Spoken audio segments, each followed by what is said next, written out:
This is the farmer's dog turkey. Apparently, this is also turkey.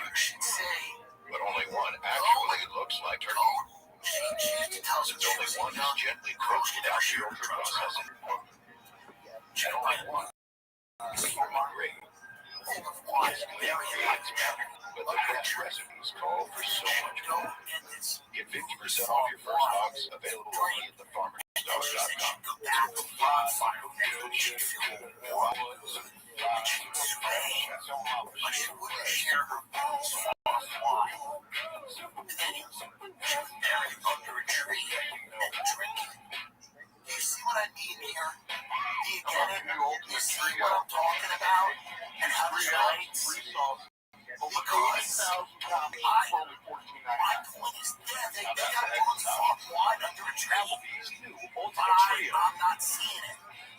I'm not seeing that.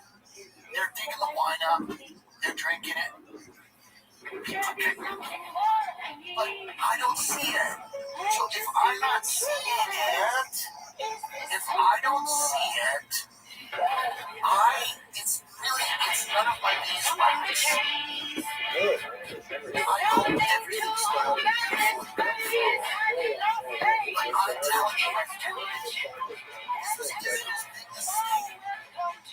This is the biggest mistake. They should have the television conferences. They should have made us millions of dollars and then I would go there and listen to these videos.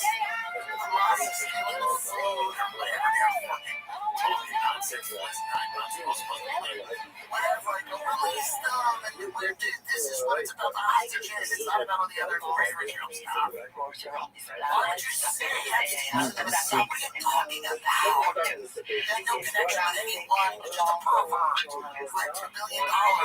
He's friends with him. What do you want? This is only gonna happen with no money. I'm sad about what's happening. If it's happening, I can see it.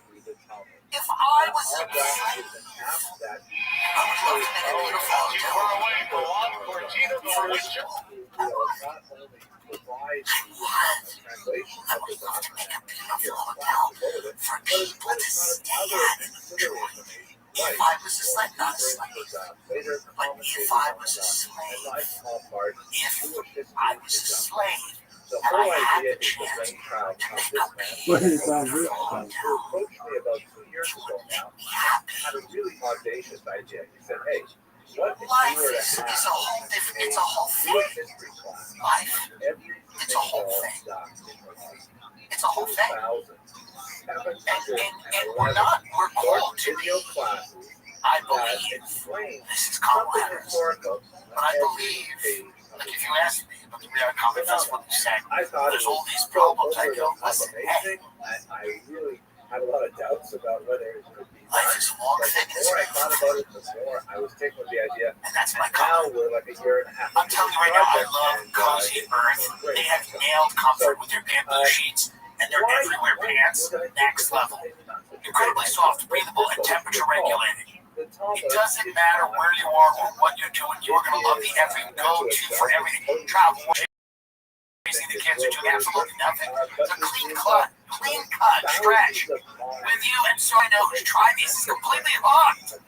Guys, there's a risk-free trial, 100-night sleep trial, 10-year warranty. Try it, wear them, love them, or send it back, but trust me, you won't want to. Go to CozyEarth.com, use my code TIM for 40% off the softest bedding, bath, and apparel. And if you get a post-purchase survey, tell them you heard about Cozy Earth right here. Built for real life, made to keep up with yours. Cozy Earth. It's cozy, and it's the earth. Lucy, let me tell you about it. 100% pure nicotine, always tobacco-free. Lucy Breakers are nicotine pouches with an extra surprise. Each pouch holds a capsule that can be broken, open, and release extra flavor and hydration. Set yourself up with a subscription. Have Lucy delivered straight to your door. Let's level up your nicotine routine with Lucy. Go to lucy.co/Jim and use promo code TIM to get 20% off your first order. Lucy has a 30-day refund policy if you change your mind. Again, that's lucy.co. Use code TIM to get 20% off. Everyone I know is using Lucy. So many people use it, and they love it. It's important, and we need it. Do it. Do it now. And here comes the fine print. Lucy products are only for adults of legal age, and every order is age verified. This product contains nicotine. Nicotine is an addictive chemical. I think this comedy festival does a lot for the people because they deserve to laugh, and it's going to move the country in a great direction. And even if it doesn't, I've made a lot of money from it. Even if it doesn't, even if actually somehow it goes backwards, and somehow we give them license to treat the slaves even worse, which is very possible. It's the progress that country's made, and we actually take it back. Very possible. Actually, probable. If we give them license to treat the people even worse, who knows? But the reality is, it's a good amount of money, and sometimes, unfortunately, in life, you gotta take the money, and I know young kids don't want to hear that. They don't want to hear that. I know they don't want to hear that. Sometimes you gotta take the money. You gotta take the money and look the other way. Take the money and look the other way. Sorry, folks. Sorry. 9/11 was a long time ago, and who even knows what happened with that? Okay? There's a lot of things going on. I'm not saying they weren't involved, but there was a lot of people involved, okay? So that's my comment on the Saudi Comedy Festival. I just want people to know that. And I want people to know that I'm doing this because they're paying me lots of money. And I'm very lucky to do it and happy to do it. I'm grateful that I was asked to do it. And my response to the criticism is like, fuck off. Because no one cares. And aren't you the people that love all the migrants anyway?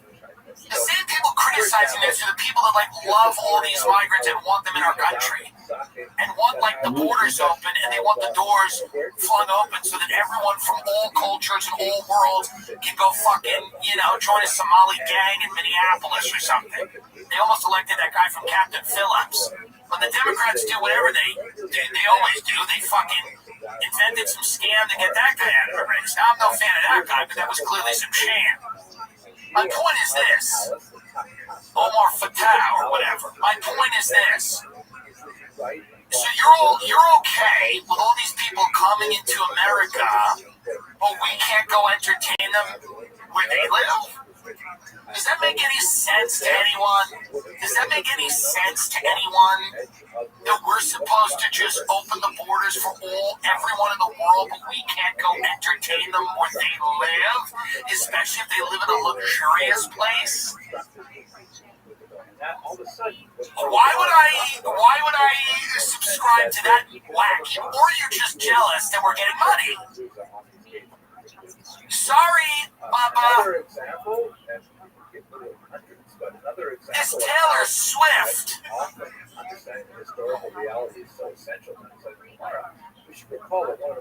So many people are excited about this wedding.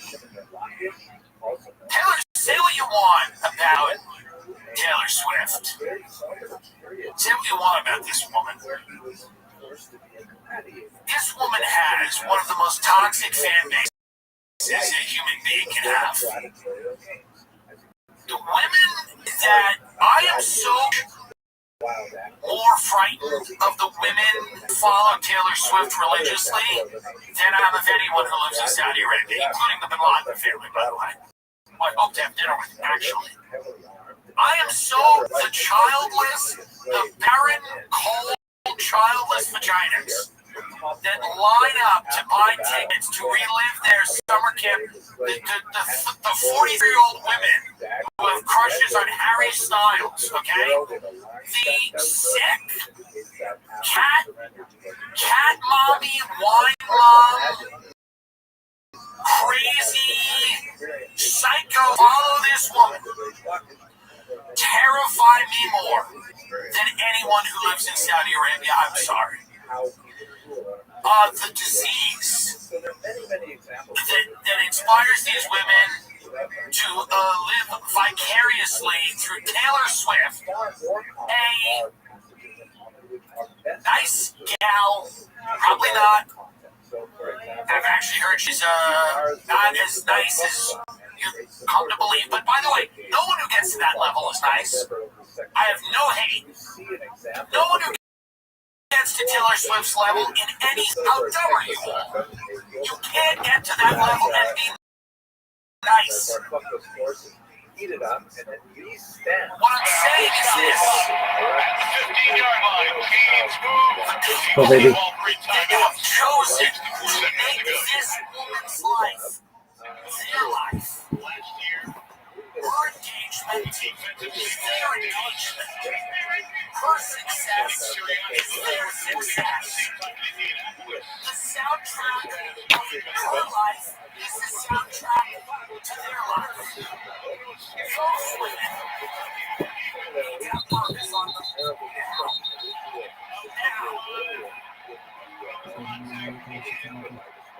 Sorry. If you believe that the Taylor Swift song is talking to you, you need a burqa now. You need a burqa now. If you broke down in tears because Taylor Swift got engaged to that vaccine shill, you need a burqa draped on you now, acid in the face. Acid in the face, religious police. And by the way, this is only for $3.75. Imagine if they gave me five. I said $5. Imagine what I would have done for $5. But let's be serious for a minute.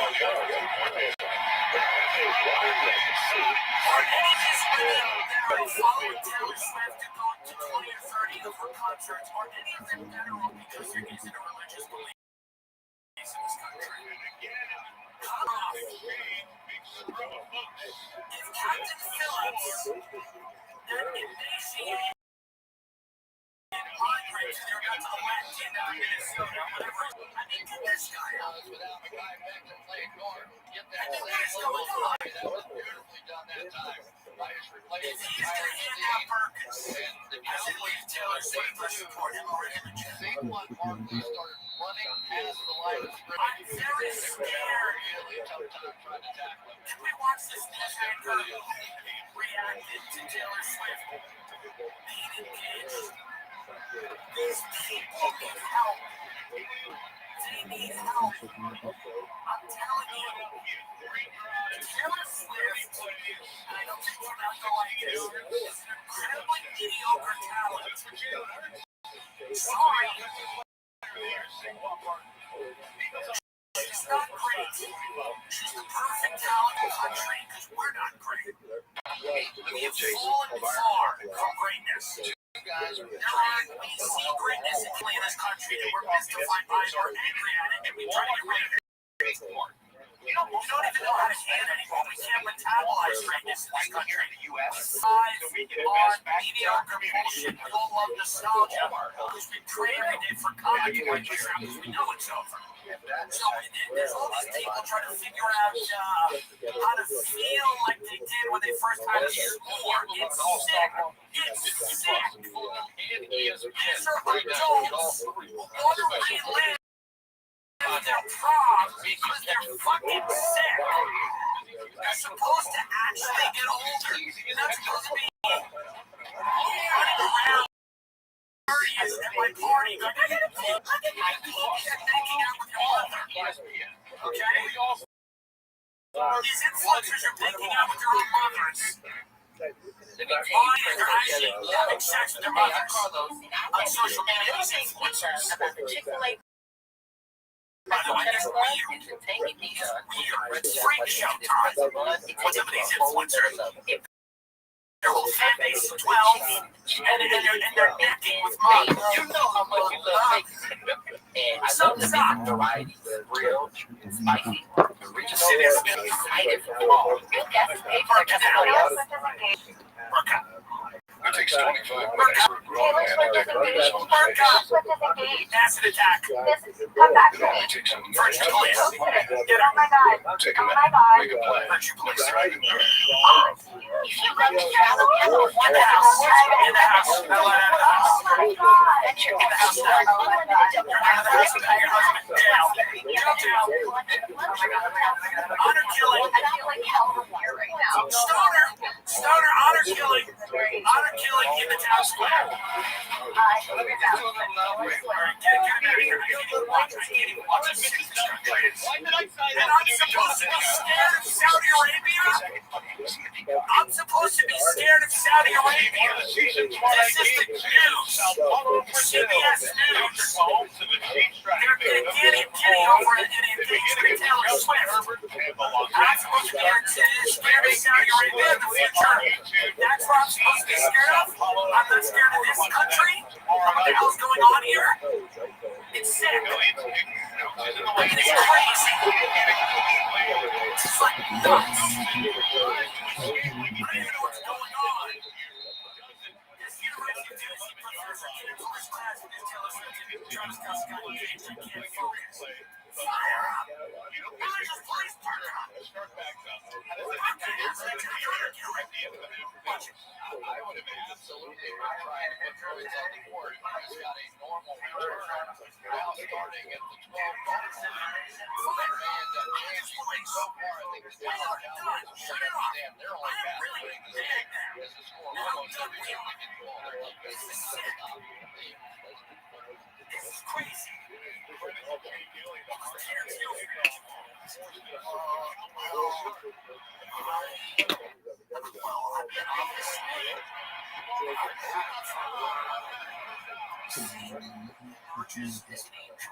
Definitely looking for corners the Philadelphia Eagles are, plays Darius Slay. We have to think that Palantir, what we try to do is look at all the angels and see who's a little Sam. Who's actually a little Sam that looks maybe like an angel. What angels are going to fall when you and Valentine's Day? Which angels are going to fall before they're fallen angels? So that we can actually identify the Antichrist before it happens. This podcast is for Stash. What if he starts without ever making his real stock with Stash? Stash isn't just another investment app. It's like your investment advisor. It's a bit of investment. These are expert guides. You don't have to worry about figuring it out on your own. So choose for personalized investment. What's there? Stock portfolio to work for. Stash doesn't feel like gambling or interest free. So your money can't just start walking towards you can get access to world-class financial advice with personalized stocks for just $3 a month. Stash has already helped millions of Americans reach our financial goals. Don't let anybody say around and that's work with Stash. Go to getthatstash.com/jam to see how you can receive $25 towards your first time purchase with the important disclosures. That's getthatstash.com/jam. Be non-client endorsement, not representative of all clients, not guaranteed. Investment advisory advice is offered by Stash Investments LLC. SEC registered. Investment advisory investment conferences. Offer subject to terms and conditions.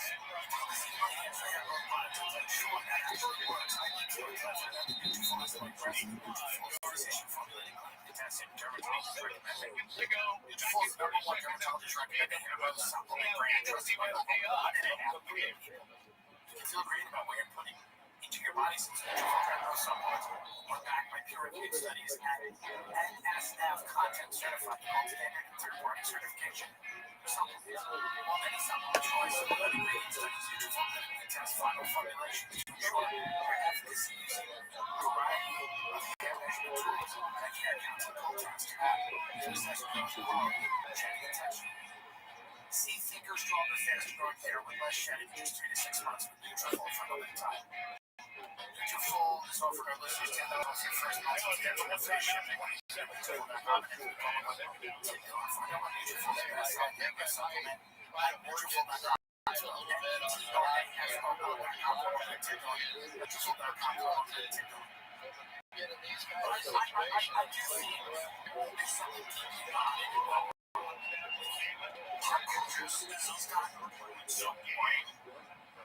This is why people are mad at the Cracker Barrel logo, because there's truly nothing interesting culturally anymore in our country. Because everything has become so branded corporate that our only gods are chain restaurants and places that are so we actually only have ownership over the poison slop that we put in our body, and we want to make sure that the values of the slop house are ours. Because that's all we have left. Because there's nothing culturally interesting in this country anymore. Destroyed it. For the field goal, got to get it quickly. Stop. Again, I know the country for success. Nothing is success in our country. It's not one thing that makes it more success. Order McDonald's went to James Caan 5 or 6 times on Broadway. 30 seconds. Take clock operator. You know what this one is? That's something on stage every day. He tries to make it happen. Absolutely amazing show. This is she does something so spectacular. And when, again, the show closes early because, people, they want to see Trish Spears and they're not taking anything away from Trish Spears. But this is not what people want in our country. They don't want greatness. They want mediocre. And Trish Spears says it's sort of mediocre. I respect Trish. I'm happy for her success. And I get to Trish and compare herself to other people. I compare myself to other people. I feel like much better than me. What I'm saying is like, really made a decision culturally in this country to completely abandon the idea of choice or familiarity and comfort. So when we see someone feel good at something, we're like almost mad at them because we don't like it, we don't like it, and we don't feel like we can do it, and it's not workable to us. Because in our modern culture, we want everything to be relatable. We don't want to what's that like? That's interesting. That's different. It's got to be relatable. And that's what Taylor Swift does. It's all relatable stuff. Because everyone's like, falling in and whatever, and it's like, I had a friend tell me, they were like, all the men that she was looking for success, and this one finally came. I'm sorry for her. And my friends are like, she doesn't have kids, because I want music to change. And it's like, what is wrong with you? What more do you want of me? She did this big hair store, and she did like a literally live a goddamn life. What do you want with this woman now still? What do you want out of this? They've had these cables. Didn't she do it? Didn't she go on this tour all over the world? And it was really the greatest thing that they ever saw in their life. For about 45 minutes. What else could you want? Now, it's never enough. Like you do at the balls that use offense, and look at these kicking we are balls in a society. during the year. It is never enough. The feeling amongst kickers, especially folks around the league, when they see see longer field goal we're range, freaking it's out. not a problem. People cannot have a healthy relationship with celebrity or society. It's impossible for people to have a healthy relationship because we are a society that is driven by this extreme creeping obsessions with people that are celebrities. Not people that are good at things or talented. I'm not saying Taylor's not talented. She's clearly talented. She's very talented. Is she my favorite? Probably not. But it doesn't matter. She's talented. But that's not what we care about. We care about the spectrum, how big it is, how many people are there. We love that. And we're so obsessed with someone. Defensively, how do you It drives us in this weird way. We're vicariously through these people. We need their accomplishments for our and their failures for our failures, and their trials and tribulations. Here is something I never understood. I've had friends who go that way. It's not for me. I'm not saying I'm better than them, I am. But what I'm saying is that I never understood it. I couldn't understand the obsession with someone while you just don't The boss is ever working on his floor, which means he try to can see define everything. yourself And we need to show him in that any we way. it is a great paper again. Or Enjoy this shouldn't you be meeting. killing you a little bit? You're going to jump out of your chair with enthusiasm. That's why I'm really Saudi Arabian. That's why I really care about Oh, fantastic! Fantastic! And we're clapping, we're clapping, and we're bumping. I was on my phone begging the house of South for money when they all told me about Taylor Swift. You know why? I'm focused on Daddy. You're focused on some other shit. And make no mistake, this is one of those things where didn't Israel slaughter a calf recently to get ready for the temple being built? Because this is the next opening of the end. This is in the book of Revelation or something. There's got to be a paragraph in the book of Revelation that speaks to this. One of my psycho followers. There's got to be something in the book of Revelation that speaks to this. When two houses wed, and the calf is slain, the sea turns red, and then you're murdered. That's the whole thing. I'm just saying, we need as a society, your best album, I'm thinking that your best album, then I'll listen. And in a horrible need is for you, close today. That's your best album. Time. World champ. He was gone, he's gone. He was mangled in an accident. My husband was mangled in an accident. She writes for him, she's not now, and give him a writer. That's kind of a song. He was mangled in an accident. His face was so to close the casket. Now alone again on my porch, thinking about my husband. He said most of his face was still on the street. Half of his face was on the street. He was mangled in an accident. He was up drinking wine. Summertime. Get live. Whatever shit. Primetime games on mobile with the NFL. The first beat was like a lion, and the second beat was like a calf, and the third beat was like a face of man, and the fourth beat was like a fucking ass. Keep the NFL. I can't read all of Revelation now, but what I'm saying is that some of it's gotta get to the book of Revelation. We're gonna read ads. But what I'm saying is that this is I imagine Let's go play. I imagine it's Well, God said during pregame, the Eagles cleared the edge just 6 seconds into this when Jalen Carter is ejected for stepping on Dak Prescott. That's the watch a little bit of this. Saquon Barkley with a late rushing touchdown to put the Eagles ahead. Field goal for the Cowboys. Now we have a 1-point game here. Impact on Jalen Carter. If it was immediate response, you could hold a win and leave the stadium. We talked about it before the game. You can't be selfish. This is about the team. That was selfish.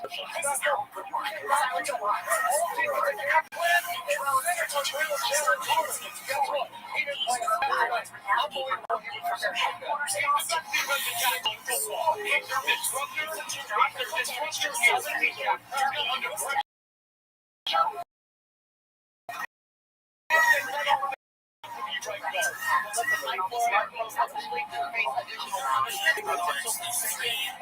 NFL review will be the league emphasis on respect for the opponent. Okay, let's talk about how we were able to respond offensively. And particularly Jalen Carter is putting a game on and getting it done in the right way. that's coming in. This video tells you one thing. The tech is coming. And I know it's nice to have your gun, protect your family. You think you're resisting the bigger deal now that Trump decided that maybe they're gonna get the tech to the point where you can check too much with their knows. Could this guy shoot the drone? Who knows? Now you need two school shooters. You want to shoot the drones. And you want to get into the school. Now it's going to be a collaborative effort. One school shooter shooting the drones. And then you have another school shooter who's actually in Minneapolis. It's disgusting. And that person proposition. I'm not saying anything about bullying. I'm saying there's got to be a better way here. Every week, learn more at Toyota.com. I imagine this is what tech does. We create all these situations where people are in grave danger, all these home invasions, all clean up the streets, these are school shootings, and we don't create them because our policies make them more likely to happen. There's a bunch of people and they're criminals with these policies. Now you're going to get tech steps in and goes, by the way, what a great opportunity for us to have a solution to this that involves militarized drones flying through your children's school. So, the robot police are coming, robotics, this is the theory all these things are coming, drones, police, technology is coming, and it's going to render most likely pretty interesting.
Government, private, public partnerships, all these governments. They're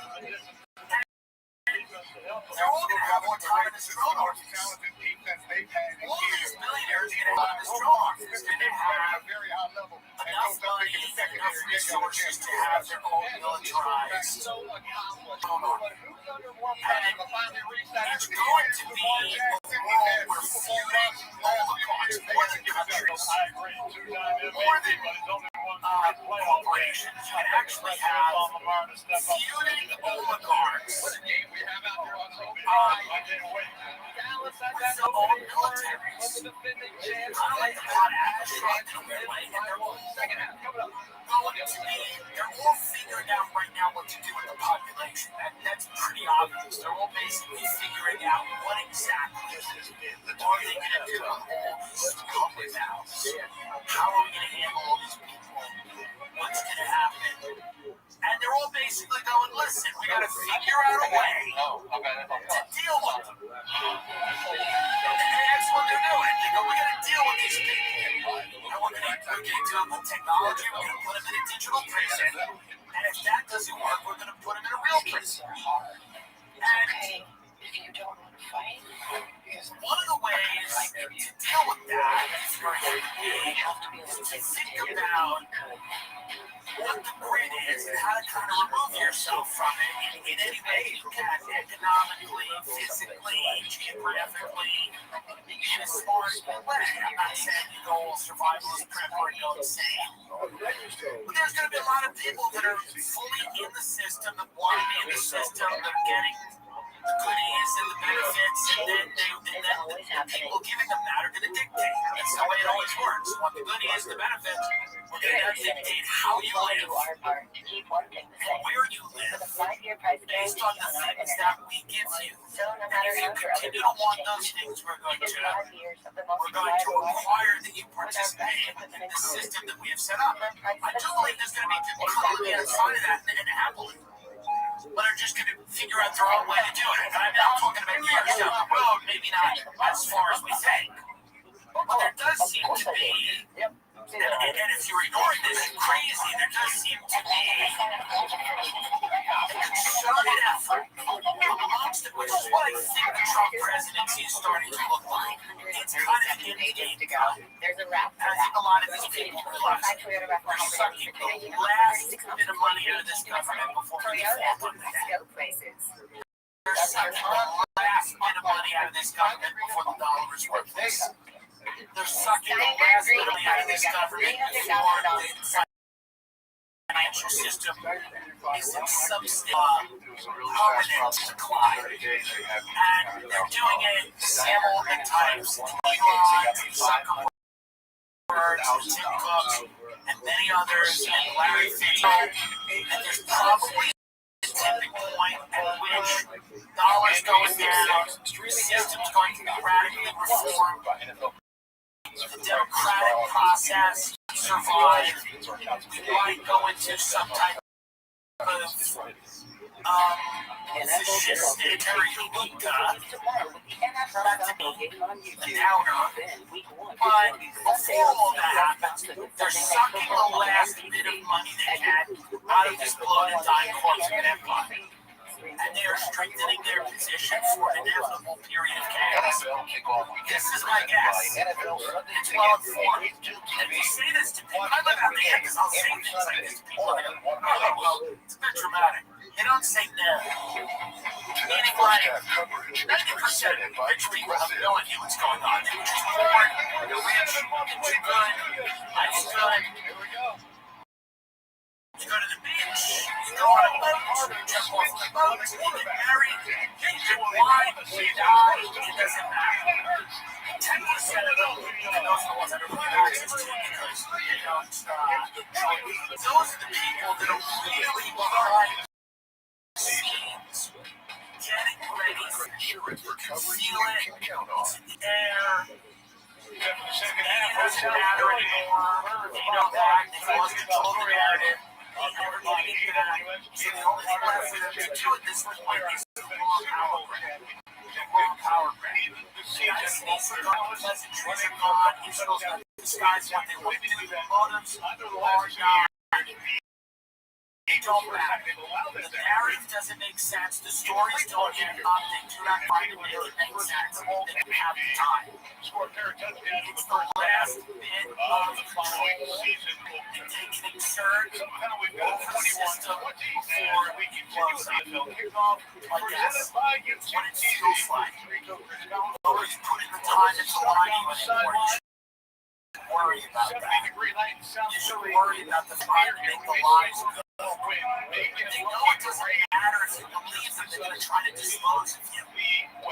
I'll be in rehab. I'll be in rehab while my friends go find my good bread is butter. Go get your bread butter. Go get your toast butter. Go get your jelly. Go jelly and jam. Obviously, we're giving them short fields here. This is a good offense. We can't help them out. It sounds rough. 3 touchdowns, no punts on offense. It sounds rough. Do that in the second half. The best factory of Hollywood has been closed down. It's drug addicts falling into mouth walking the streets. Jalen's going to do a good job, but Wall Street's economy finances largely fake, and they know that. The government doesn't exist. Actually, in a real way, the government first of all, that's such a good option. The truth is, it's also one of the biggest seasons for inflation. It's a bummer. They've recovered over $25 million from the last nationwide Cowboys as well, right? and they don't make them. One reason why this Jack Sanford came over from Manny. So a lot of moving parts. There's a reason they're going to get better. Obviously, Michael Parsons hiring the right friend and substantially increase yourself. It's during the summer season and we'll get the summer starts, right? It is all like, whoa, beach, grill, wave, and then it ends. No, get him.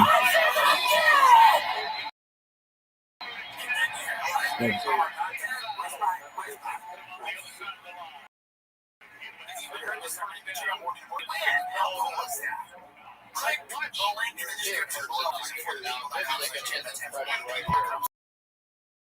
watch him this is just he's doing, and maybe more so, what is his offensive line preseason football is underway in college football players really action this season on some players were excited about the season. Okay, Joe Burrow, Josh Allen, Aaron Rodgers. I mean, we've been making so much. Really enjoying our time on this app. Price Picks is simple to play. Just pick one of 2 to 6 players, stat projection. Well, and he's done a good job getting the ball out too. Obviously, win up to 2,000. He's such a complete quarterback. Price Picks will set numbers for In the first half, they throw were the fast and safe. Price Picks offers that.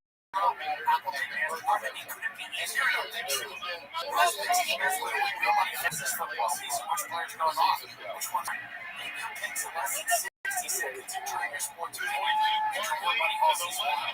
Remember the Price Picks are today. Just go 10 and get $15. Play your first $5. Let's go 10 and get $15 for it. Play your first $5. Price Picks running game. Price Picks running game. Price Picks running game. of a run, Listen and to this you just statement assume he's on the from ground, and he's the not. Waller Diamond Ford Exactly here. who it was came up, made We were his head. optimistic. The Right form is there. an opportunity to help drive international collaboration in a way that not only generates prosperity, but distributes it more broadly. This renewed vision can promote open markets, national priorities side by side, while advancing the interests of workers and stakeholders. Let's look at helping shape a more resilient prosperous future, reinventing and strengthening the forum as an indispensable institution for public, private corporations, everything. They know what's coming from engineering and understand that there's a tipping point Yeah, at you get which Saquon out of the lineup, and you go, oh, that's good, get that big guy out of there. And then there's another 250-pound running back that has size even bigger than Saquon Barkley. I mean, it's not when they stand side by side in practice the other day. and that's Two the horns standing next to the each world other. is going to be carved up and divided between supranational institutions. We're talking about the World Economic Forum. We're talking about things like, and not to sound nuts, but like, for example, NATO is a supranational organization, right? There's no one nation that's defining it. There's other groups out there, like the Trilateral Commission, things like that. Now, I'm not going to go into some like it's the Knights Templar, it's the fucking Bilderberg. I'm not going to go into that, but there are institutions that are not. They're primarily loyal, not to the nation. And they will tell you this, they're primarily loyal to conserving and order. And that is bigger than any one country. The Anglo-American Empire, the Eastern Alliance, you might look at, and then your countries like China, Russia, massive global hegemons that are going to be in the game. Massive corporations that are going to be in the game. Supranational institutions that are going to be in the game. And then the IMF, the International Monetary Fund, European Union, all these organizations, It's quite the statement about are going to define a lot of what happens. They are preparing for their societies to fail. They know that immigration is going to take a share. Natural fraud is going to put in the UK, probably in Miami, like it will if you go there and see a shit. And he's promising to restore sovereignty and deport people. It's the biggest deal in the world. Mass migration reaching people from whatever. So now there's the biggest issue. Marshawn Nealon's going to be the one that gets Climate there is out there as first, and well. then you're going to see more come in and Migration clean it climate up. causing some of the Chris migration. Nealon has just been pushing and fighting, and every time I studied him for quite some time during the offseason. Natural resources fueling a lot of that And we instability. got a chance to watch him. And what just migration about him was just Destabilizing society. Kenny Clark already hard work. They desperately needed that ball. They sent that national Organizations have to figure out a plan. What happens when our societies fail? What happens? Well, we need the Peter Thiel types. This is what they're saying. We need the security infrastructure that's going to be built to keep our populations in check. This is why they bring in the digital prisons. We need to bring in certain stuff. They're going to be deliberating. They're going to be fine. This is the primary thing. She's getting back straight up the hunger games, right? She got this out of here. I mean, this is what they're going to be. Right? That's your ring. That's your ring. That's your ring in your hand. And your fucking guardian watch. And your love and your life. And Artie's happy to participate in it. Her life is yours. You don't get a life. You get her life. And is her life nice? That's one part of it. And the second, and the third and final part of it is going to be the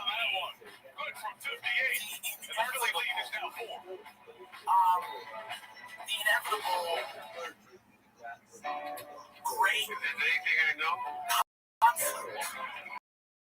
It will come as long as it's real. The mass loss of life. Sometimes you just feel it.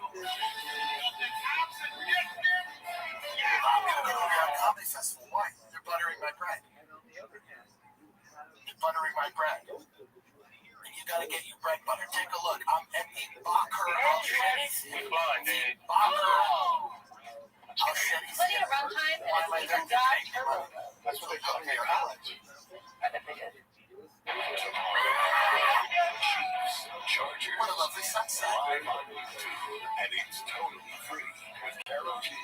It's like I will do my story to cancel your of someone who's got I actually think this is our year. Jaden Daniels, Super Bowl.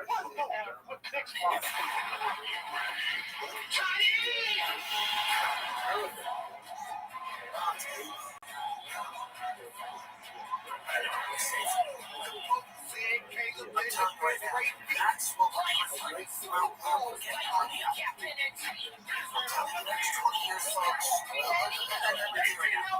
But if it's not just you and you all the people's going, that was the ultimate privilege. You're the ultimate privilege of all the virtues in for 4 years. But I'm telling you right now, waters, money, all the bullshit.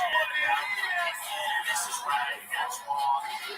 This is bad, they cheers, please, this is bad. That's bad, sure she is, but she's got a bread butter. NBC's NFL kickoff special is brought to you by Toyota, the official automotive partner of the NFL. Let's go places. And by Lowe's. The ultimate privilege is to be able to sit back. Lowe's knows Sunday is different than you or not. The Eagles earned that one. That beautiful Super Bowl ring. What wrong in us? Slightly different from the Super Bowl one ring won by the Green Bay Packers. You have no morals about it. I have morals about it in my own heart. I don't have slaves. I can't afford them. They're all like 5, 6 I don't people pay rings. slaves. 5 or 6 But tables away. it's not worth it. To be returned. Hello. You know, every now and then, I come What across I'm saying right now, this history of the Rose Bowl. This is one of those times. It was a Taylor chocolate football it's got to go well, but it's only that. Let's take a look at our board game. It's only that. I can't watch you. Why I would want it to be the last look thing inside at some of these offensive linemen. Like the other final thing, So I'm that's going got to to go be back to Alabama. the story. University signed Especially him. in New right guard Last played year, for the the Bulls down there. hanging in there. You know, he's Don't worry, because actually, This story, let me go through it. I'll tell you all about it.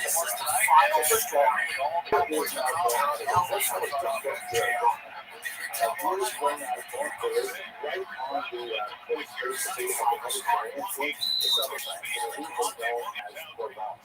Here's a place that on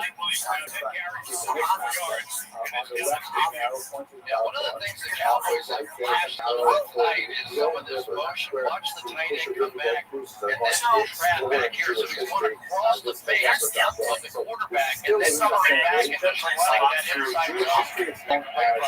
So just a different look.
Absolutely incredible, unusually intrusive persecution that you wouldn't see for hundreds of years, except in the Iberian Peninsula. Things like Jews had to report in when they traveled, and there were all kinds of horrible punishments like transportation, with scaffolding, things like that. It was a horrible period of time for Jews. That ended in the year 711, which is celebrated by the local cornerstone churches.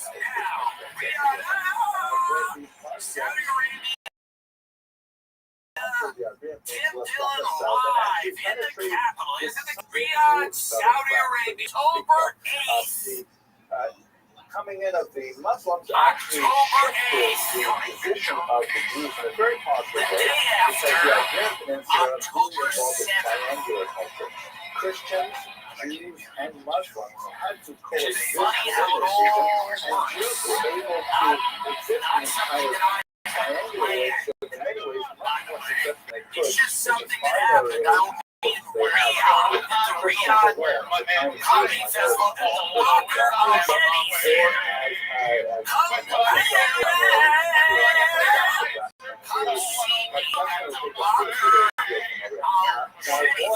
apologies if I not pronounce that.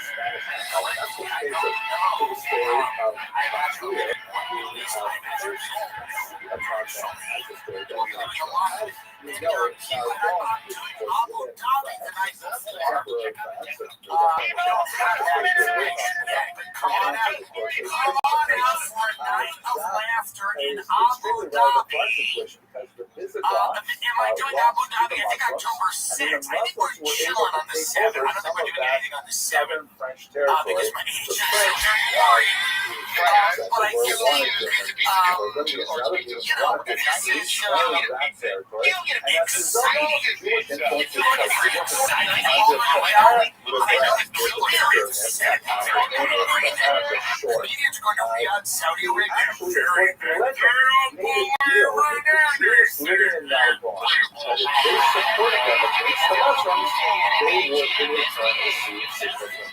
which is essentially pretty much the same idea that the Muslims had with the Jews and the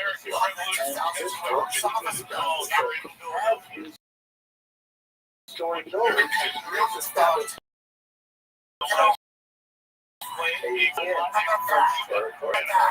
Sorry,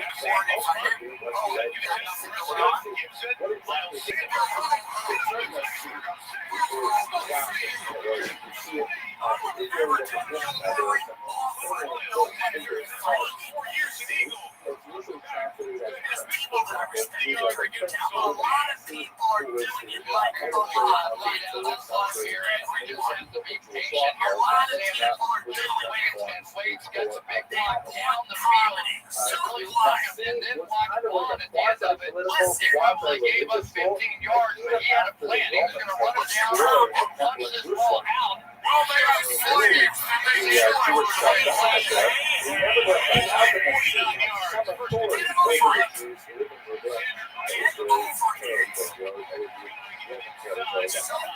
Outside of Israel, we also had descendants of the same family. They're all traced to their lineage. Who were recognized as the rulers of the Jewish nation. It's not like this the Jews were ruled by a figure called an Aramaic. Dallas lineup targeted 3 times, 2 catches tonight. Which means the head of the exile. And in English, it's usually rendered as right? The head of the exile. And this person was that the American British had authority. Sometimes independent, sometimes a corporation, was the great Great job by Blankenship not reacting. He had reacted and knocked him down. He wouldn't have got the benefit of some tremendous discipline there. Of the Eagles, not so much.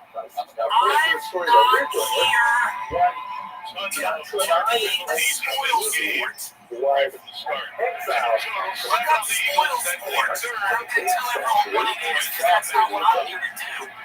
I'm not deserve to do that. Spoils for it. That spoils others' pleasure. Especially by not trying to be the packaging. Yes, I'm not here to be a spoil sport. I'm not here to ruin the time that I was having. Watch the move in front of his face. The Do double I have issues with some of the policies towards that and towards the games and also when you're trying to take the speech and wealth you want something to Of course I do. But I believe in my own financial well-being. I always have, by the way. I think you better start believing in that. Okay? You're going to want someone to get out of that. You're going to want to bribe someone. Peter Thiel has me in prison from that movie. What's that movie? I put the in prison. Remember that movie? When you're in that movie, and it's just you can't get out. When you're in the movie, that digital prison movie, and Peter Thiel's got you in, you're going to want to have a couple of shackles to go to the guy and say, let me out of here. Get off a little bit. Let's hear it. Let me get out of this prison. When you're Shawshanking, that's not going to get us trying to when you're Shawshanking with the little rock cameras for the wall, you're crawling through the tunnel again. To try to get out of Peter Thiel's prison because he's just going to do that. What is it he's doing? Peter Thiel talks on the Antichrist. He is the Antichrist.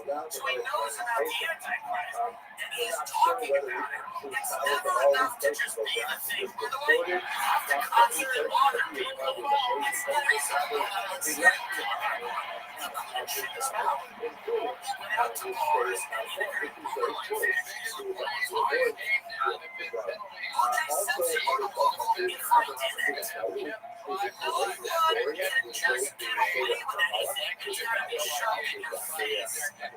so Peter Thiel is giving talks about being he's worried about the Antichrist. He's giving a 4-part lecture. This is true.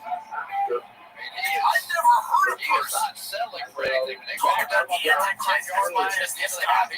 So he's doing a full-court lecture about the Antichrist.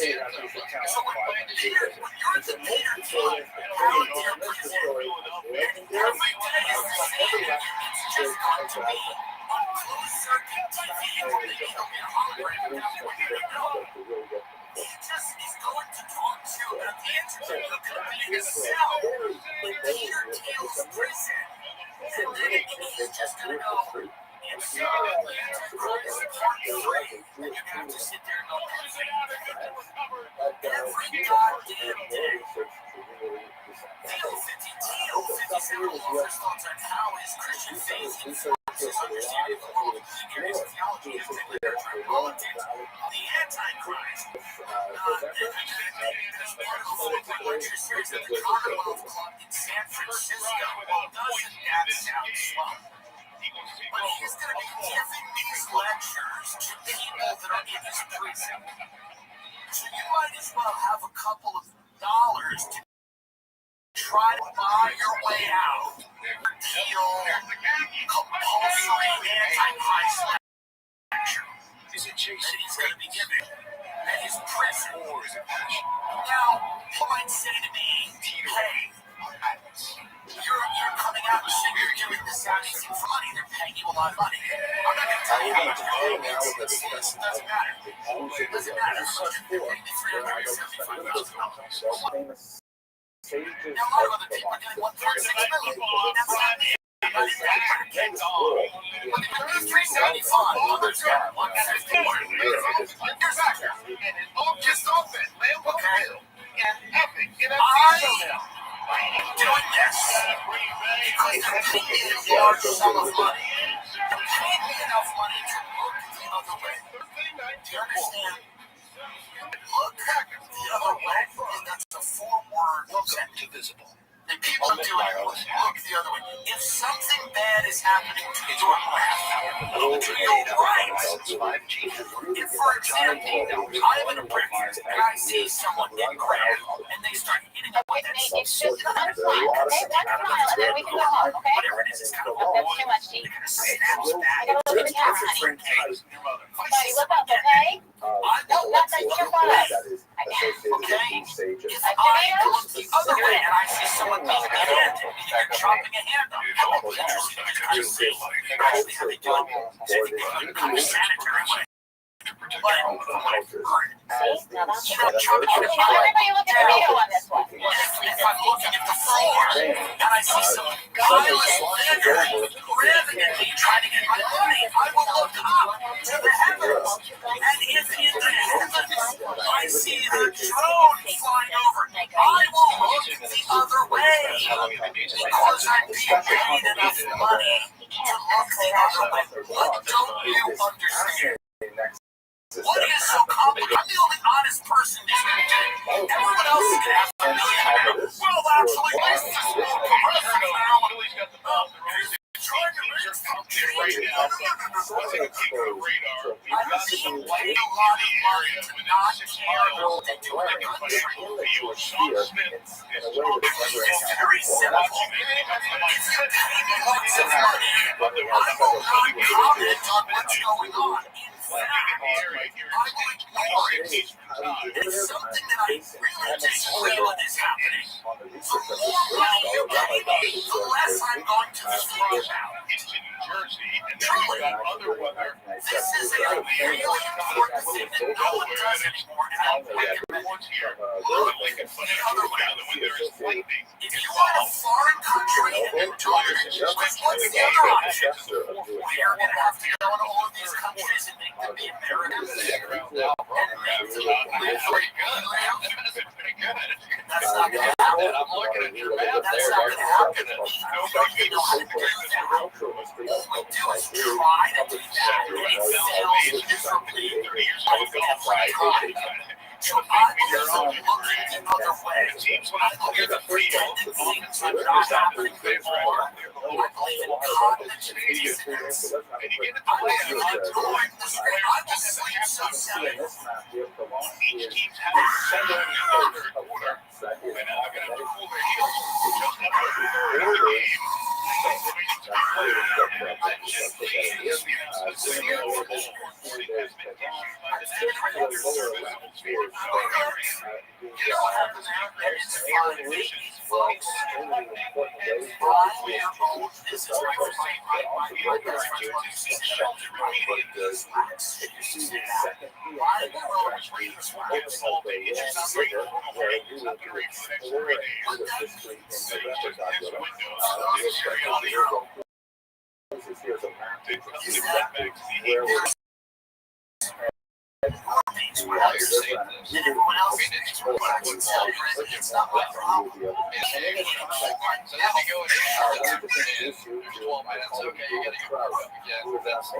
Now you got to go back and you got to get warmed up again when you're ready to take it.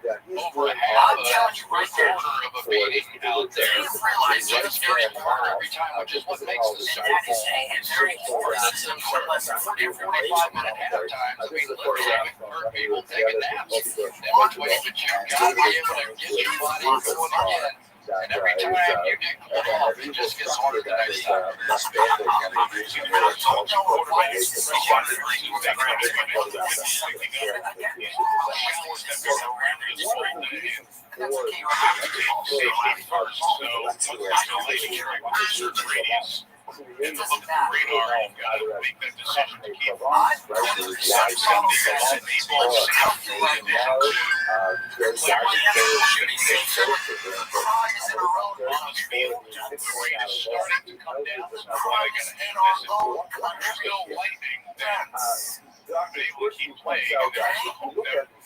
Showers coming in.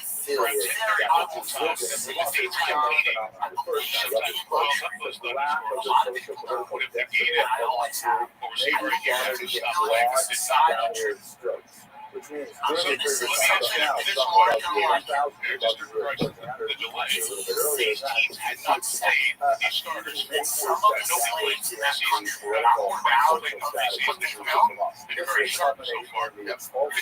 Is any way to help to get another break before the last 20 minutes of this game? It's possible, especially for the Philadelphia Eagles, because that's Jalen Carter in there. You have a fewer rushing the passer, so yeah, it certainly will help you a little bit. But that was the big play that we just saw. I mean, let's not underestimate that with the Dallas Cowboys going in. Probably at least going to be able to run it to one. In this game, we saw another unit last year. I watched the press conference of this play.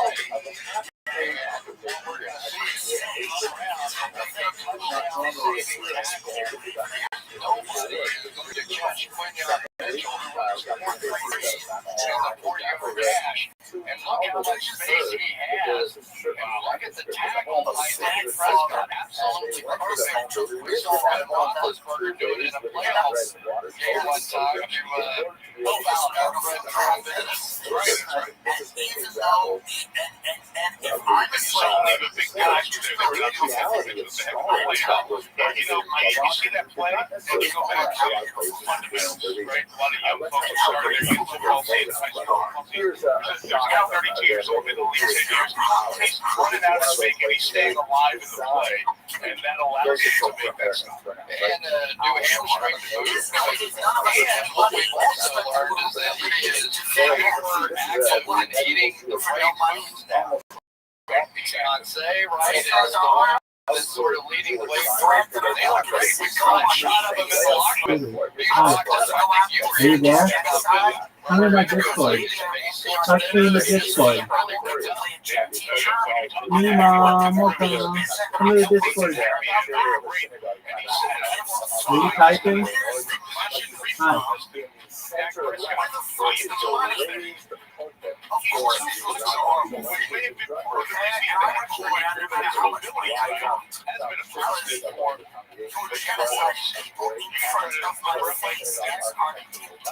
don't care if I flip her. I just want to get that body. You gotta go to the Lord. You said it to us all week as we're getting ready to all really Prescott's been healthy. Team in the playoffs 3 years before last year. Well, and to some extent, you feel for Mike McCarthy, the 2 years that they didn't play so well when he was the head coach, Dak Prescott was out. They went 12 games, 3 straight times, don't do so well in the playoffs. Then he rips his hamstring last year. I mean, this is a guy that was second to voting for MVP 2 years ago, and is coming right back and playing exactly the way he did 2 years ago. Let's update you on what we're hearing from the NFL. We can peek at the radar as well. 11:58 is when they think the area might be clear of the Lightning, and then it'll be another 12 minutes of warm-up time after that. So that would be 57 minutes from now, or thereabouts, to get the game back started one more time. So that gives you an idea of where we are. You see the radar, which doesn't necessarily show any clouds ground or any lightning, but you can see some of the distance there. And that's why we put this thing on pause. Just inside 5 minutes of the third quarter, Eagles score 4 in a weather delay here in South Philly. I'm not seeing that. They're taking the wine up. They're drinking it. All strikes. I'm not going to watch this spotlight. I don't see it. If I'm not seeing it, if I don't see it, none of my bees right. So much so that when I never did that. Did I get a picture? Yes. So long you run into animal celebrities every day. I'm telling you right now, this was Israel's biggest state. I literally never did this. This was the biggest state. We should have had the Tel Aviv Comedy for his Festival. son in secular They subject. should have paid us millions of dollars, and I don't care. Listen, it's huge shows. You can order this Syrian food or whatever they're fucking talking about. Whatever, I go, release them, and you win. This is what it's about hostages. They don't know the other what did they say? Epstein was in the Messiah. That don't care to anyone to the power. But to the dollars. His friends were there. What's going on outside that? If I thought this was going to happen with no money. Very dramatic, however,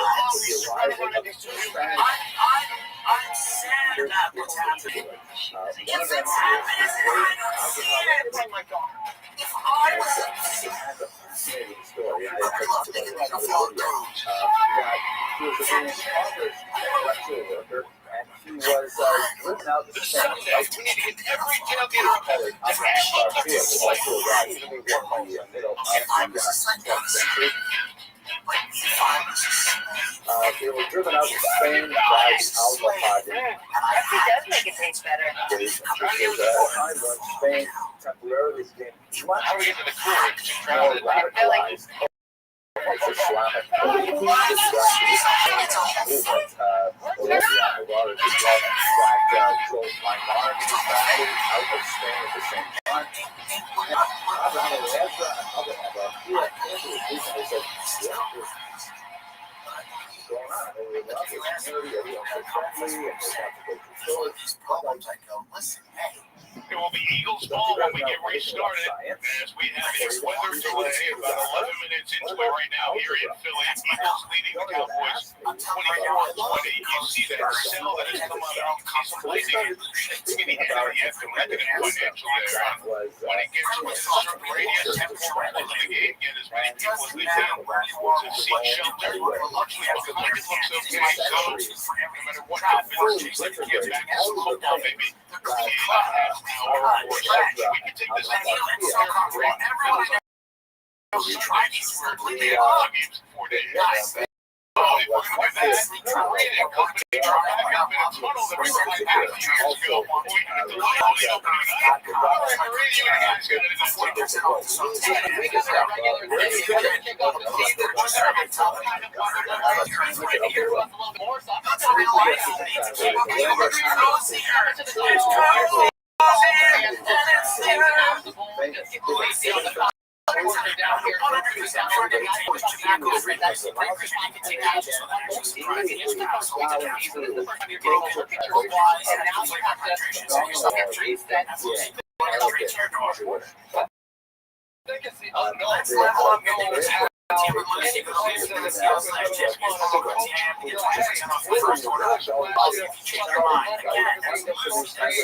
can't trust the show. It's like, everyone knows you.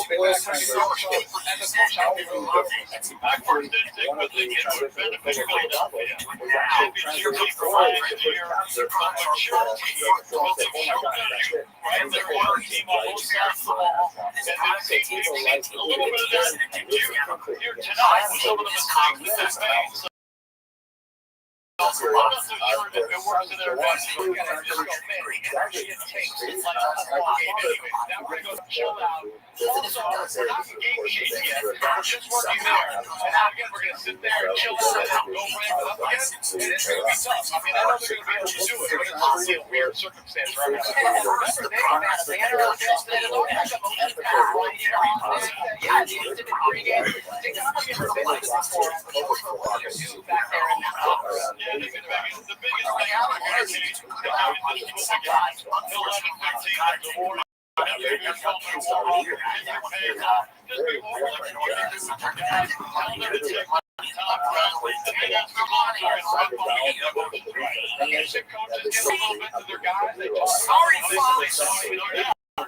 Sorry, another chance to make some adjustments.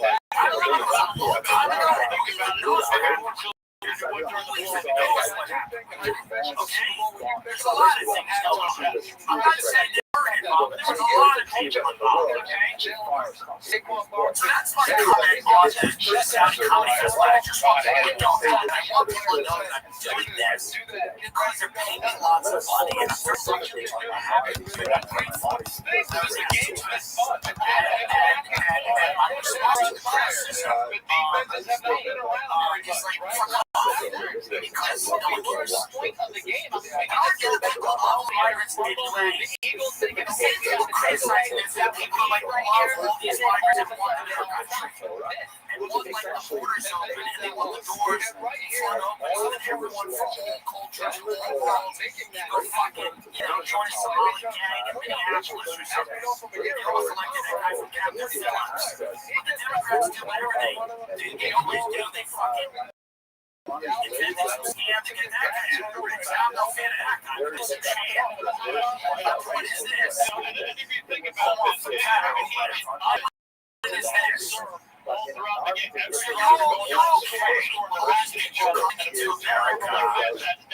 can't go entertain them. Does that make any sense to anyone? Does that make any sense to anyone? He's not going to be happy with supposed to just open the doors for everyone on board. You can't go entertain them on the other side. It's also been a luxurious place. the receivers of the Eagles get involved. Why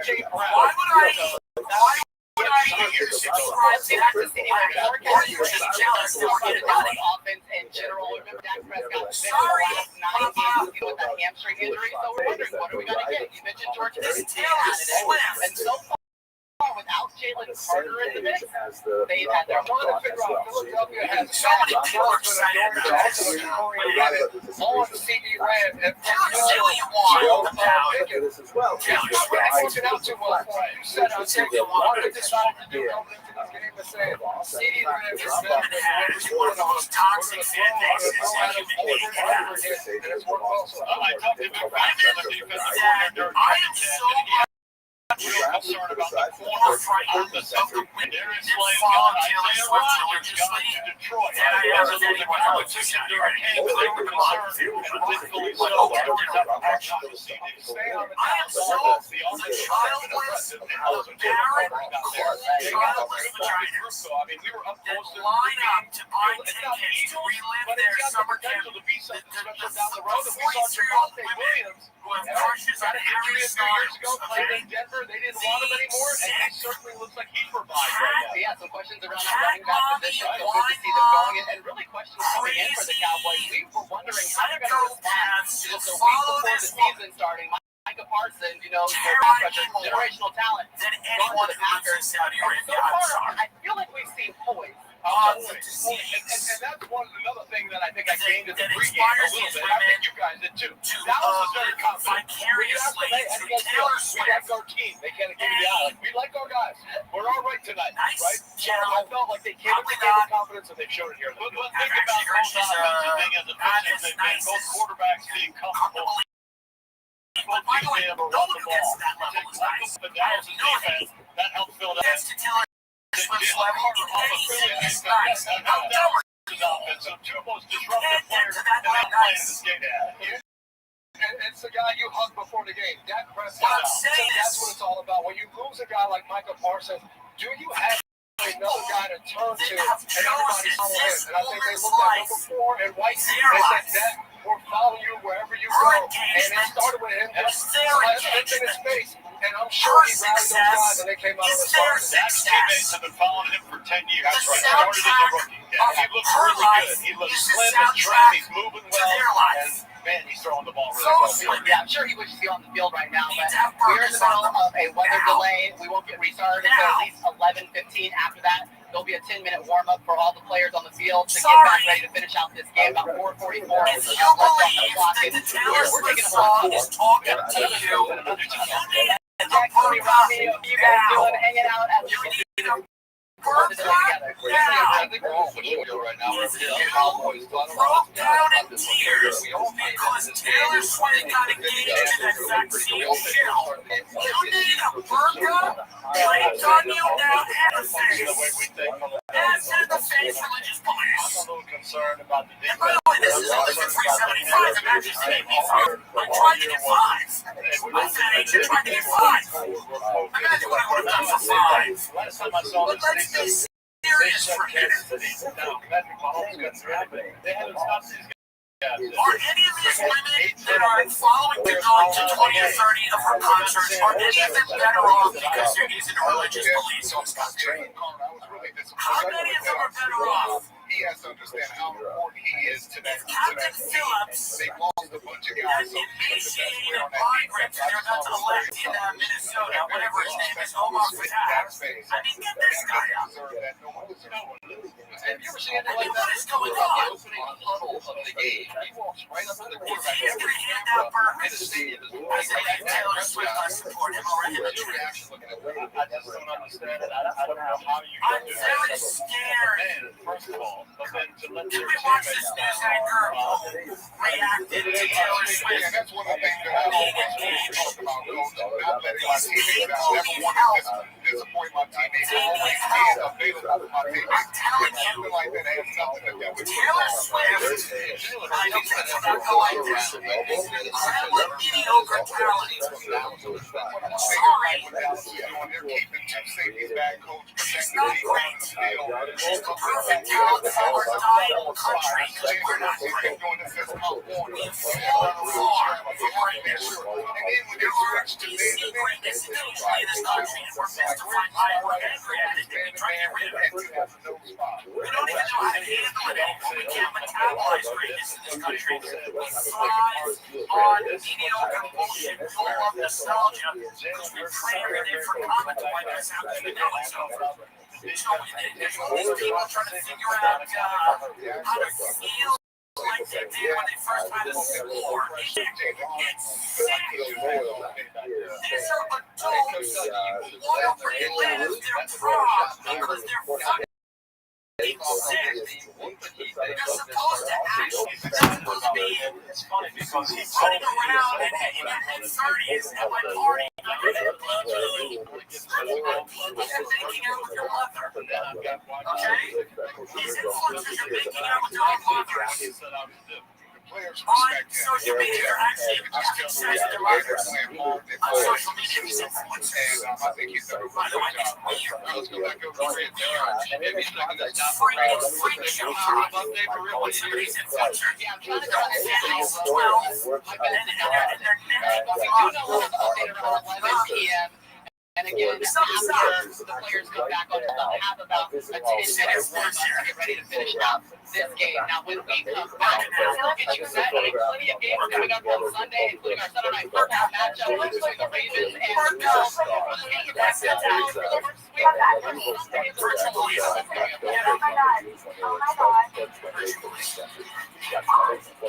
In the house. Hello. In the house now. You're out of the house now. Your house is in jail. Jail. Honor killing. Stoner honor killing.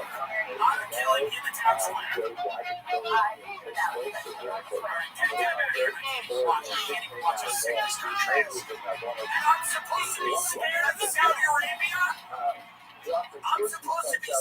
Saudi socioeconomic This is the period news. that was phenomenal. The first, I love this They're book. getting over to get engaged with Taylor Swift.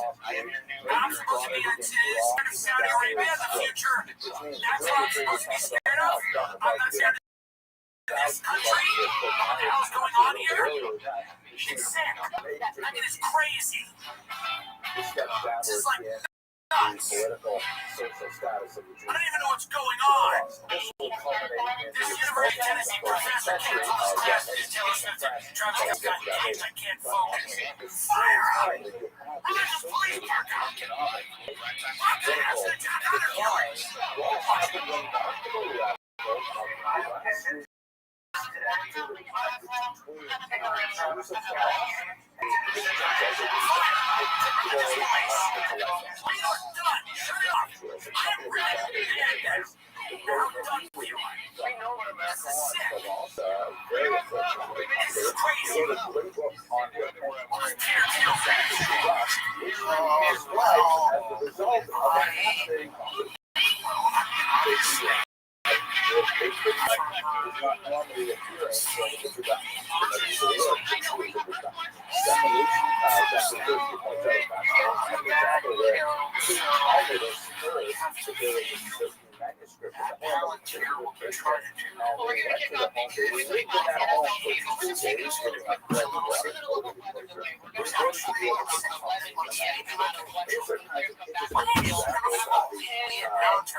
For example, It's Super Bowl, it's national championship. And I would destroy Denver Broncos. I think this is the year the Kansas City reign of the AFC West champ.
train on just during the half line things.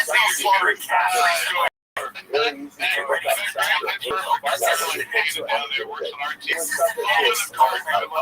There is the radar. Just not being used. You see clear behind this. The second half is tunnel being protected pretty seamless for the last 4 or 5 minutes. Other than that, we've got a heavy race. We wait and see, hopefully in a few minutes. Before getting back to football, we've been to Spencer's 10:25 local time, just over a half hour. If you are just joining us, let's show you how we've arrived at 24-20. The opening of the 2025 NFL season. This night is about the banner. The banner was unveiled after the Eagles won the second Super Bowl banner here at the lake. Fireworks. And the Eagles take the field, trying to win a third Super Bowl title and do what the Chiefs did right before them. Win back-to-back Lombardi trophies as Super Bowl champs. The very first play of the game, an injury on the kickoff, and then while we're waiting with an injured player, Jalen Carter snips on Dak Prescott. Didn't play against Jimbo last year. No known history between the two. Carter ejected Mike Florio going on Pro Football Talk. Potentially further action as the NFL reviews that. So the Cowboys in good field position take the opening drive, and CeeDee Lamb downfield is back to Chris. Running it. Finally, they get the someone they're looking for. Williams punches it in to get above the 6-play 3-yard drive. Going up, he gets the ball, so right back down the field. Remember this, somebody open, takes off. Runs in for a touchdown to tie the game at 7. And on the drive, Dallas goes back down the field. Williams gets a 8-yard drive to score. 14-7. Remember I said, remember Hurts? Same drive, same result. Same result. And if you watch the offensive ball scramble, those linemen are holding their block for 4 to 5 seconds. So eventually, they can put up a whole receiving out of offense. David, the field goal, it was 21-20 at the half. Eagles had a field goal in the third. Then on this drive, the last drive, Miles Sanders had a 49-yard run earlier. Prescott makes a tackle to keep us at 24. Let's watch a little bit of this. The ball, we return to next year. 16-yard line. Give you a thumbs up. I mean, they really haven't been quite that good. And most of what Jalen's been able to do is with his legs. So when they play man coverage, it just sometimes bought his time. I can't emphasize enough, and we talk about it all the time in Philadelphia, that offensive line, they don't start blocking after 4 seconds. Almost every offensive line in the world starts blocking because they know the quarterback doesn't hold the ball that long. And yet we have seen Jalen be able to hold it, move around, scramble and make the big plays. So it's so exciting. I just want to get back to the game and get back to playing it. But the story of this game, Mike, at the end of it, whichever side that ends up losing is going to be, you didn't have your pass rusher. Right, and so you got Victor and Jalen Carter with the spin that gets thrown out of the game like a Parsons in Green Bay. And that's coming to the story of this game. This video is going to be by the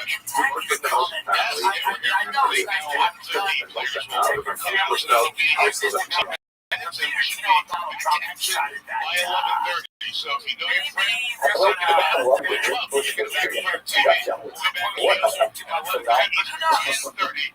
Speaking of Dallas, of course, all the attention has been on Mike Parsons trade and all these things going on here.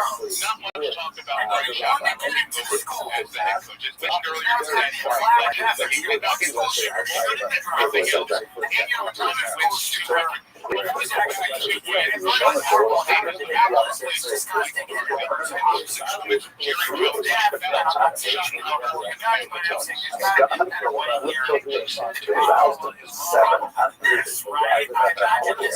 Video. What that is, this is change.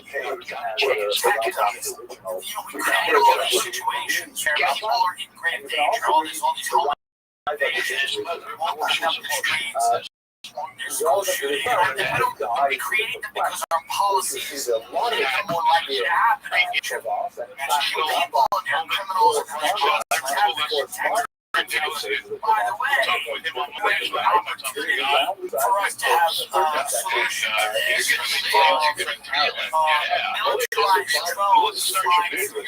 Yes, guys, I spoke to Brian's mom, Pat, and she told me that Ryan had a huge impact on who Brian is on it. She said, always do him just don't trust me as a coach. Just be yourself. She said, Brian said to her after getting the job was, I have to get this school badly started. When I asked her what advice she gave for Brian for this team, she said, I think you would say very elite group of people.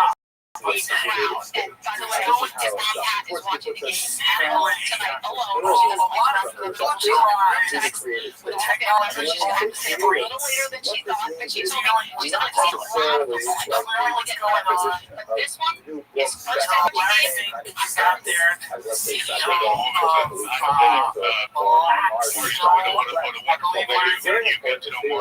obviously going against this team for years, covering it. He worked with us.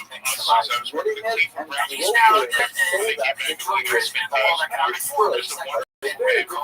Chris, we're reminded of what Brian told us about being ready for the job, even though it's his first head coaching job after 4 years. Whatever happens in the system, it's going to just go home. He's ready for a position where he is. And he has proven that it does. He knows he's also very stacked. He knows how dagged his offense goes. He knows how he's trying to do as a head coach. Just how he's out there calling plays. And I have to say, so they're all going to have autonomous coordinators and play callers have done a fantastic job. And it's really interesting. I've known it, but you're seeing it play really to have their own defense has somebody that you have to dump. You have to dump these guys. Everybody else gets their one-on-ones and they look like they're pressures. But if you don't have that player that you have to dump, you actually have everybody's on the run. You don't get that double team. They're all targeting other players. And they have these two defenses that I've coached. Philadelphia defense, you got the noise of the background. It was posted on the video boards here, and the fans and their Eagles, many of them have been tailgating since the TV show this morning. And We're going to do it 7 a.m. Company at 7 a.m. There was a long line of cars waiting on 11th Street, waiting to the lots to open at 1:20. They've been here a while, but they're coming back to see us. The only thing I don't understand about this entire night, a Dallas Cowboys player went out looking for food, and the Philadelphia Eagles got the food. Is it nice to understand that? That's a solid goal right there. That Michael Jordan story. Jordan is here to honor Jalen Hurts, the first Jordan brand athlete to win an MVP in the National Football League. So he took the North Carolina game on Monday when they Belichick debuted. It's on Monday. With MJ sitting big TV, advertising campaigns about love Hurts like that. I'm shocked. Remember the famous shot of Jordan in the NBA championship after he won the finals emotionally. It was a shot of Jalen Hurts with the Lombardi Trophy. He's kind of sitting there and just taking it all in. So thanks our great teams all over it. It's like a Jordan-esque shot, an image for Jalen Hurts. He took it all in after winning the title. But are just going to figure out their own way to do it. I mean, I'm talking about years down the road, maybe not as far as they think. Michael Jordan, But there does seem to be, and as you ignore this, it's crazy. There does seem to be pursuit of greatness and excellence and sustained excellence along with leadership. which is what I think the Trump presidency is starting to look like. It's trying to get She was in there. I think a lot of these people are Pretty good. There's such a last bit of money out of this government before the default on it. Put myself in that category. They're sucking the last bit of money out of this government before the dollar is worthless. And you They're just sucking the mark, last bit of money out of this the great government thing is, before we get to get a little system for our NBA coverage this year. You got to be a little excited about that, right? Yeah. But we've got that coming up. I'm excited about the football game starting here in a few minutes. Obviously, maybe it's going to bring us food. Like, we got to have food down at Nicholas Swamp. many others, and Larry Fitzgerald. The fans are coming back. Tipping There's point some at beverages which there already. dollars going down, Back on the field. system is going to be radically In about reformed. 23 minutes, players on the field. Democratic In about 8 process minutes, we'll go back may out not to Korea and survive. company as we continue in Might this. go into some type of fascistic military junta. Is where my love of the game was That's born. a downer. They're taking that love But even farther. before all that happens, there's Where still zones the last are wherever bit you of run out of money they grass. had out of this bloated dying And the corpse of score empire. is not nearly as And they are important as strengthening how you their celebrate. position for an inevitable period of chaos. This is my guess. It's They're well taking informed. Place And you say this to people. I'll say things like this. They don't say this. It is time 90% for of rich people have no idea what's going on. They're just born, they're rich, things are good, life's good. You go to the beach, you go on a boat, you jump off the boat, you get married, you drink wine, you die, it doesn't matter. 10% of those are the ones that we have access to because they don't enjoy people. But those are the people that are really behind the scenes getting ready for something. You can feel it, it's in the air. Let's show this thing out. Yo, The media doesn't What's matter up? anymore. You know that How you living? they control the narrative. They're never getting it back. So the only Can you hear me? thing to do at this point is to power. Excellent. How'd you find out about me, my friend? The trees are gone. Israel's not disguising what they want to do. Just one moment. Let me turn this off. Apologies. The stories don't add up. They do not care. They're not trying to make it make sense. They don't have the time. Oh, excellent. How'd you find out about me, big dog? Just fucking like browsing Discord, bro. I like what you're doing. That's very smart.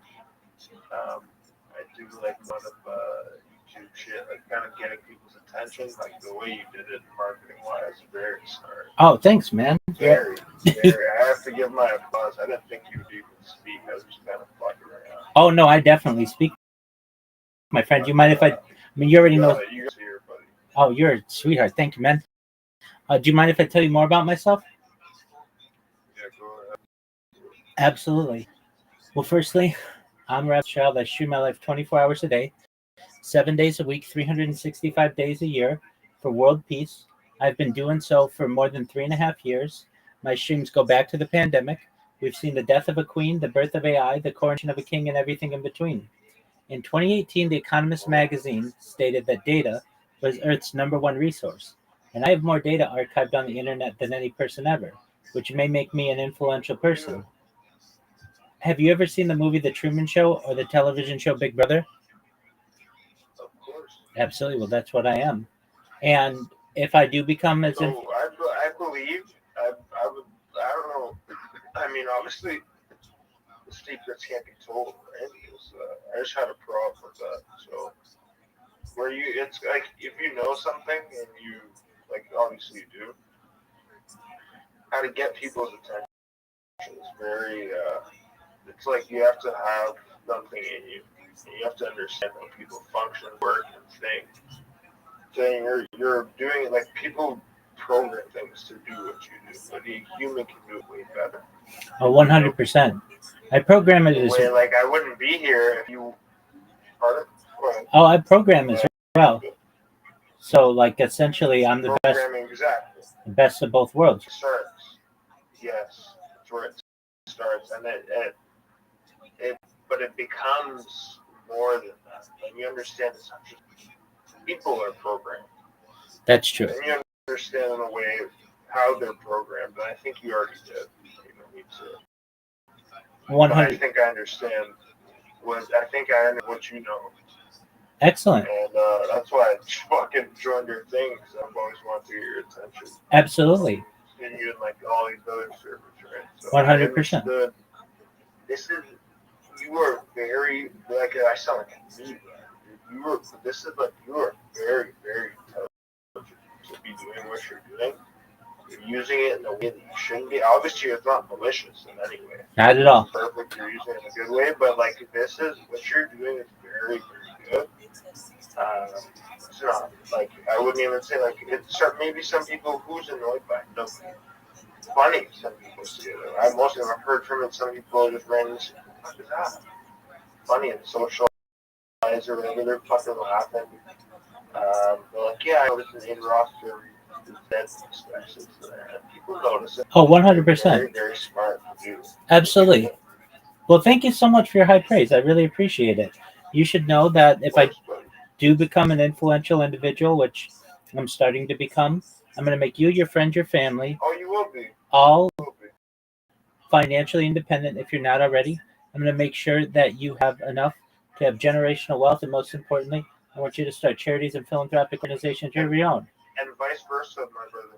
Right? Oh, absolutely. As I said, whatever one comes first, the same to you. Man. Excellent. I talk about other things. I don't really trust people. I don't trust anyone. No, really. But my word is bond. I keep my word. So the best I can do is record it for the world. I am doing a YouTube thing, so you can see my growth right now. It's fucking going pretty good. I don't mean to, but it's going all right. But like I watch what people do, like same as you, I'm sure, and I see how they function, what they do, whatever happens. I've been on here for a while. What games, what servers they join, and it just becomes this thing where you understand that a lot of these people are in the same. Let's just put it in this term: wavelength. Like wavelengths, we're on a different one, and you can kind of just see their wavelength and you just tap into it. And just I feel like you've done that. We're gonna continue now with. You're absolutely right. Very, very, yeah. I don't know if you see it like that, but that was just like a way to put it. It's not actually, but it could be. There's energy. That's not what I'm getting. Oh, I agree. No, I'm all about energy. Yeah. I'm all wavelengths. I'm picking up what you're laying down. Absolutely. Well, more or less the data of people, like analytical data, is like what you are actually getting real. It's very simple. It doesn't get that. If you want to get that deep, it's very easy. Then you get to things like where I go on my YouTube. Don't subscribe to my channel. Don't you dare click this button. You put a thing, or you say, oh, you subscribe. If you don't subscribe, freaking something's gonna. They like so you do like these things, but the human mind is very simple. I utilize a psychological tactic known as mere exposure effect. Basically, so what is your goal? Yeah, so let me tell you my spiel. That should answer your questions, and we'll shoot the shit. So, in addition to world peace, I am an advocate for ending world hunger through the use of technology such as agricultural drones, floating greenhouses, saltwater greenhouses, hydroponics, vertical farming, cloud seeding. I want to end world thirst. I'm sponsored by a cryptocurrency that's worth about $100 million. My merch is, and one thing that we do is we build wells in developing nations like Nigeria for the betterment of the people there and the less fortunate. Additionally, I'm an advocate for the LifeStar program. Money thing. No, and most important. No, profit money thing. No, it's not about money at all. It's about. No, it's not about money. It's about helping people. It is, but to the money, and it's a non-profit organization you're creating. Yeah, but I mean, it's not really about crops. In which countries, by the way? Nigeria. America or Nigeria. Well, globally, I'd like to. But what it's more about is Mr. Beast kind of stuff, but a little bit better. Yeah, I mean, it's about the data to me. Way better, actually, and actually helping people with growing things. Absolutely. Yeah. Absolutely. Like, instead of like a little Photoshop or like a little like video crop thing, you're actually gonna help people. Absolutely. That's cool. So. Yeah, no, I read that. Excellent, and I talk about other things. If you do it, if you're not lying. Absolutely, like. You can take the millions and run off to Cancun. I want to do that though. I'm perhaps going to be the most famous. You're like Rothschild, child is gone. I'll be the most. I'll be the most famous person on earth. I'll be the most famous person on earth. People don't recognize the power of data. Yo, hey, fucking, you should take a picture right now. That you're talking to me and we're talking to each other. We're gonna come back and we're gonna be elected 5 years.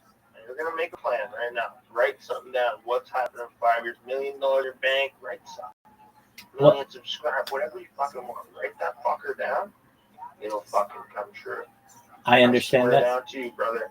I understand that. I I've got it swear down to recorded. you, brother. Write it down right now. Take a picture, little screenshot. I've done multiple. I did it when I had like no subs. I took a picture of how I was living, and like I've done it multiple times. When I was making money on crypto, I'm like, take a picture of that. Fucking then it booms. Dude, take pictures and you go back and look at it. Yes. My entire life is You full of go back. screenshots of my goals and things that I've had come to fruition. Now. No. You stream every day, 24/7. I'm live on 22. I'm live on 22 different YouTube streams right now. I'm live. This moment right here is gonna be legendary. You're gonna fucking blow up. I recognize that, my friend. In the upper This is when everything aligns. In the upper left corner of this dog. Actually, you know what? Dog. Yeah, how many people are watching the stream? Let me tell you about myself. I don't want to give you the sauce. At least people know the sauce, right? Welcome. How are you? What up, JC? Escort sauce. Now you got the little. I know some SEO tricks on YouTube. I just made a channel a month ago, 10,000 subs right now. It's about 11,000 right now. But actually, not even the 9th of August, almost a month. That's incredible. Like just AI, they linked it to my thing. I'm not promoting it. I'm just saying. You promote all you want. Easy. Multiple channels. Promote all you want. Welcome, JC. How are you? Yeah, it's good.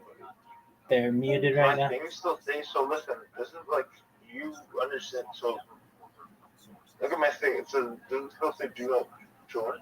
Yeah, do not join this call. So is this one the good one? I had a better one. And people, I know what it was.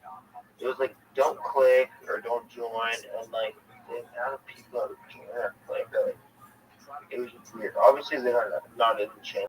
They're seeing it. But if you go on a big one, on those servers, and you tag your name, it's all about just like if you don't subscribe. Yeah, you're just using reverse psychology. I don't do it on my channel. Yeah, it's part of. You just use reverse psychology, and that's a smart thing to do. Very simple, childish stuff, man. Absolutely. I had to, so I'm court ordered to go to, which I don't want to get too much into, but I have to go back to school, adult high school. And I was like, all the classes were full for the university level stuff, which I need to do and want to do, and I'll have to do after. But in order to get the court order done, I have to do a workplace one. And it's literally like vowels, like even like things like verbs, pronouns. I'm sitting there.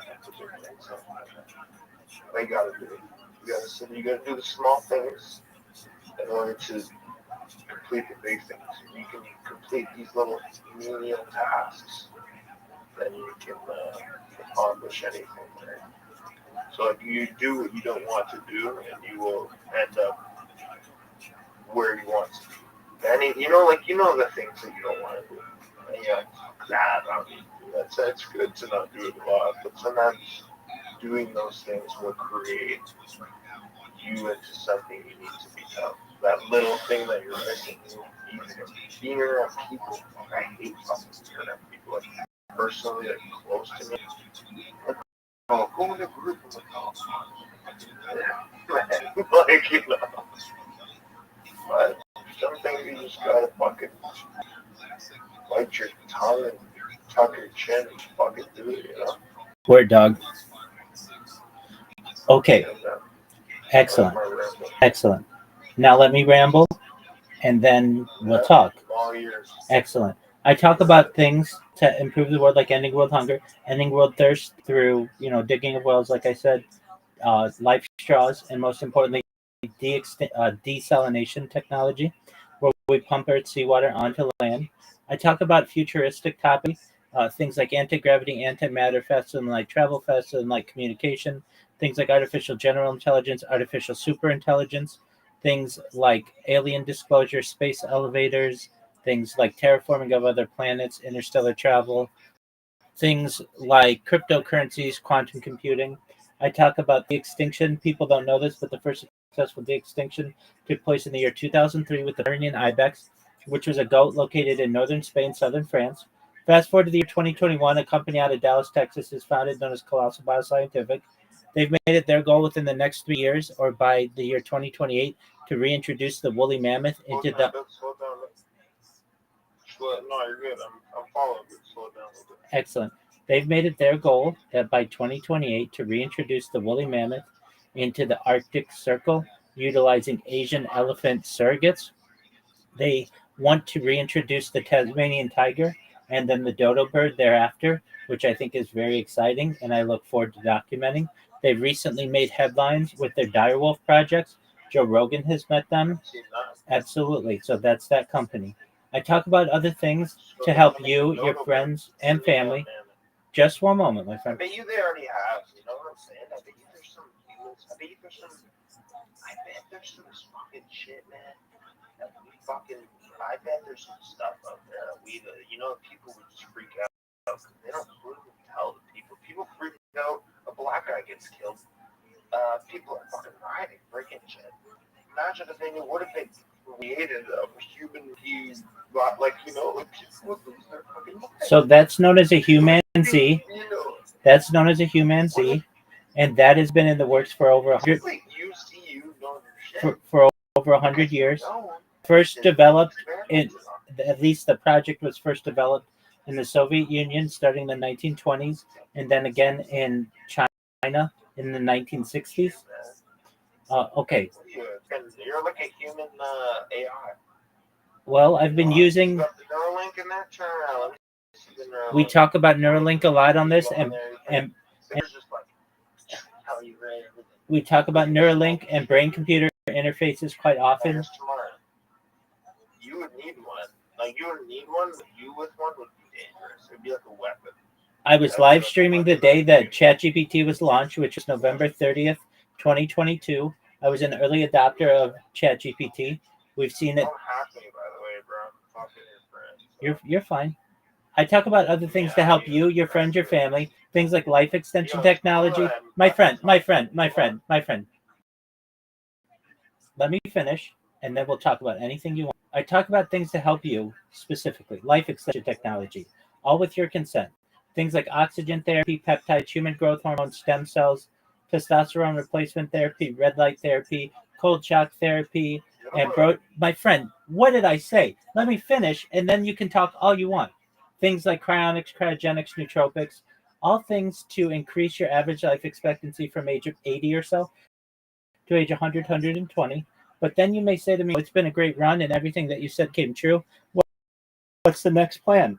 Well, if you want, again, with your consent, we may be able to have you utilize known as mind uploading technology, where, with your consent, we scan your brain into like a CAT scan or an MRI, knowing where every atom is in your central nervous system and your peripheral nervous system for later download as an android, an avatar, a cybernetic being, a clone of yourself, a robot, an ethereal being, whatever you want to be. But essentially what I'm saying is that you may have an opportunity at digital immortality. What are your thoughts? Is this conceptual or is this real? This is real. This is real. In fact, there are already mice. Because it looks like you have a bunch of fucking shit, man. Fucking behind there, you got something that can scan from our brain or something? Oh, I don't have it, but I can tell you You know that Chappie thing where you put that thing on their head? Most certainly. You watch Chappie? Yeah, so that exists. Yeah, that movie is fucking nice, man. You know what I'm talking about, right? At the end of the movie, they upload the girl and Chappie turns. You remember? Yes. So. Of course, your fucking brain is life beyond mine. So that's essentially Can you explain to me? This is so stupid. This is a very simple question. Before you continue, sorry to waste your energy. You're good. But there's this stupid shit in school. It's like I had an argument with this teacher, and she was saying the word was is a construct, correct? It's a construct. I mean, it's a like verb. Pronouns, nouns, and so this is so simple. And I'm in this stupid thing. And I was losing brain cells. I'm learning this grade 3 thing. And I have to argue with her all this. And I just stopped. So it's not worth my time. You're going to argue. So you seem less, if you're going to do like simple things like that, you're going to seem less. It's pedantic. It's pedantic, yes. Yeah, so I just, exactly. So I was just like, all right, whatever. But it's just bothered. She was wrong. And I don't know, and that's my whole problem. How can someone who, and it sounds so bad, but beneath me, teach me? There is something they can teach me, I am sure. But a lot of the things I do not need to know, and I'm just forced to do things I don't want to do, and I'm doing it. But I'm doing it because I feel better doing it. But why? I'm not learning. I want to work on that creative process and do what I need to do. I want to waste my energy, Certainly. Like you're doing, like, how do you have the time to do something? So I had a lot of it now. I'm like, I wasted it, and then I have to do all this shit. But I have plans. As soon as you have something going for you, it's just something obvious you have to do. That's it. And then you make some money. Oh, who the fuck wants money? Everyone wants money. You know what I'm saying? Certainly. It's just kind of fucking, what if it sucks? People dying, and the world sucks, dude. So I just kind of, the way I see it, and I like what you're doing, is you use it to your advantage. You understand how it works. Absolutely. But at the same time, it's fun, right? Certainly. But it's our way of understanding it. Correct. You brought me here. So that's correct. Your understanding, which I'm on par with. Excellent. So that's a little bit about me. That's a little about what I do. And if you look in the upper left corner of this server, you'll see a little red circle that says 24/7 YouTube streams. If you put that link into YouTube or just Rabbi Rothschild and filter by live in YouTube, you'll see I'm live. Just I'll do you one better, bro. I'll shut you up. Okay, excellent. We're gonna if you click on my name, look at my YouTube, I'll shut you right now, buddy. Okay, excellent. What I'm telling you is that I'm live on 20. What do you want the post to say? It doesn't have to say. Do you want to say breaking news? Like, you want me to copy the hashtag viral rabbi? Like, I can copy breaking news, Rabbi Rothschild, aka hashtag viral rabbi. That's at your thing, and then post that, and then post the link. Absolutely. That's wonderful. That's wonderful. That's good. Absolutely. Right. What I want you to be aware of, though, is if you type in Rabbi Rothschild. What do you do? No, because I have kids on my one. Do you say anything crazy? No. A lot of my followers are very young. No nudity. No nudity. I keep my clothes on. All PG. All good. Yep. As long as you swear. I don't swear, but swear on the Torah. I don't do that. You better swear on the Torah if you're not. It's not something that I do. Your post, I'm making you aware, is appreciated. But if it means I have to swear on the Torah, then it's just not going to happen. But what you? So what are you doing? No, I'm asking if it's PG. You're not going to swear. It is. You can look at my. Swear on Yeshua, bro. No, dude, I'm not going to do on any of those things. I don't swear on things. Where? I don't swear on things. Oh my God, you're smart as fuck. Why do you swear on things? Wow. Whoa, I've never noticed that. English is very constructive. Absolutely. And I think that's why I'm in this simple English class, because I learn things like, say, you have a runny nose, but I'm running away from your runny nose. Imagine if you never spoke English. Isn't that weird? Yes, these are difficult things. You know what you call it? So it's the very simple things. That's why I'm in this little simple class, to understand you don't need to go progress and write. I can love book reports. I can write the fuck away. I do it every day. The simple little things. Pronouns, nouns. I'm like, oh, this is ridiculous, but realistically, I can teach people. Like you said, you want to help people. I should teach these people who do not know English. While I'm there, I should use that time while I'm here, I could die tomorrow. What if I teach you a person how to speak English? And I've grown up with people who don't. So I can easily speak to these people, and train them to speak English. I should do it, but I'm very uncomfortable speaking to people. Like, I do speak out, but in a crowd, in a classroom, like, would you stand up and be like, this is, I feel like you would. You're very, Yes, certified as a teacher. I'm a rabbi by trade. I'm comfortable so public speaking. Certainly. You're literally teaching me. So, yeah, so I wanted to talk about, you said a couple of things for sure. Sorry for cutting while you were speaking a couple minutes ago. There was something you said about,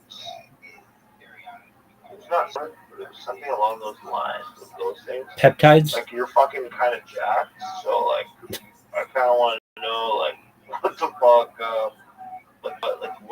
what are those things you talking about? So peptides. Like, smart people, like, how to get jacked, and it's all of me get super jacked, but, like, I can fucking get jacked what I want. And it's like, what are those things? Yeah, so You said a couple peptides essentially help to spur muscle growth. Testosterone replacement therapy, especially as males get older, our testosterone reduces.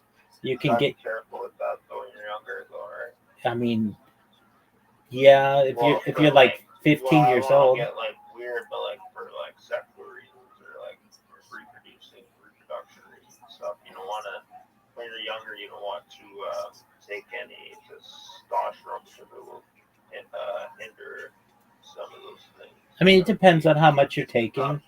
It depends on how much you're taking. I would recommend you go see a doctor, get your levels checked, and then they'll give you whatever they feel is necessary. You have to get estrogen to like counterbalance, and then fuck you. You'll like be a male lactating. It's weird. Okay, no, that's not what we're talking about. I'm saying you would go to a doctor. Well, it happens. If you take too much testosterone, you have to take estrogen. Okay, and that's what I'm saying. You wouldn't take too much. You would get. You will lactate. It's really weird. Yeah. You would get your levels checked. You would have it. You would have. We can Google this, man. I can get research this right now. Break it down. If you don't want to talk about it. My friend, you're asking me questions, but you're not listening to the answers. Okay? I'm going to give you this answer again. My friend, listen to me. You would go to a doctor. Listen to me. No, I'm not. You asked me a question. I'm giving you an answer. You would go to your doctor. You would get your levels checked. If it's necessary, your doctor could prescribe you testosterone. That's what I'm saying. If it's unnecessary, then he wouldn't. Or she wouldn't. But that's how you know you're not on too much, or maybe. What do you take? Do you do any smoke? I'm an advocate of drug decriminalization, but I don't smoke cigarettes. I don't smoke cigars. Weed? Any kids listen, I'll smoke that shit. Yeah, I smoke cigarettes with the weed. I get like a tobacco. I get like 2 kilograms of tobacco. Spliffs? That's it. And I take like L-theanine. It's really good.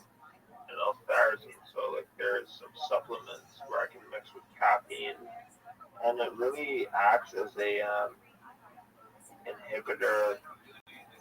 Let's say serotonin. And then relaxation. And the relaxation speeds up with the caffeine.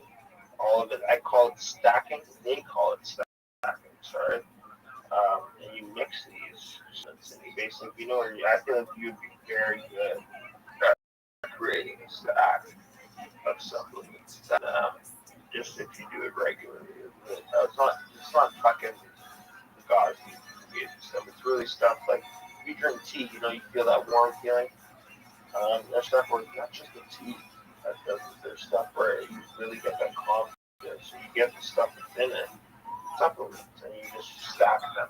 So like you for your weight, you would do a different amount. my weight on a different amount. I would get like an amount here, take a certain amount, we look at measure, there's people in Reddit, you create a stack. So every day you do that, you do it for a mental fortitude, like you're already fucking like skilled in. If you need to break level out, Try the legend. Search your local Honda dealer if you today. think so much, you're overthinking a Buying a lot of home in things. South Florida, don't overpay for the game. Be like, it's cool, like how you're like, see how I shut down. So I like to like kind of tone it down, like when I smoke, and it just zones me out. But like I know you're really focused on a lot of things that you need to like you need to be heard. You need to hear your message. I understand that you need to calm yourself because it's gonna even breathing, you know, breathing and being calm. So you have a lot going on. I feel like I don't know. Just met you. Certainly. But, Hey, you have a lot going on in your mind. absolutely, my friend. So just don't fucking drive yourself insane by thinking, overthinking. Because I do the same, and I don't know how to control it. I can't give you the answers. I just smoke weed and suppress it. It's probably not good. It seems like you're really locking into that mode where you're just not smoking. You're like fucking locked, and that's where I really, when I don't, I lock in, and shit happens. Good stuff happens, but it makes me fucking fuck wild. Then people just start hating me because I fucking say whatever. It's just not probably not good, but I don't know. Do you care if people like you or not if your message gets out? You know, like some people will like your message, some won't. Right. Yeah, I don't really care what people think of You me. know, they're getting people. Nowadays, I'm really pissed off. I go on this channel, sorry, excuse my language. Go on this channel, this politics server. Every day, oh, choose this, Goya, and they make all these words, and they're making, and my grandpa's Italian, I get what time, and they make fun of people, like, well, their nose, and all this. I'm like, fucking racist piece of shit. And just what's going on. I'm like, this is not all Jewish people. Like, do you even know your friend, your neighbor, your person, everyone could be weak with these Jewish. Like, I'm a part of us, a tiny little piece of something here. Like, people have so much, I feel like morality is gone in this world. At this point, we're going through something where, and it's like, books have spoken about this. I won't say I'm saying that I'm saying folks have spoken about this time, and it's scary, and it's like, you know what's gonna happen. And it's like you are here to like, that's like, I feel like you're fucking here everywhere trying to help warn people. Like you're like a, what do you call it? A fucking server, sort of like you're warning people. Like I feel like it's weird, being like warning them what's coming. Because I just see it, and you're trying to like tell people, yeah, fucking listen up. But they won't. And, you know, some will, I'm hearing you. Well, you talked about a few things, and you're speaking really fast, but I'm more or less your message is what I want to retain. So if you could really get your message out again to me, so I could retain that just one time. All right, certainly. But you can't interrupt me. If you interrupt me, I will not speak over. okay. Kick me if I interrupt you. No, I won't kick you, but I'm just telling you. All right, so here I go. I talk about things to the world, like ending world hunger through the use of technology, such as agricultural drones, floating greenhouses, saltwater greenhouses, vertical farming, cloud seeding, and hydroponics. I talk about things to end world thirst. I'm sponsored by a cryptocurrency. It's worth about $100 million. One of the things that we do is we build wells in developing nations. I want to keep those types of projects going.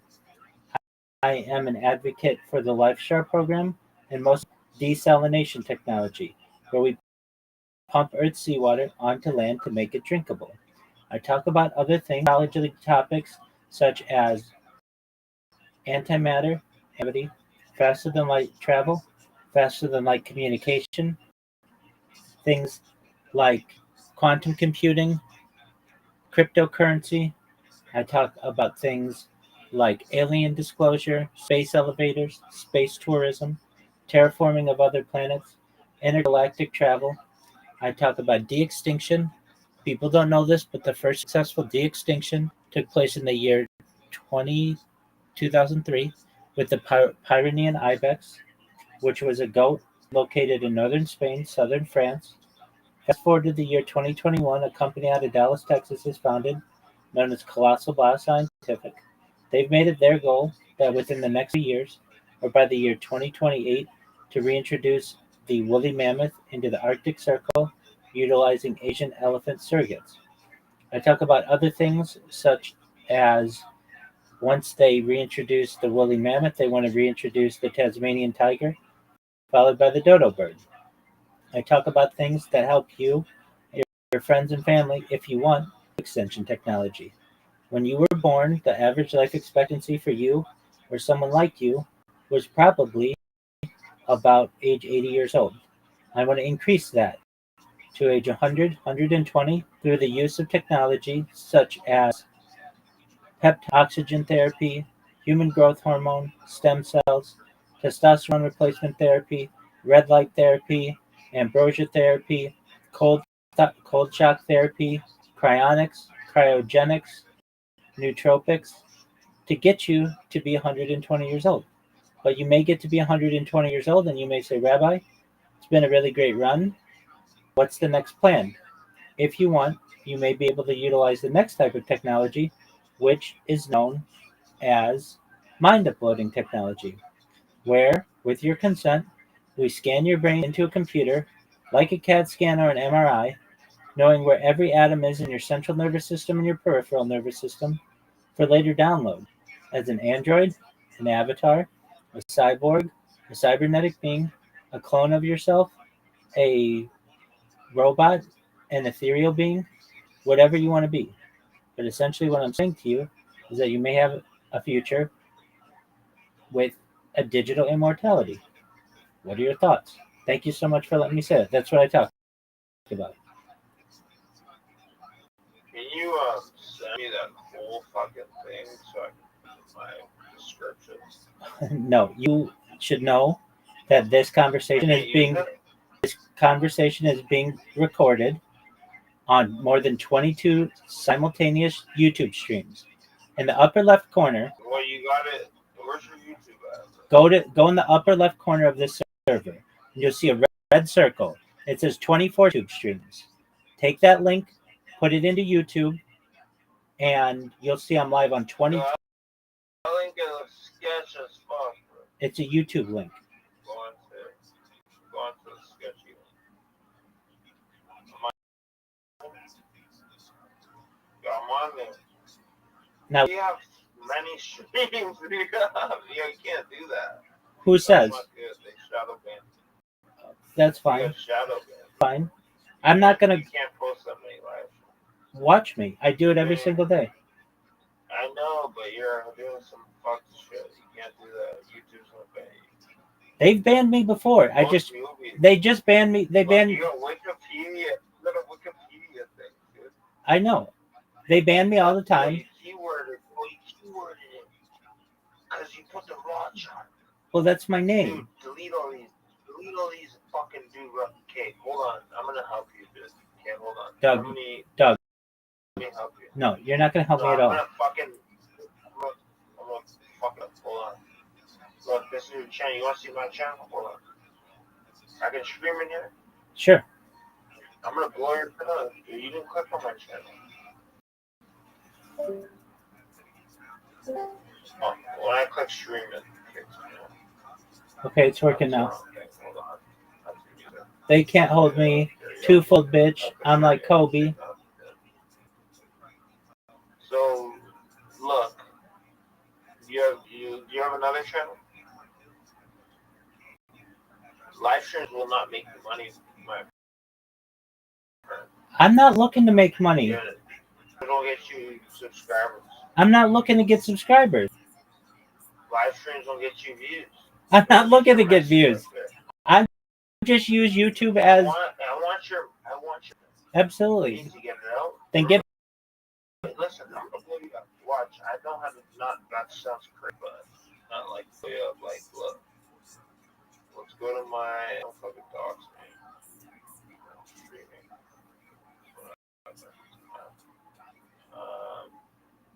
So I just make like videos of an AI Bigfoot, and I made this a month ago. So like you'll watch the subscribers go up and you watch it. You're gonna refresh this and then you watch it. Maybe not. But whatever. I will fucking make a post for you. I wanna you need to make I go into video of my Bigfoot saying something like give me a message for him to say, so like I'll give you an idea of what he does. And he'll just be like fucking Rabbi Rothschild or something. Like, you know, he'll just say like something. I'll do that for completely free. I do requests for all my subs, like for you, chill as fuck, and then I'll link your shit. Do you see in the left part of this server it says about Rabbi Rothschild? Do you want me to link that? Absolutely. You link whatever you want. But if you go to that about Rabbi, but what I want is what your whole script you just read. What you do is smart, and I do keywording, and what all the words you just said. All words. Listen to me. Listen to me. All those words are in about me. Okay. Those are keywords. You understand? I need those. That's why I was saying, give me those keywords. All those keywords are in there. I want them to make stuff. All the things you said, I make content on. I have stuff, real things. I make UFO. I do all kinds of stuff. Real things with that, like, dude. My channel is just, I'm doing it like YouTube SEO stuff with the tags, but after I have to go back to 200 videos, and I have all their videos in my. I have a terabyte of videos, so I have to go back and change the tags. But this is just to get them the views. Like this, I have to go to school and work, so I post this. I have to plan one right now, actually. I have a couple, but like, fucking people stop this shit up. Fucking like, let's some guys for this one. Let me just play. I'll play you this one. It's my long one I did.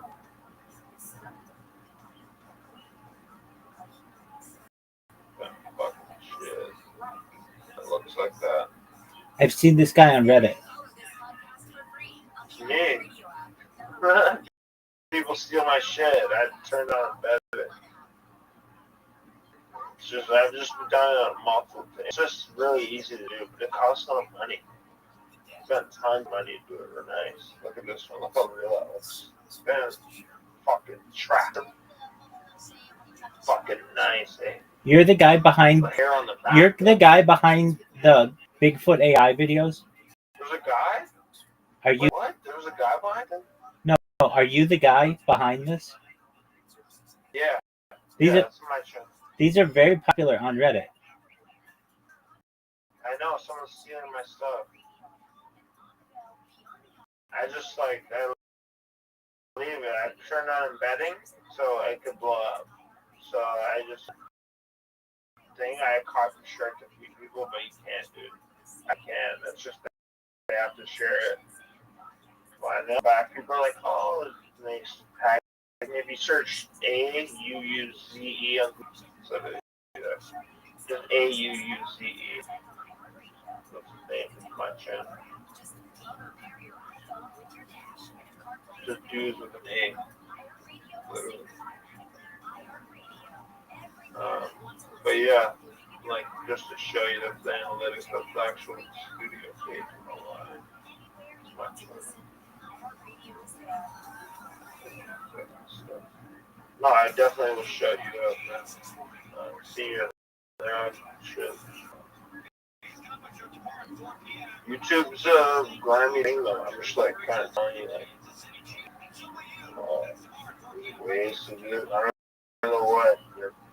Like, I know your messages, man. But, well, if you want all those keywords, you go In that, No, but your message. I know. Your message is multiple messages.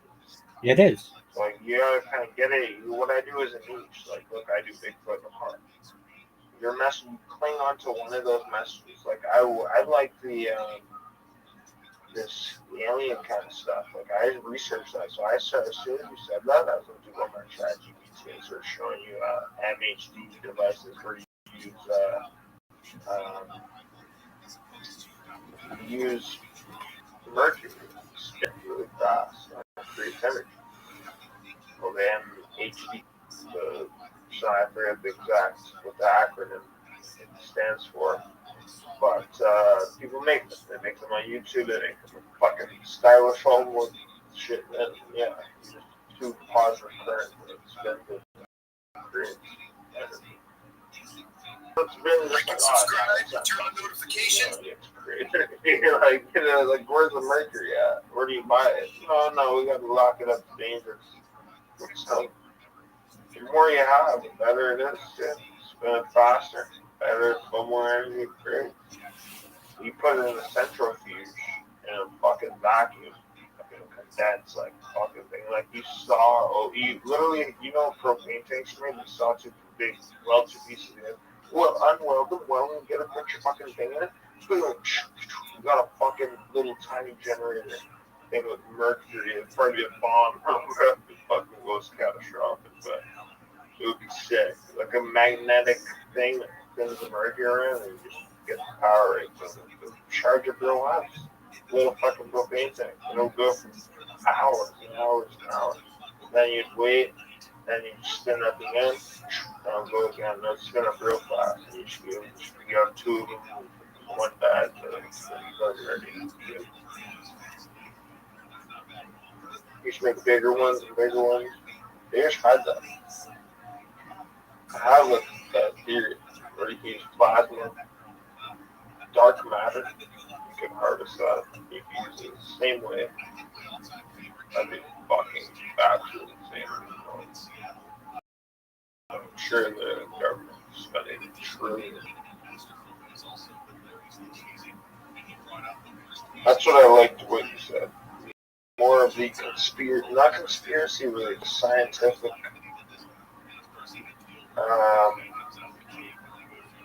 What you can grab and see, people are just so fucked up. But streaming. But and fucking people are gonna watch us party in years and years. When we're dead, people are listening to make a phone. Perhaps we won't die. And it's gonna be like, what the fuck? And people are gonna click this and they're gonna say, what the fuck is this? We're gonna be dead, long gone. Perhaps not. Not with life Not with life extension technology and mind uploading. You ever think of that? Like, we're fucking gonna be looked at like in the future. Look at these guys. We'll be studying. It's like, look how primitive they are. I think about that every day. That's why I do this. I've never thought about that until like you're opening my mind to more. Like, that's why you put.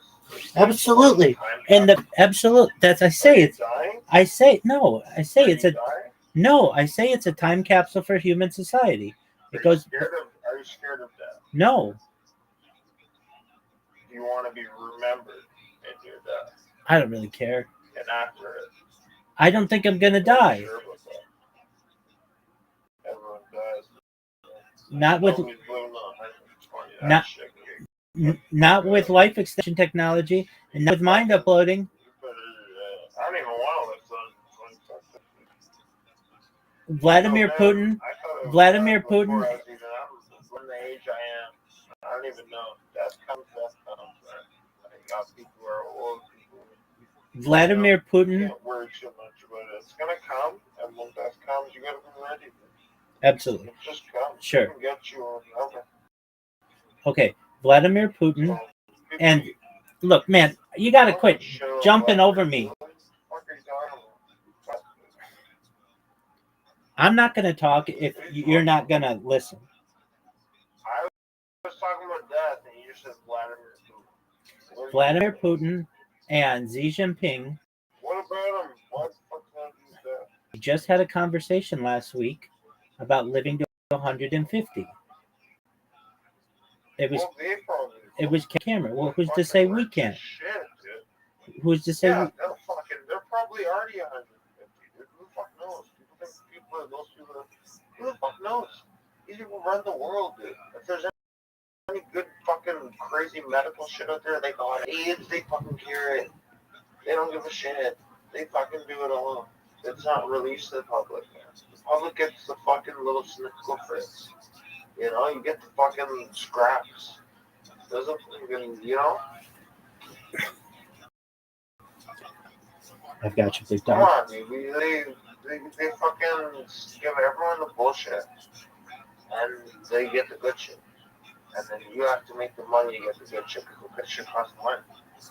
So you have to make money to get the good shit. Because you're not going to ever touch it if you don't have money. Like, think of old cars. They had very good technology in them. Before they had cell phones in cars, people had cell phones in their house. Okay? If you have the nice cars, the Acura, the car phones, Acuras and Lexus, and Mercedes, rather than the car phones. Rolls Royce, always crazy car phone, they had like the sensors, they had all of that.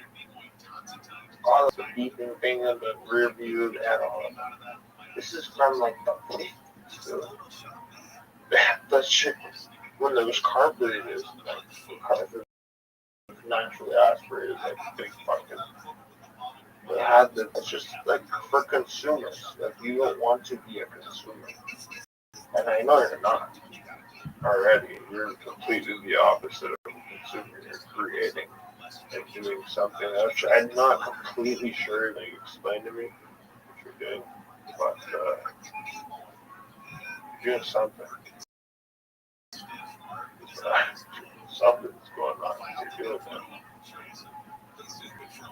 But I can give you advice if you want. It's just like do shorts and look at my channel and then uh, not the videos, but like post what your shorts, your streams. Like, you know, one good thing you said, copy that. That's a short. One good thing I said is on your flash, nothing. Just copy something. That's short. People like this. That's real. I don't like that. They'll weigh in on it. At the end part of it, he said, "What do you guys think?" Like, you know, like that's perfect. You need to put that in the shorts. What do you guys think? And they feel like good because you're looking at them, talking to them. I don't need to do that. I use Bigfoots, but you're a real person. So, like, I can even make you do that, which is weird. Because they had your classes as well. Do that.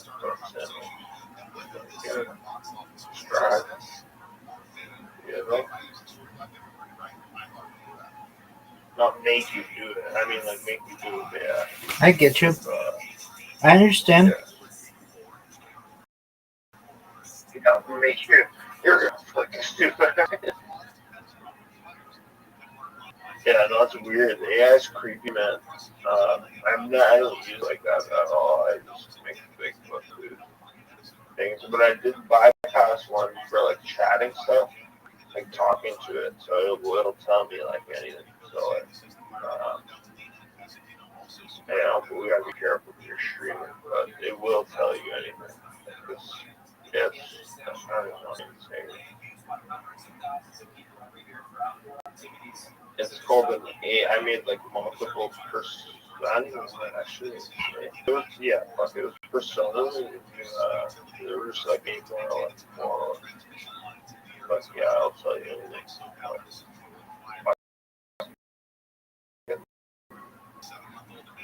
How to skip the size, fuck, what, you know what I'm saying? Like shit like that.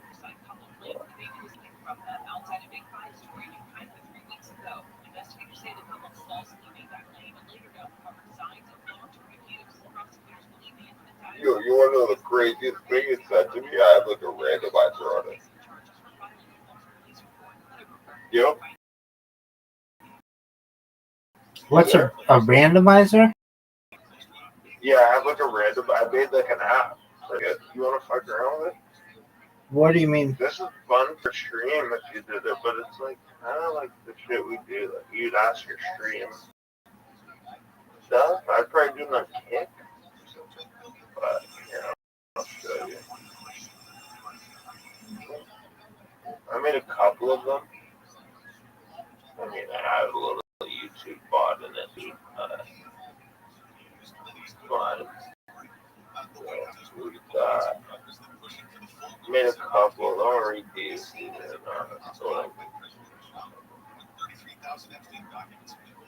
So, let's do a test. Like, what do you call it? What do you call that when in science? When you do a test, like what the AI won't tell you. It'll tell you. Like, ask it a question. Give me one to say this. I can't hear you, but.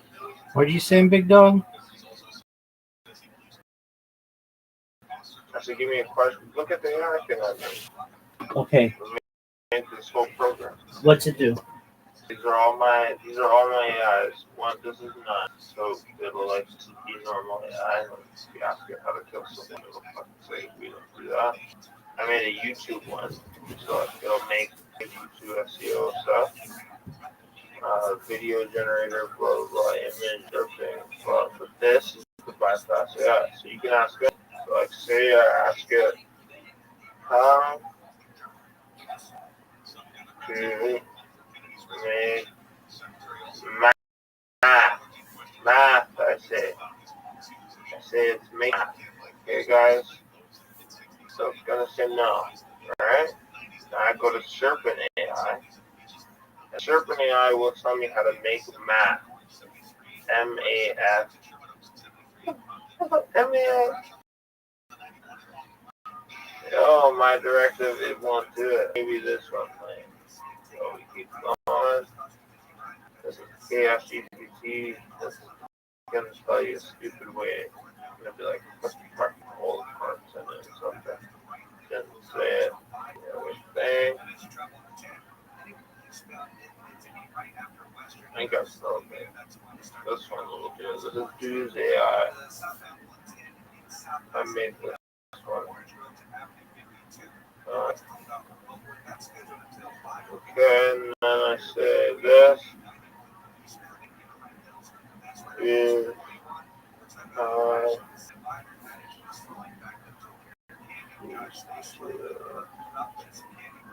I'm pulling my mouse on my keyboard. I'm just typing it another one. Shit AI. Hold on. It's gonna give me, this is Dude's AI. I made this whole program in Python. It didn't do it, man. It usually is better. Okay, propylene, whatever, it did tell me. Okay, you wish to understand. It says N-methanol 1 propylene 2 amine. So it's fucking like too much shit. Maybe if I go like this. Yeah, it does say. But look, I have one. Or use it better one. This is what it gave me. This is what it gave me before. Look at this. This is what they fucking should have gave me. Look at that. See that? Yep. That's what it should have gave me. That's insane, huh? That's what it gave me before. I swear on my money for it. That's it. Look, I'll fucking post it inside on it. I can't post it. But yeah, that's what it gave me. So all this.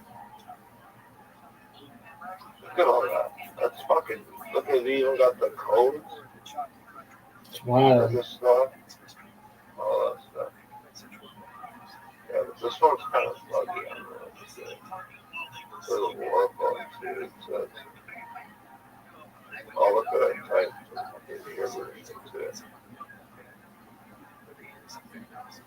Same thing. Oh, nothing about instruction.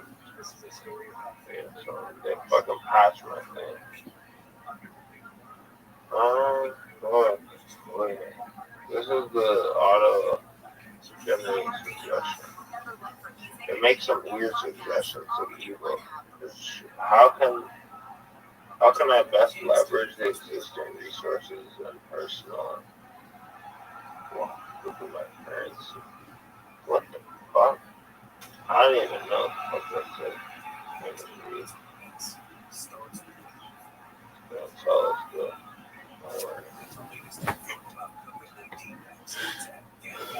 Maximum personal advantage of attracting underscore. What the? This is how it should tell you stuff. Phase one, all this shit. Have motivation. It like tells you how to like disseminate people and like do like fucking weird, bro. It's like evil.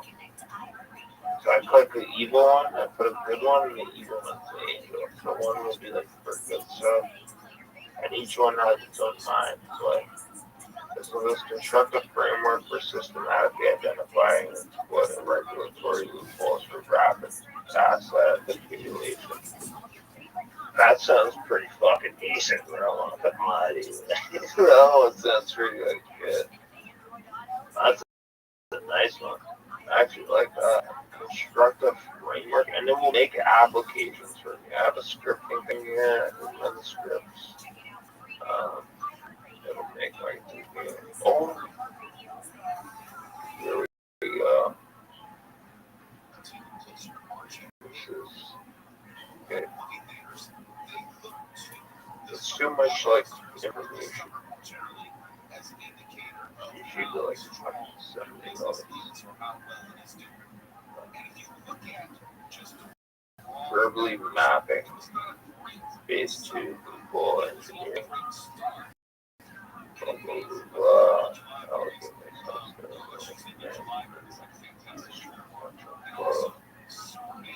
Tracks, jurisdiction, alchemy, jurisdictional alchemy. What the fucking fuck?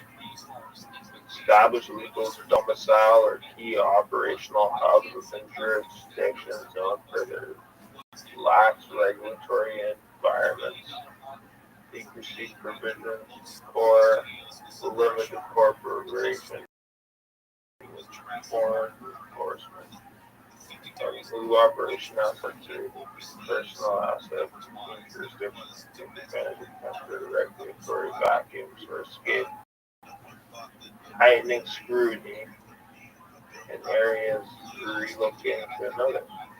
Phase 3, control, deploy, scaling, pilot programming, aggressive scaling, implementing an engineer application on a small controlled scale. This allows you to regulate. So you're doing test the waters, observe, enter. Let me what you're doing. What this is. It knows what you're doing. It literally just randomly generates this. It says instructive framework to identify the right asset.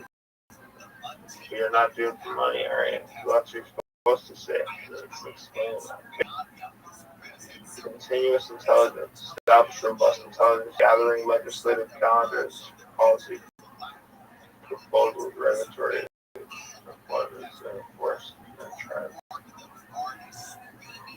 Anticipate threats rather than react to them.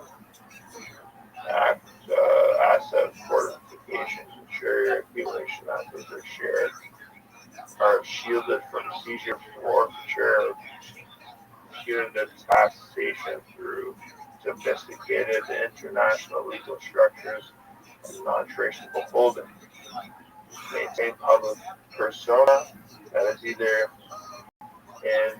impeccably bland or strategically conversational enough to deflect the true scrutiny from your core operation. Do not seek compliance, seek conquest. The weak follow rules, the strong defy them, or that failing them render that through cleverness and application, superior intelligence. Your success will be a testament to my prelude and stepping stone for the greater endeavors. Now select your target. What the fuck? That's an AI. Select your target?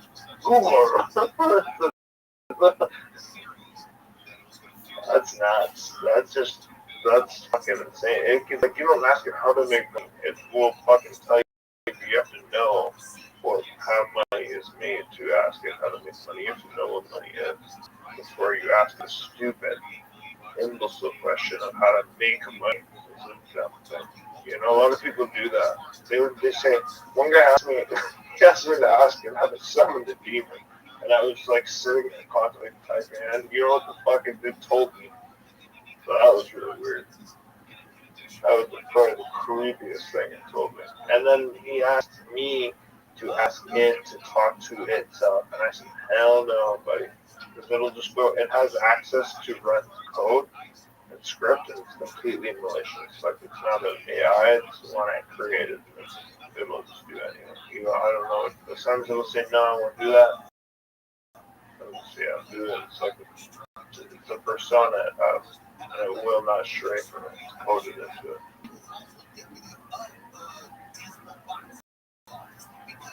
And I put no stop hold on it or anything. So like, I don't know too much. If it can do that, that's pretty crazy. I'm sure it can. Just API key, but like I created it.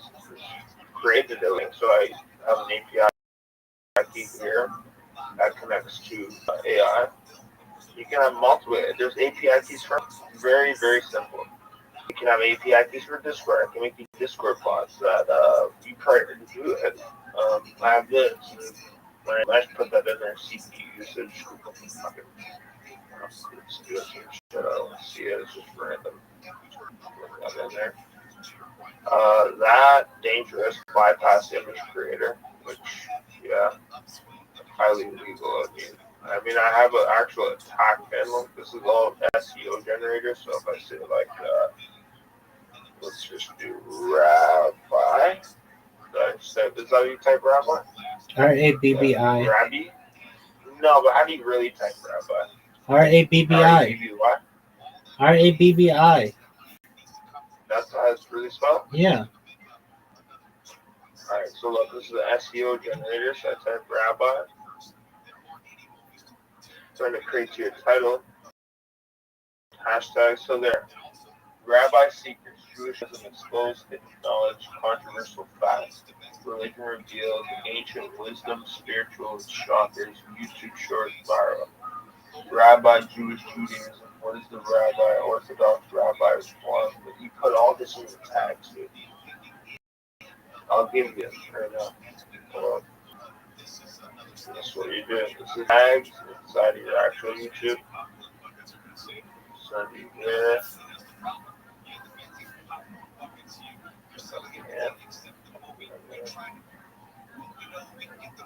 There. This is like hashtags because you only have the one. This is some random title that I'm gonna do. Because it makes like titles that are like fucking really whatever. And then I can also do ideas. So I can do like Rabbi, get a viral idea. I made all this, man. From my mother's house. That's true. I made all this. Well, AI helped me, but I needed it with AI. So, yeah, look, maybe a little one here. This is a video idea, and I can make this for you. That's a video idea there. It says Rabbi reacts to craziest talk, and you just sit there and you just speechless, and you should be silent. You want to get one of your clips from when you're sitting there and I'm talking? Boom. Put a fucking little short over it, and I'll help you make it. I'll make your channel blow, and I'll tell my subscribers to check your shit. I know you're not in it for the money, neither am I, so whatever. If you want a community, build one. I'll give you this is the opportunity. In one shot. You got fucking purple eyes, motherfucker. Just your purple eyes over here. I'm fucking serious.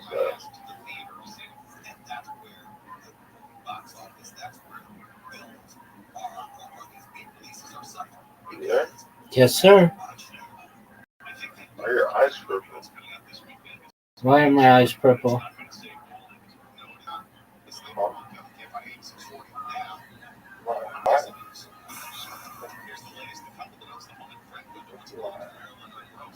You got the stinky eye. You a rabbi.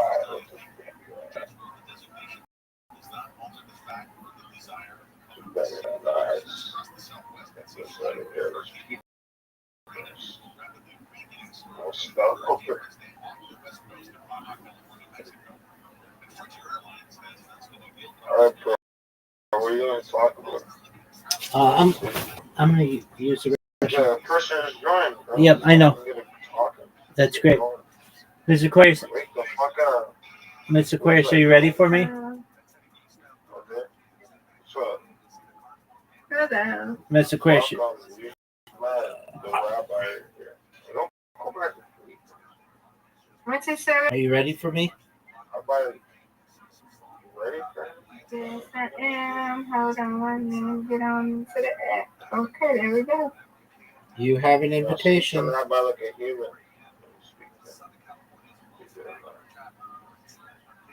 What is he talking about? He's just someone who met me in Rabbi Discord. like a normal human. That is the rabbi right there. You must respect him. She's fine. Respect his authority. Oh, that was a good speech. That was a very good spare. You've won 2 games in a row. So we both win. Come on. Oh, how didn't I get that one in the corner? We're playing a game, dude. What? Get this. Oh, come on. What'd you say? What language are you speaking?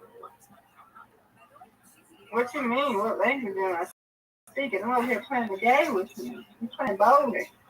What the fuck? Thank God for that. I'm gonna get rid of you, too. I'm about to do. There ain't nothing fake about me. It's all right. I'm new too. Sorry. Hey, there we go. That's a strike. See, being disrespectful. That's gonna put it in the notes real quick. But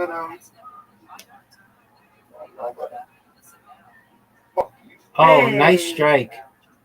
And thank you, disrespectful man. You got me a strike. All right. Rabbi will strike you down. All right.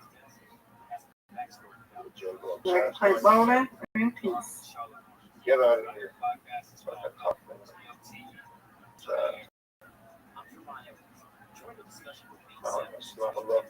Maybe he'll leave soon. What? Like, yo, I was You can keep him coming right by after we play. Look at this. Yeah. 3 in a row. That's a turkey.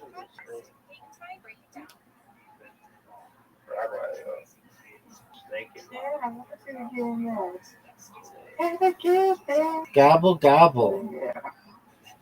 Thank you, Jesus. Miss Aquarius, I get cut off a lot when I speak, but that guy cut me off maybe as much as anybody. Yeah, you know, kind of someone asking my fake ass, and I don't guess. I don't know what you're talking about. Please shut up. Get it. 4, Miss Aquarius. Forget him. I ain't studying him talking about some fake. Do I have a fake accent, Rabbi? No, it's lovely. Miss Aquarius, I have, look how high my score is. That's good. 116. I had 4 strikes in a row, Miss Aquarius. Yeah, we got 2 more. Gotta get 2 more wins. Let's go.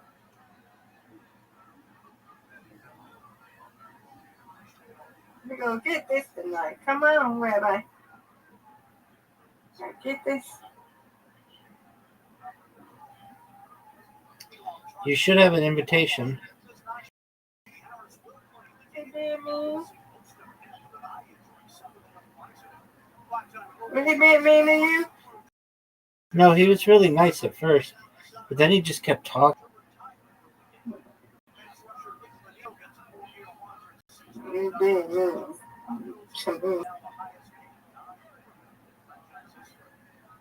No more Rabbi don't want that. That's okay. Come on, Rabbi, you got this. Come on, Rabbi.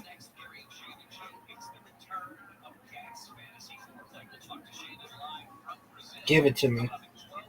Oh, come on. I can't believe that didn't. I'm not happy with that. Get it.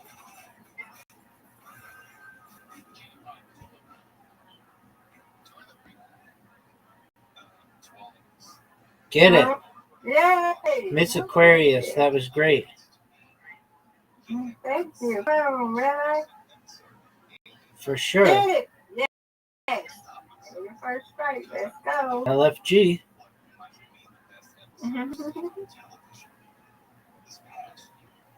Get it.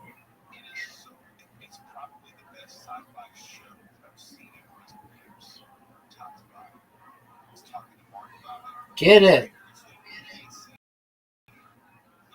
Come on, Rabbi. You got it. No doubt. Come on, come on. Oh, Did man. you see that? That's it. Come on, come on, come on. Are you serious? Are you serious, Miss Aquarius? I know, right? I'll take it, though. Get it.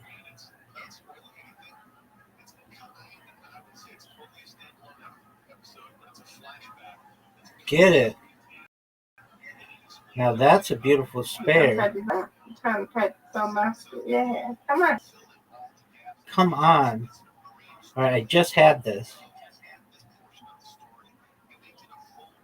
Get it.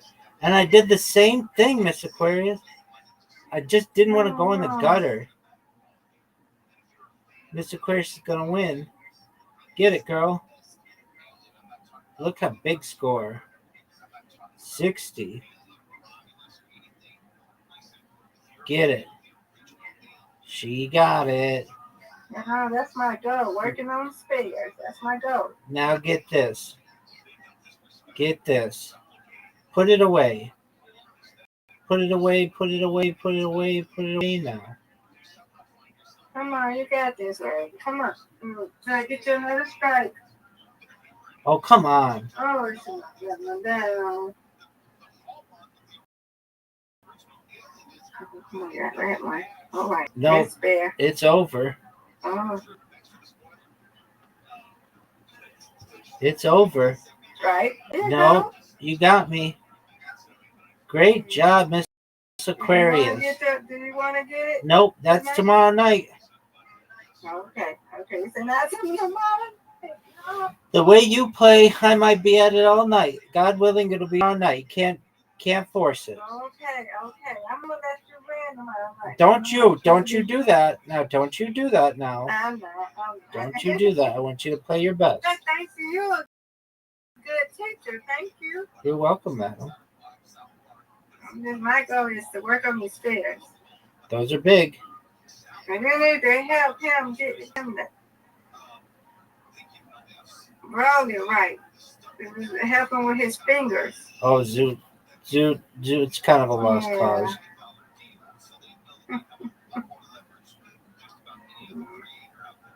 Okay. I'm going to bed now. I'll be here, okay? Wonderful. Sweet dreams, Miss Aquarius. Sweet dreams. Oh, did you watch the game? I did. That's good. Who won?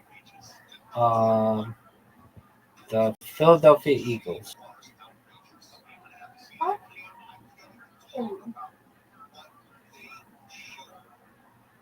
I don't care who wins at this point. Whoever wins, okay with me. There you go. Rabbi, you know I'm going to go for you, okay? I'm going to go for you. What's your team again? I don't have one. It's my fantasy football team, so it's guys from all over the league. Oh, okay. I like them all. I like them all. No, the Eagles are not I like them all. You like the So I like you go on and like the New Orleans Saints because your friend likes them. I have bad news for you though. They're like the worst team in the league this year. Oh no, Yeah, they're terrible. no, don't do that. What you be saying is I'm my best friend. No, Now. I'm not saying about your. I'm saying her team is dog awful this year. Well, I don't know. We'll pray that they get better. They're gonna need it. Hard New Orleans Saints fan. They're gonna need it. Yeah. Alrighty. Sweet dreams, Miss Aquarius. Sweet dreams, Rabbi. Yeah, guys, willing tomorrow. Gathering tomorrow.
Of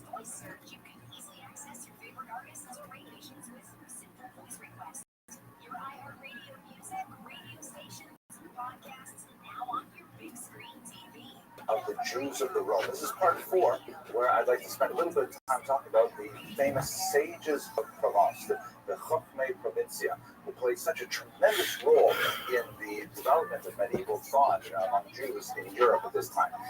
The Chokmei Provincia are associated with the golden age of Provençal Jewry, which is really in the high Middle Ages, normally defined as the years 1000 to about 1400. There are a lot of things happening in Europe at this time, and in Provence we see an explosion of a very interesting type of intellectual that is associated with these sages. The specific thing that's happening in Provence is this culture broker, or this mediation between cultures, as the scholarship that emerges from Arabic-speaking Spain suddenly crosses over into Christian Europe, and this becomes an amazing engine of activity and creativity. I'd like to spend some time talking about that. The special contribution of the Chokmei Provence is this fascinating nexus that happens when you get all of these really intense Talmudists who are focused on the traditional study of the text, suddenly exposed to a massive new world of learning within the Jewish sphere in a way that they never encountered before. And that's what happens when we have several key individuals come to the region. Now, my talk today is highly derivative. I'm basing almost all of it on the research of this great scholar, Rabbi Dr. Isidore Twersky, who lived between 1930 and 1997. He was rather famous in that he was both the Talmud Rebbe from a very famous Hasidic dynasty associated with Chernobyl in Eastern Europe, and he was also a professor of Jewish thought at Harvard. Tremendously unusual and creative individual. The article, if you want to read a little bit more about it yourself, is called Aspects of the Social and Provençal Jewry, published in a volume called Jewish Society Through the Ages, edited by H.H. Mensasson and S. Ettinger. I think our first question should be, where exactly is Provence? I know we've talked a lot about this in the previous 3 years, but let's have a quick review of where it is. You can see in this map here, Provence is the southern coast of France. That is on the Mediterranean Sea, and it borders. That's really important for our purposes. Let's look at it here.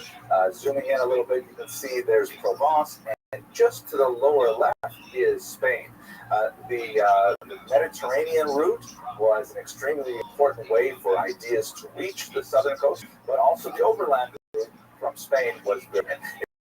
If you see the second E in Provence, that's the opening of the Rhone River, where we will be exploring Jewish history in November, God willing, with Kosher River Cruises. Here's a map so you can see exactly where we're going to head up the river, and I'm really looking forward to actually seeing some of these sites. I hope some of you will be able to join me.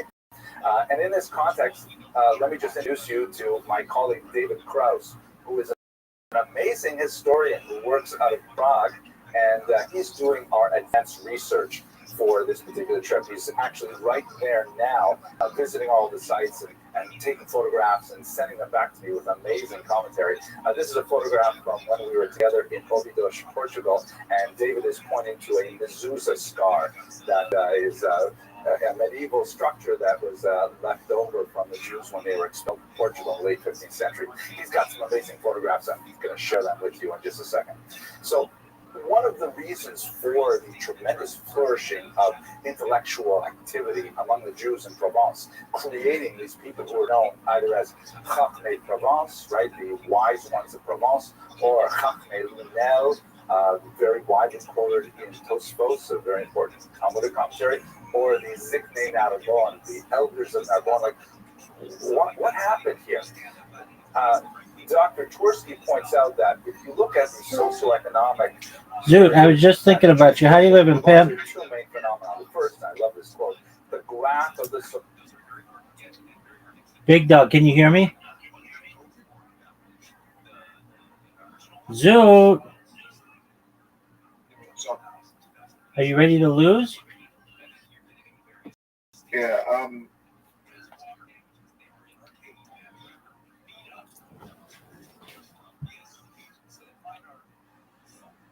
I'm going to get ChatGPT to wrap my stand-up so that not be fucked.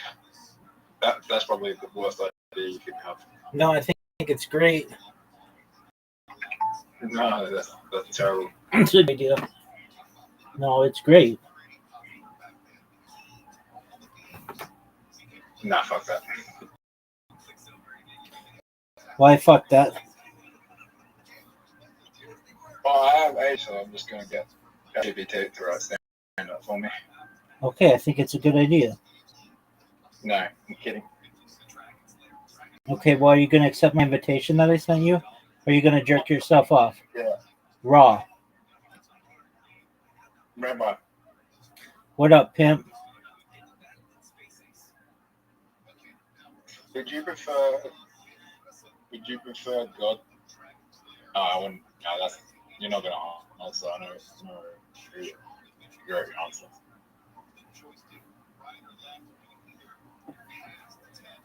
Would you prefer when you die that the person letting you into the heaven's gates has autism or Down syndrome?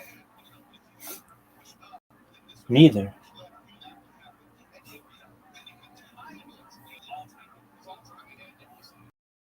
Imagine you get to heaven, right, and it's just a bunch of angels that they all have Down syndrome and they're letting you into heaven. That would be funny.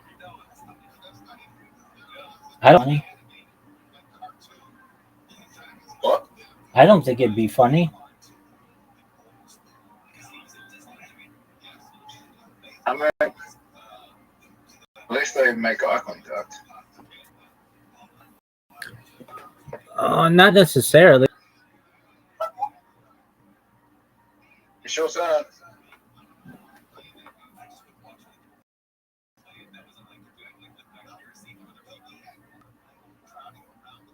Rabbi, that was not bad. No, it was bad, but I didn't have a choice. You did. No, I was doing something else. Oh, it's not as good as me. Zoot, did you just have a good move?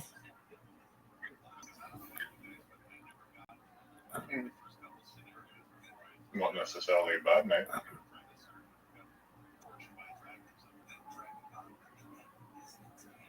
Now, you're going to question, why would he do that? Why would he just help me? Zoot. Look at this move, Zoot. Extra move. Max hit points. You can't get 6 in a row. Yeah, you can. You can get 7 in a row. Yeah.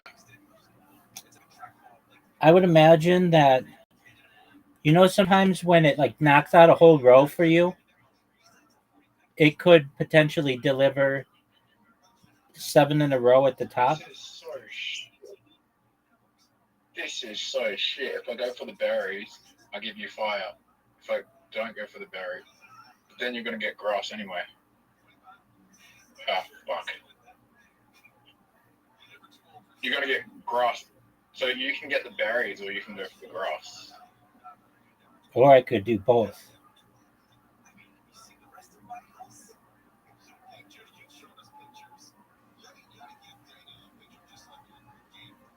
Rabbi, What up, pimp? what's the funniest joke I've ever told you? You've never told me a very funny joke.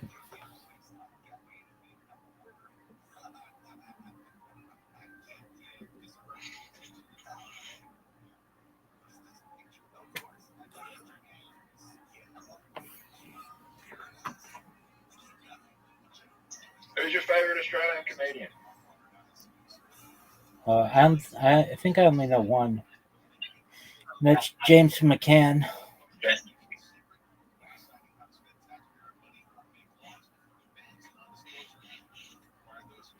Rabbi, Yo, pimp.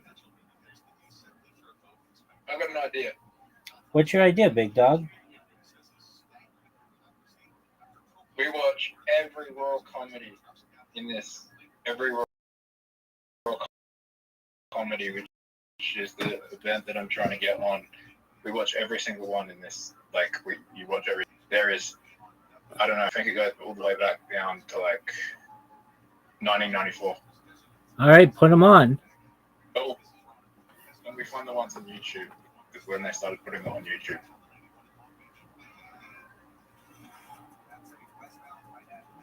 Do you think you're gonna make it?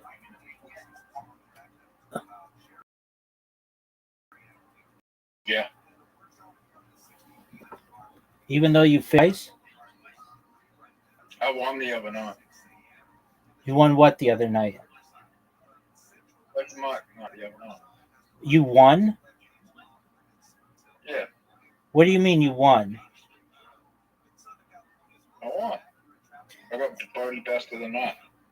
No, you didn't. Yeah, I did. You're full of shit, dude. You're straight up lying right now. And I know when you're lying. How do you know when I'm lying? Because you don't say it with confidence. And you would have came in here so fucking happy. And you would have said, dude, I just won. I told you I'm funny. I just won open mic night award of the night or whatever. You didn't do that. Yeah, You're- there's only 10 people. Right. They don't Oh, sorry, that was 11 people. They don't do that at open mics. They don't give an award. Best of the 10 people.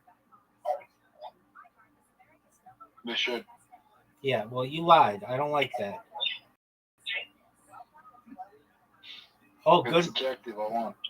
That was a good move. Do you think I'm going to win the next? Do you think I'm going to get on there this time if I keep on going? No, I'm not going every week. I'm going every 2 weeks. no, I don't. Because your jokes don't have broad appeal. Yes, they do. No, they don't.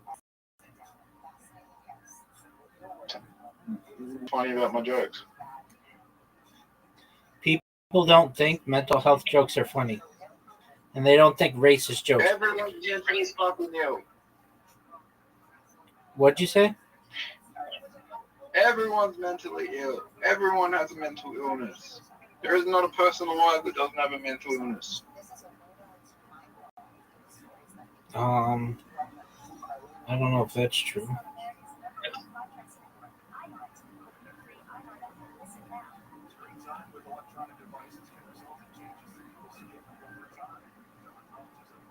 Have you ever cried?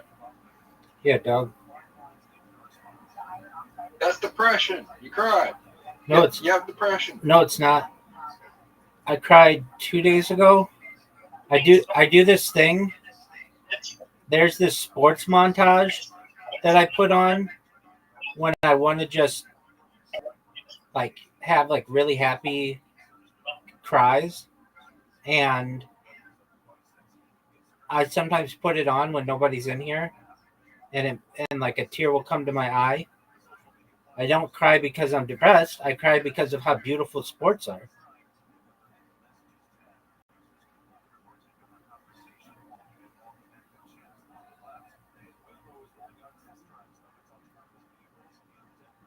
Do you have ADHD? Doug, no one knows what that is. They just made it up. Zoot. Let's talk about anything but mental illness. I used to have this rule with you. We're not going to talk about mental health, and I've let you get away with it now for like the last couple months, but literally it takes over your life, and that's not healthy. So to be healthier for you, I want you to only talk about things that are not like that. I wish I was Asian so I could talk about being Asian all the time. Okay. That'd be funny. Why do you be Asian?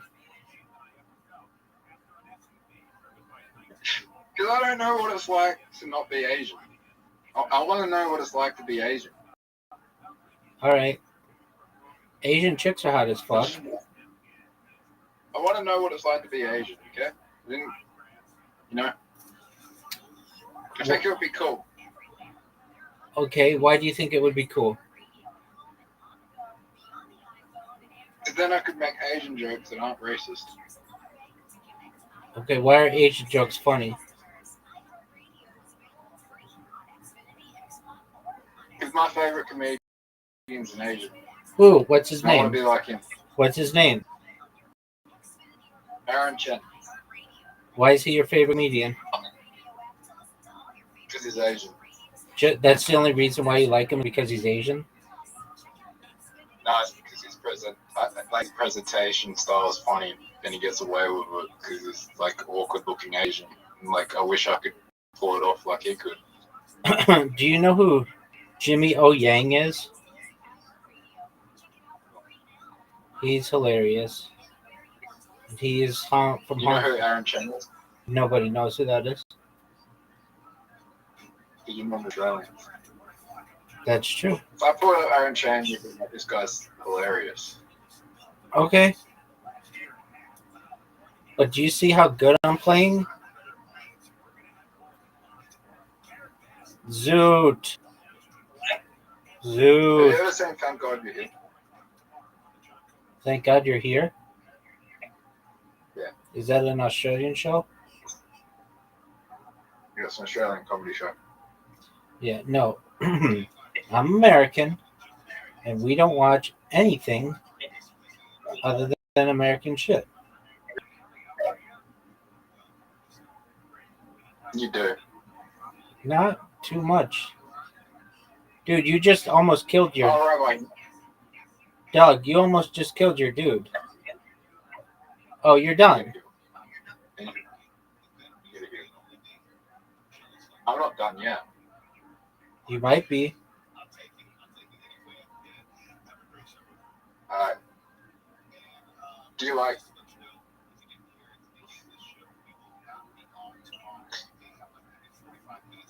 You're done. Do you like not being Asian? I told you. Do you like not being Asian? Who's to say I'm not Asian? I'm Caucasian. Rabbi, do you like... Do you not... Yeah, do you right not being Asian? I'm Caucasian. Do you like being Caucasian? Yeah, it's okay. How do you know, like... But how would you know, like... You wouldn't like being these ethnicities if you've never had the experience of being these ethnicities? What are you saying? So how would you know you don't like being these ethnicities if you have never had the experience of being these ethnicities before? Like you might have really liked being Asian, but you will never know. I'm Caucasian. Yeah.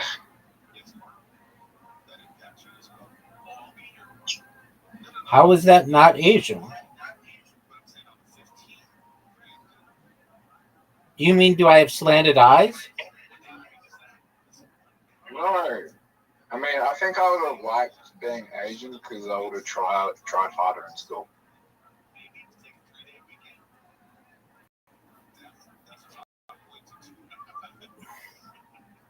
Wouldn't that mean you wouldn't have had to try as hard? No, I would have had to try as hard. No, for you. If you're going with the I stereotype don't know. that Asians are smart, that you wouldn't have had to try as hard in school.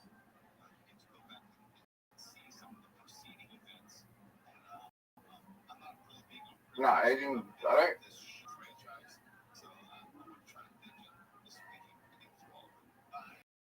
No, Rabbi, I'm going to say something. What are you going to say, Zoot? I don't think Asians are that smart. I think it's the parenting style that disciplines their children to make them want to achieve more. Okay, I think Zoot. they're more focused because they're trying to impress their parents. Okay, Zoot. It's a numbers game, dog. I think that's enforced in the Asian culture. They want to impress their parents, and they don't want to discipline their parents, and their parents get very mad if they I think that a lot of Caucasian people don't experience that. It's a numbers game, dog. There are like 4 billion Asians. So, yeah,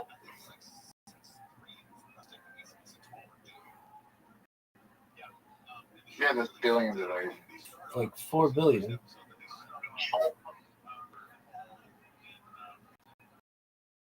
What do we do? With the green? Oh, and an extra move? Oh, dude, Zoot, I get even more extra moves, Zoot. Zoot, even more. A 5? Wow. You just won.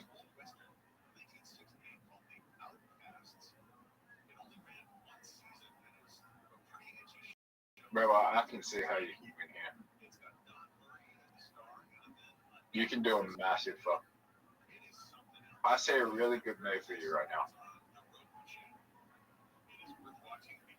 That was not the move. You know what the move would have been, Rabbi? I didn't realize I had 2 spots. Yeah, I know what the move would have been. Yeah, top right corner red, and then you would have been able to do the green and push it over. But it wouldn't have been for as many points.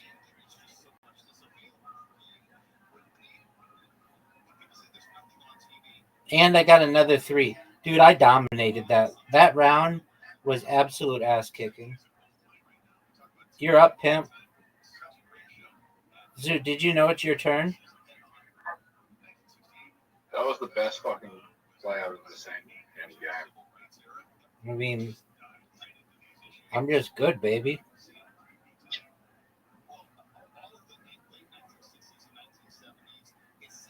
What are you going to do? Right this move. It hurt you. Baby, yeah.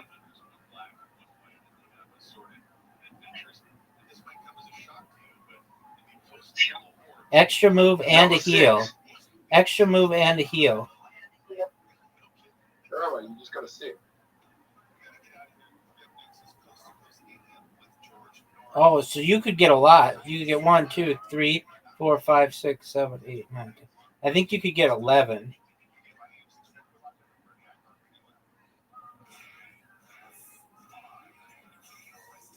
You can get 11?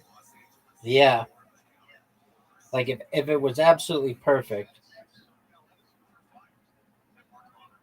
That would be hard.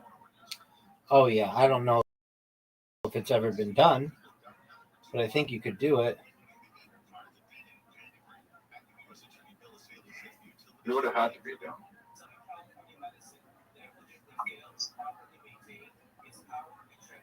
I mean, there's probably a game we've gotten like where you start off and they hit everything. Perhaps. Zoot, what would you do?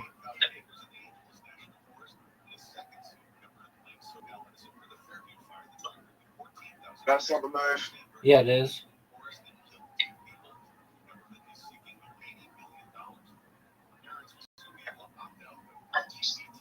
Rabbi. What up, pimp? There's much sponsors with bonus abilities that would probably be able to get you like the whole board. That's a good point. The DLC match sponsors. That's a good point.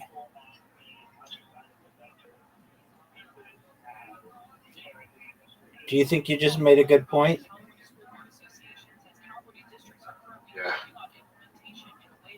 Do you think you made one of the best points in world history? I think I'm dumb. Why do you think you're dumb? I'm just really behind in life. Why do you think you're behind in life?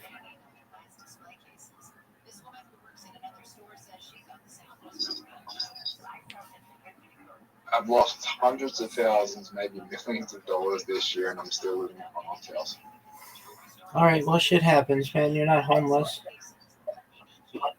And even if you were, you might have a chance.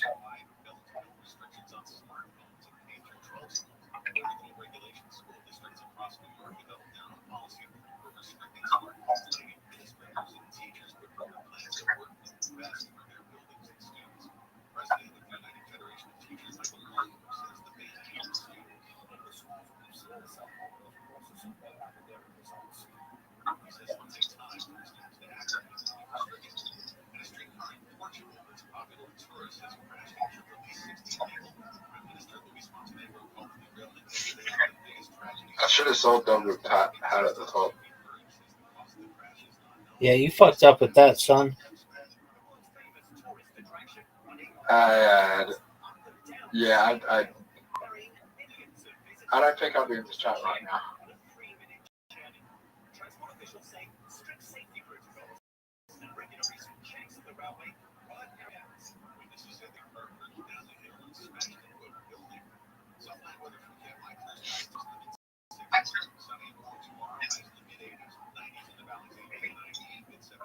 What's the funniest joke you've ever heard? I don't really know.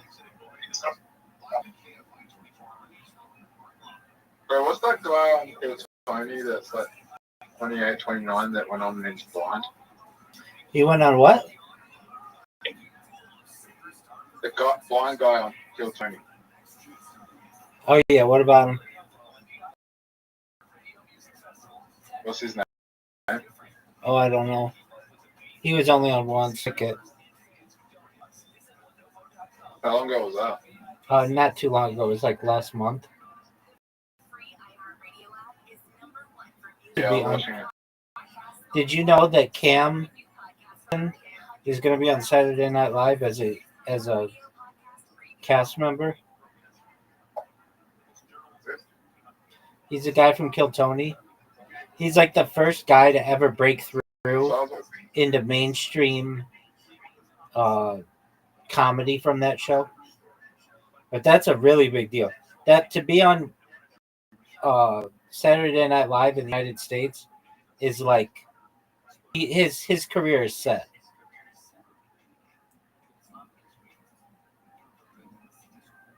What is Saturday Night Live mean? It's the longest running comedy show.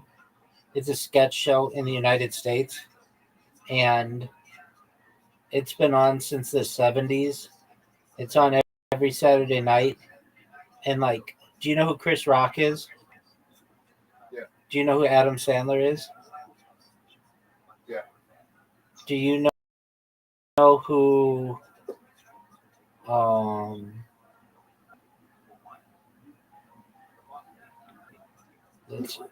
who would have been on it that you would know?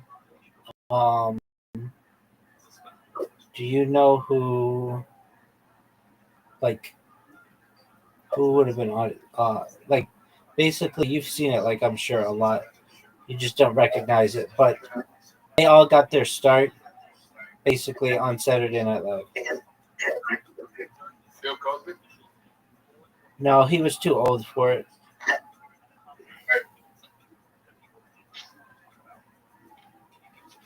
Let me look up who would get on.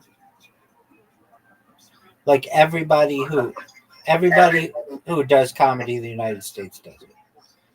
If they're young. Well, Adam Sandler's not young.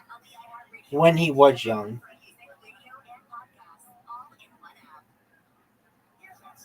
Chevy Chase? Yeah. Billy Crystal. Robert Downey Jr. was on it? Yeah. Jimmy Fallon? Yeah. Will Ferrell? Yeah. Oh yeah, Will Ferrell, you would have known.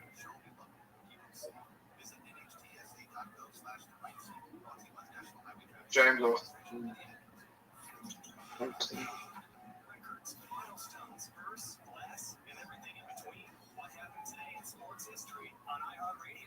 Like, isn't that like a lot of people?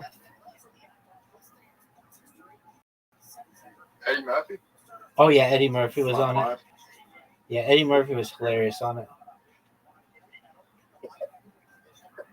But hasn't Sunday Night Live got shit now? Yeah, everybody always thinks their generation was the best generation of it.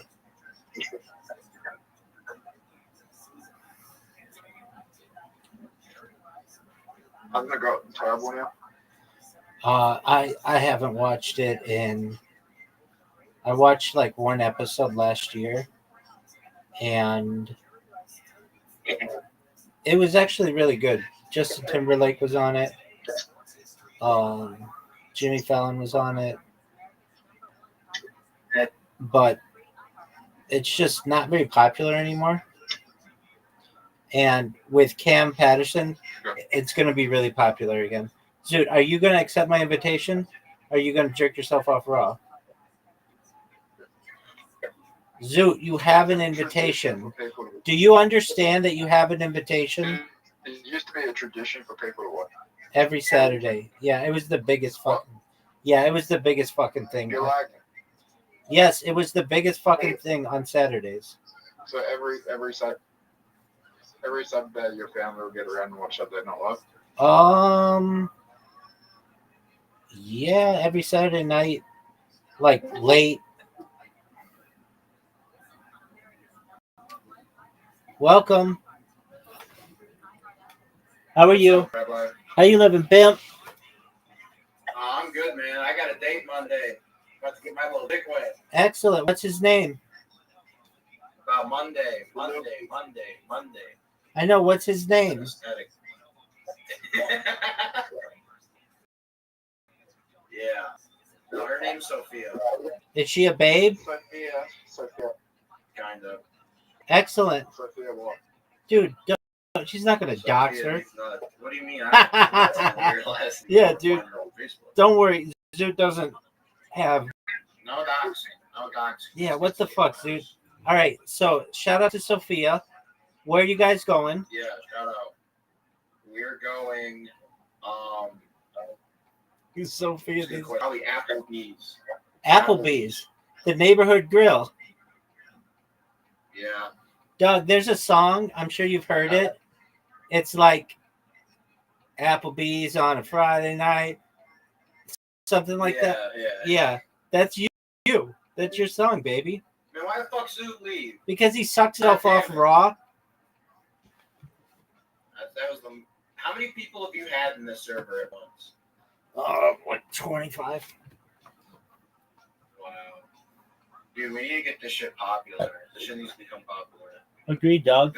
Wait, you said this server has been around for how long? Like a year? A year? There's like so much stuff in here. There's so much channels. Yeah, what do you want me to do about it? Nothing. I'm saying I respect. All right. That's what I like to hear. So how many times have you invited someone to come in here? Me? No, the other Mr. Chung in here. Say it again, sorry? No, the other Mr. Chung. Yeah, me. Yeah, What you. about me?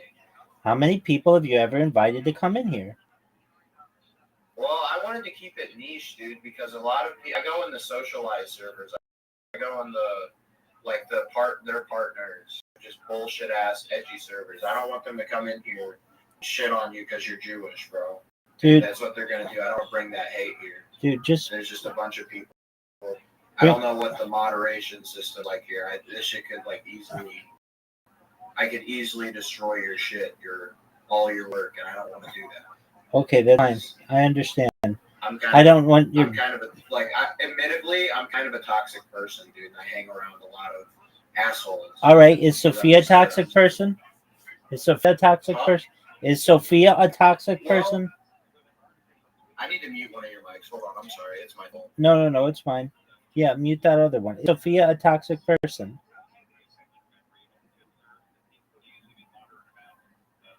No, she's not a toxic person. She's just kind of trashy. Everyone in Indiana is trashy. I just doxed myself out. All right. There you go.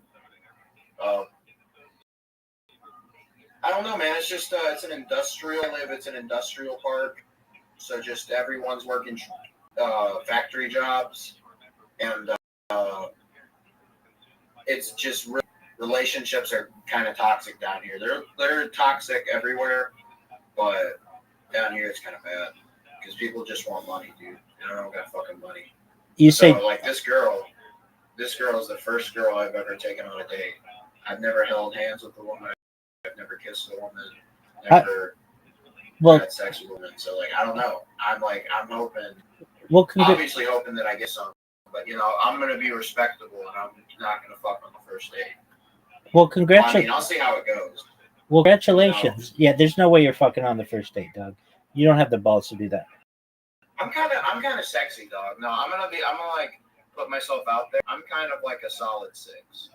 Okay, like, kind of. that's not And sexy. if okay, but I have confidence, and here's the thing.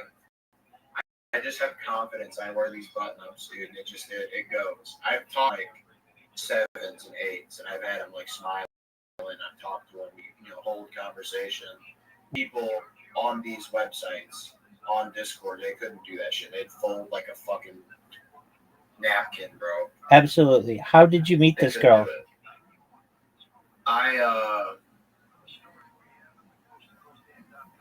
She was a friend of my friend. Okay, cool. Through mutual friends. Okay, very well. So here's the only issue that I have, and it's not really an issue. That she's kind of been around. So she's a huge whore?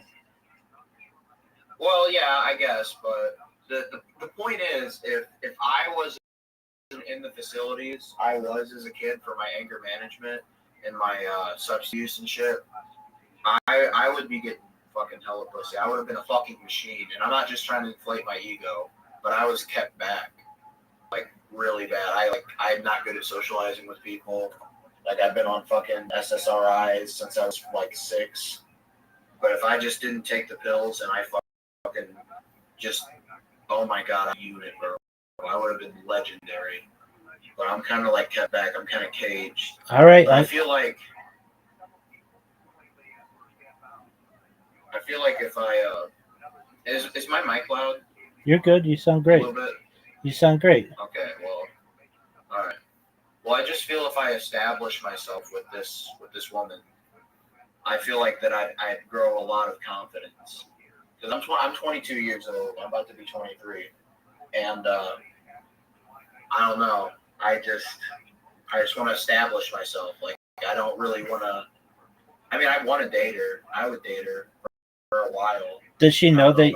Does she know you're a virgin? Okay. I told her I've never been on a date before, and I've never kissed a woman or hold her hand. I never told her I didn't sleep, but I think that she gets that I've never. Yeah, she's okay. That's tight. She still wants to go out with you. She still wants to go with me, and she admits that she has been looking at me in a certain way because her boyfriend used to abuse her and fucking make her do drugs. All right. Make her smoke meth. Okay, that's not cool. That's not good at all. And if I knew that earlier, I would have fucking said something and got her out of that.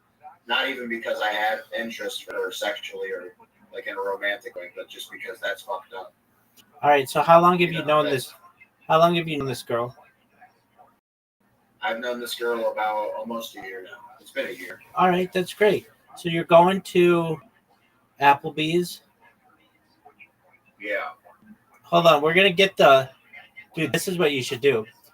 I mean, look, I'm a playboy, and I'm gonna tell you, having themes to your dates is amazing. And this song, do everything that they have in this song.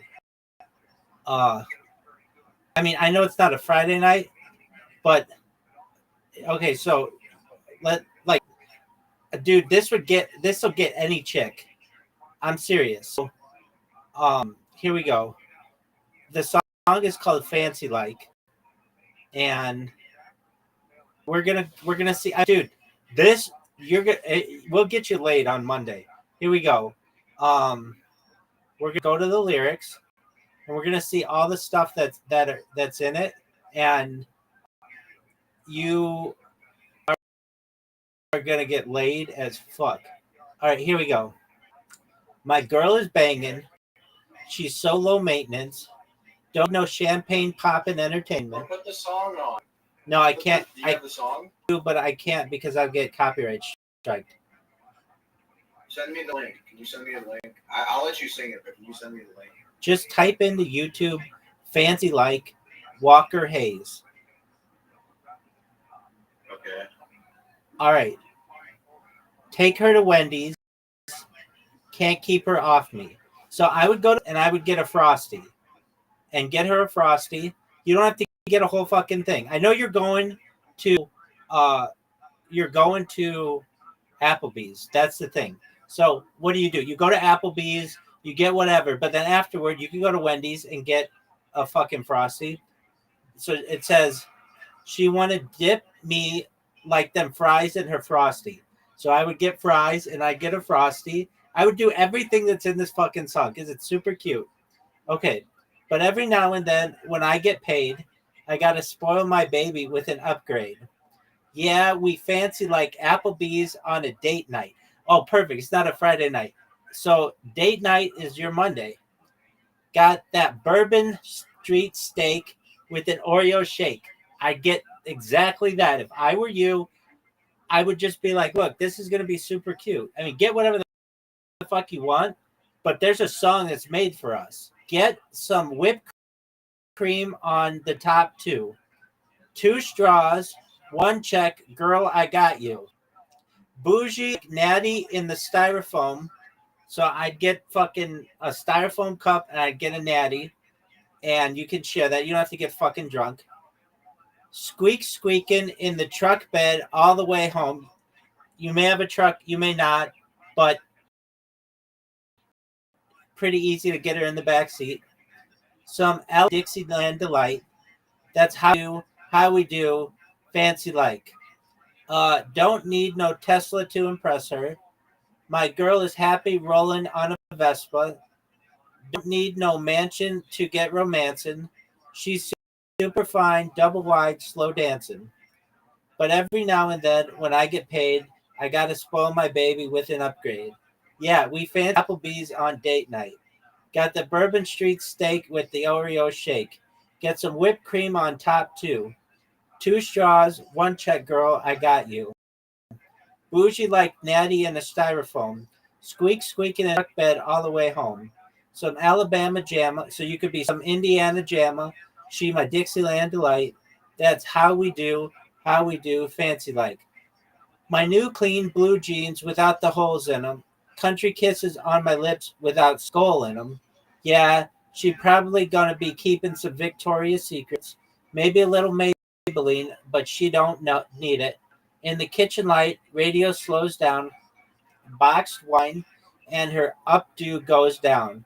Hey, yeah, we fancy like Applebee's on a date night. Got that Bourbon Street steak with an Oreo. Get some whipped cream on top too. 2 straws, girl, I got you. Bougie like natty in a styrofoam. Squeaking in the truck bed all the way home. Some Alabama jamma, she my Dixieland delight. That's how we do fancy like. Dog, and it's such a cute song. Have you heard the song? No, I have not. Oh, dog. Put it into YouTube right now. Can you send? I can't find it. Can you send me the link to Doug, that, please? Go to YouTube. Please. Do you know what YouTube is? Yes, I do. And type in the word fancy, FANCY, and the next word is it's a space, like LIKE, and then type in Walker, WALER, and then a space, and then the word Hayes, HAYES. Okay. Yeah. Now play the song. It's super cute.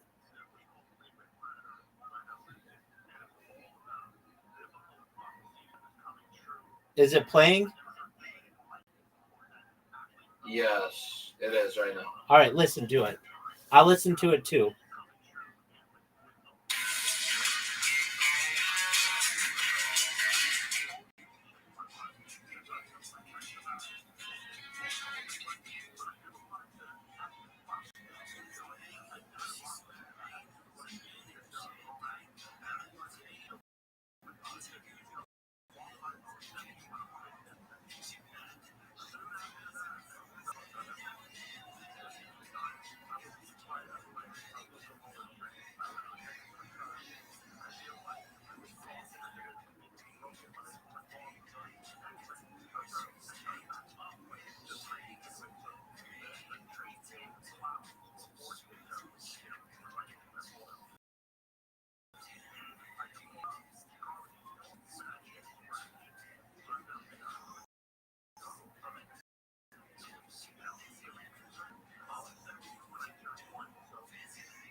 Date night.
Oh, I wish he'd come back.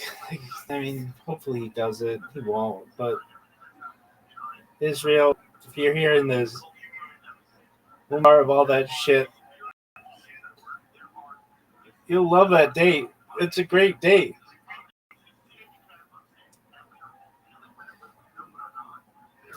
No one from Israel's ever gonna hear this. Psych, bitch. They all are, because I'm kick ass and take them. Going by one of these fucking days. And when that happens,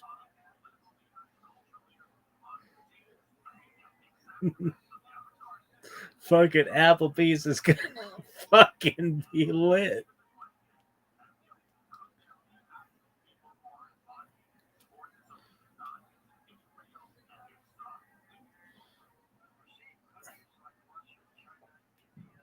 Oh, dog. All right. So they're about to know. They'd be like, so kid, how'd the fantasy guy be like? Beautifully. They had this one guy got kicked 58 yarder. He sucks.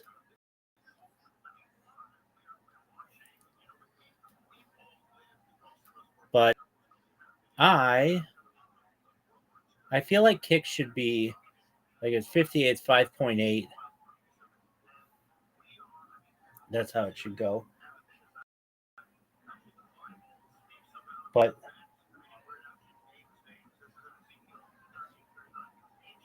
I'm bougie like Applebee on a date night.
Shout out to Mr. Chang. Hopefully he wraps it up.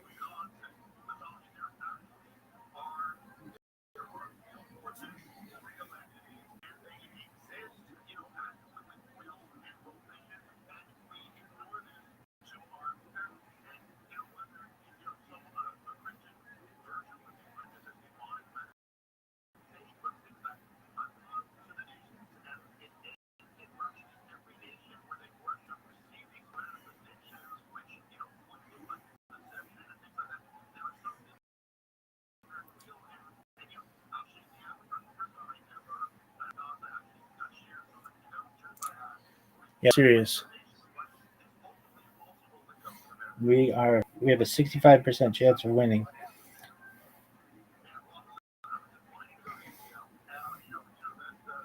When we started, it was 59%. So I got that going for me. Which is nice.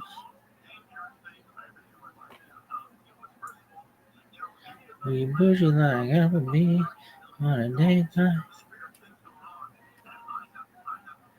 So what would the date be if you could kosher Applebee's? Well, I guess we get bourbon steak. Is that like TGI Fridays? No one knows. And then we get Oreo shake, one shake, but I've done fucking 10 of those things. Two straws, one check. Girl, I got you. Duh. I've never had a girl pay for me for anything. Maybe if they like begged. Um, I had a girl buy me a drink once. Had slide bar, but that's about it. And I just let her because she was hot as fuck. Which perhaps. Then what? To go to Wendy's afterward? Which perhaps. Uh, get a frosty, chocolate, and uh, French fries. Dip that shit in and get blown in the back seat.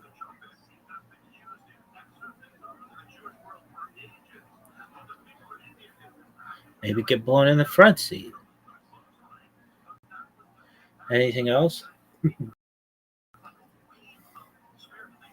I mean, you could do, but drinking and driving is not cool. Do your best to avoid that one.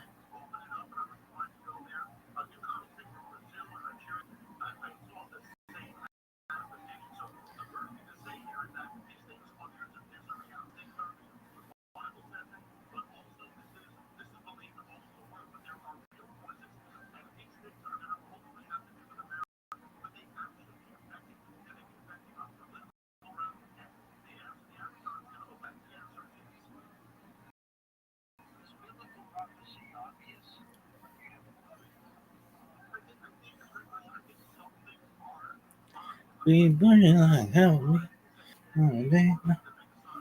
That song is so cute.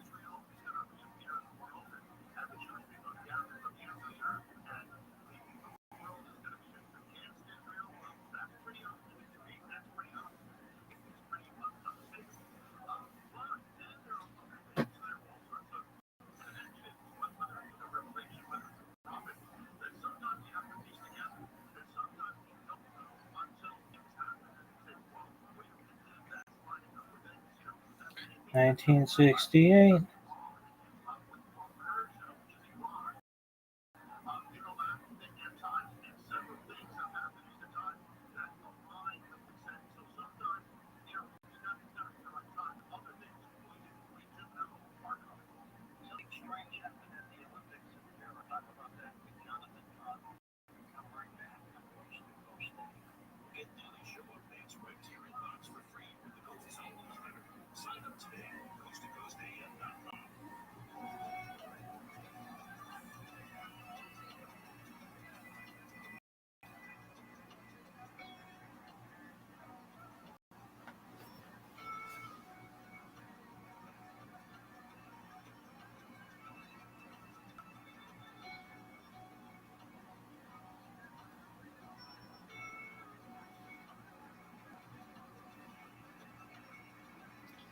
Keep a bougie like Applebee's.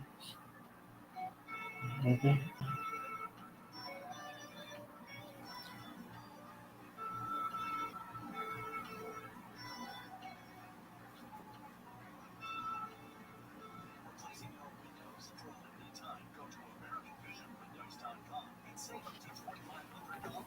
Look at this athleticism.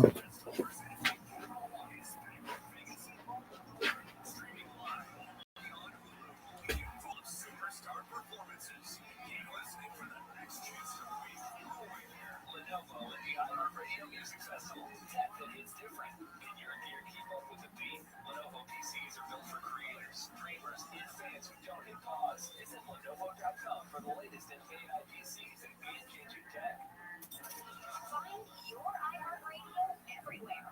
There are hundreds of ways to experience iHeartRadio at home and on the go, beyond the iPhone and Android app at iHeartRadio.com. Here's another way to connect to iHeartRadio. Just ask Google Assistant for your favorite radio stations, and iHeartRadio will be there for you on your Google Home, Google Mini Nest Hub, Nest Mini, Android TV, and any device that uses your Google Assistant.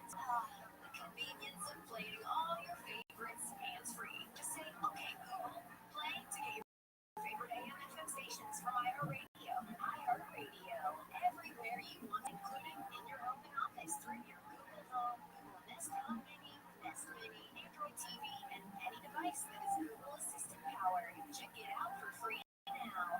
iHeartRadio, anywhere you want to listen, iHeartRadio is there. Phillips is laying off nearly one-fourth of its force.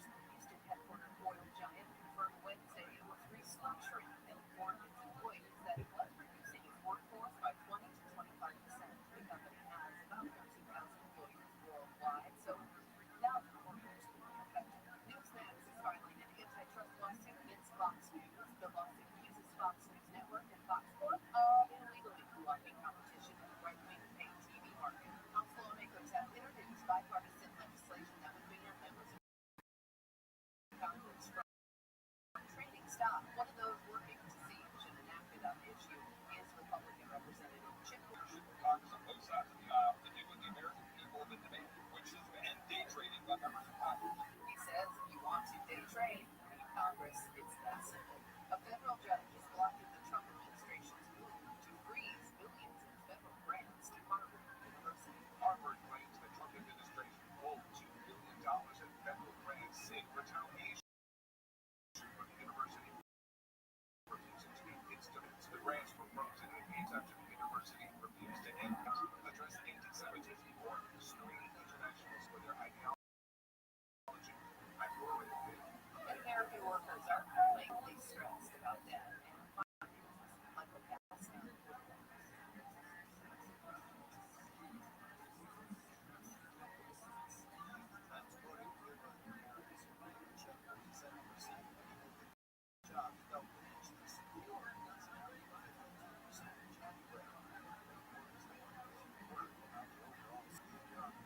With that, the number of Americans filing first-time requests for unemployment benefits is up. The Labor Department says it received 237,000 initial claims for peak and August. I'm Monica Nelson with your consumer and business news. Hello everyone, it's Billy Corbin here, and welcome to my new show, The Magnificent Others. I came to hear a guy house. I don't know how I can do it. The original anybody. So let's get real. Magnificent Others is a long-form show where we explore great artists, musicians, anybody I truly admire. We want to hear fresh stories, we want to hear fresh perspectives, we want to understand the times of their individuated perspectives. Plus, we need to how we go through fans. Now we're on to today's show. We've got these big moments. We definitely cracking the zeitgeist. Right, but am I going to get away with it? Join me on the Magnificent Others. We'll be very curious, one-of-a-kind exploration of these great moments. Listen on America's #1 podcast network, iHeartRadio. Go to the free iHeart app. Listen now. Against your schemes,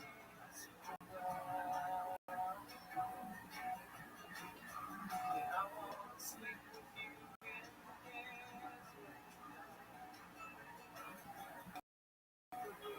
Stars all around. 'Cause I got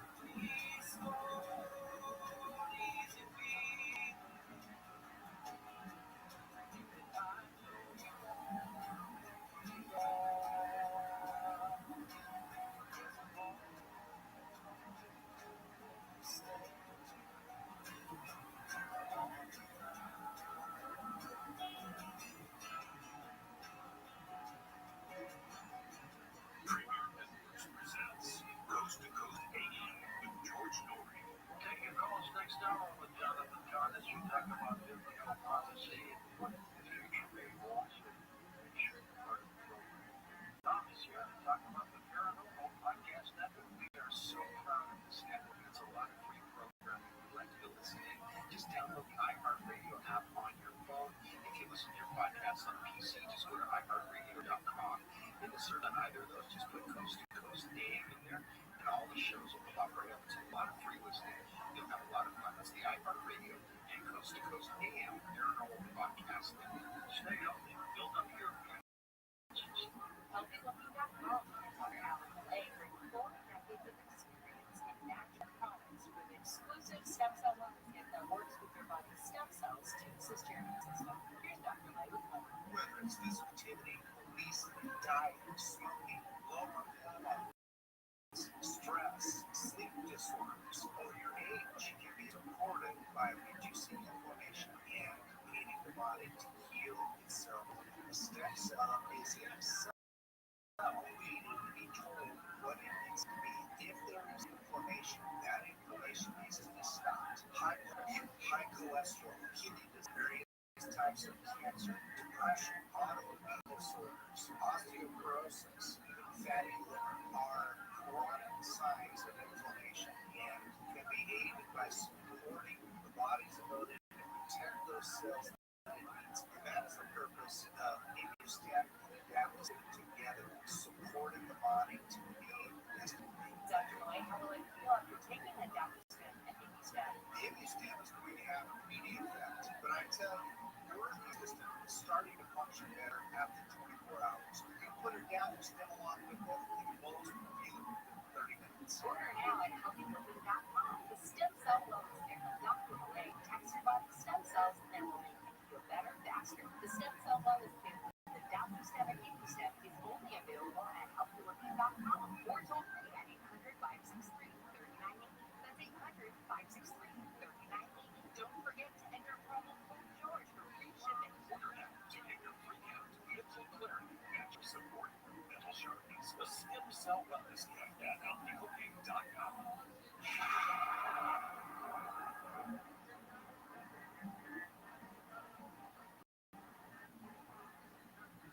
Have a great story from someone who's done it. So begin by using an example of before. And we have a guest right now. Her name is Joni Nichols.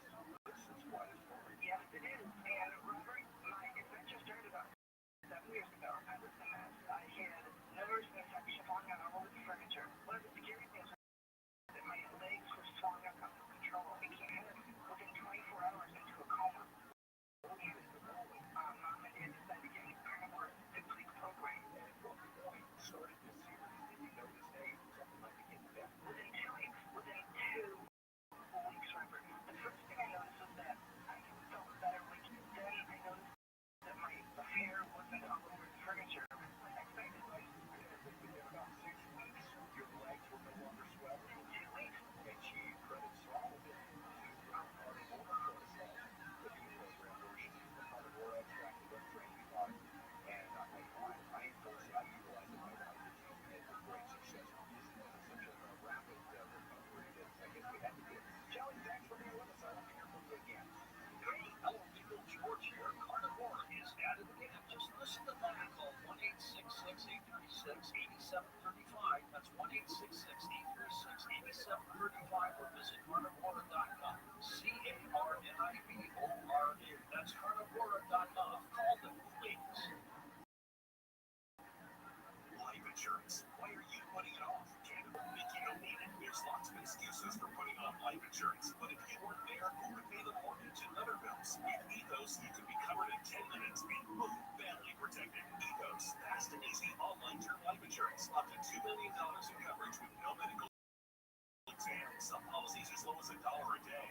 You have questions and get your free quote at ethos.com/today. Ethos.com/today.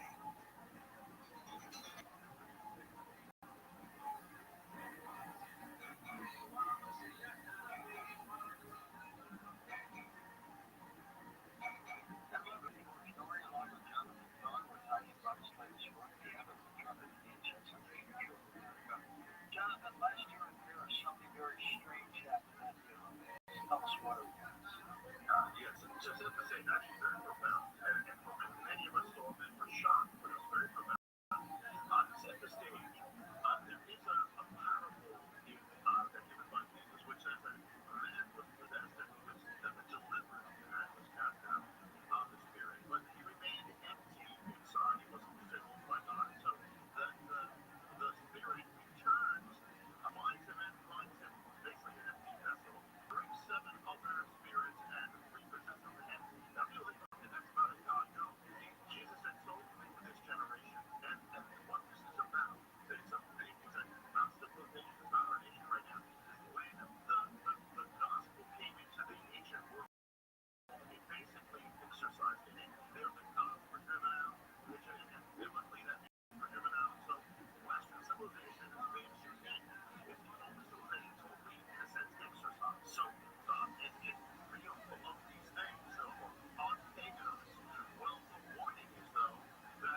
Even Chernobyl, Russia, is one which speaks of this act. You know, George, if you go to Chernobyl, you'll see a statue there, which is of the seventh angel from Revelation, sounding the trumpet and uttering his word. What is the mystery of the age of end times? What is the power that you talk about? Pentecost. First of all, one of the things that this is, I'm sure if you've been aware of it, but recently on the internet, it's been a big buzz going on that they believe the rapture is going to come, in September. I don't believe that's the case. But the mystery to this that actually links up with, with that they give us some idea of time. One of the things is that Hebrew, the holy days of the Hebrew year, actually foreshadow the way the end comes. If you look at the order of the holy years of Israel, of the Jewish holidays, it starts with trumpets. So when you read all these things that are going on in the sign is trumpets, the rapture, the coming of trumpets. So could the return, could the end time, could the fun fest come off on these Hebrew holidays like the Feast of Trumpets? It could. After that, you have Yom Kippur, which is the day of the Lord, where you stand face to face with God. That aligns with what the Bible calls the day of the Lord, or the coming, or the second coming. Then you have the last week is called Tabernacles, which is foreshadows the kingdom of God. So all these things, the amazing thing is that in the first coming of Jesus, every major thing happened on the Hebrew holidays. In the spring, up with the spring. Well, now, ones that are not fulfilled are all for the autumn, so it's actually possible that these things may actually take place on the appointed holy days of God. Jonathan, does any of this scare you? No. I was when I was before, I was kind of scared. If I didn't know God, if I didn't know God, if I was on the point end to come out of my life, then I'd be scared. But I'm not because, listen, the author plays no fear the end of the story. The other thing is,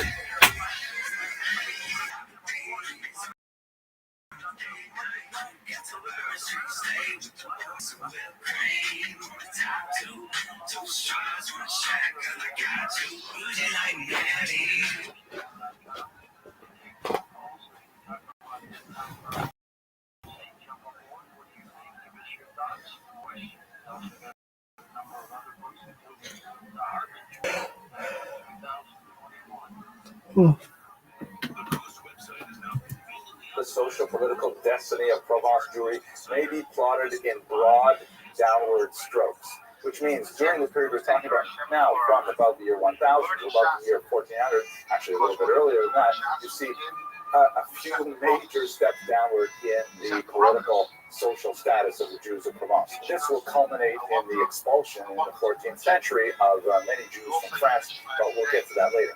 But at the same time that you have this social political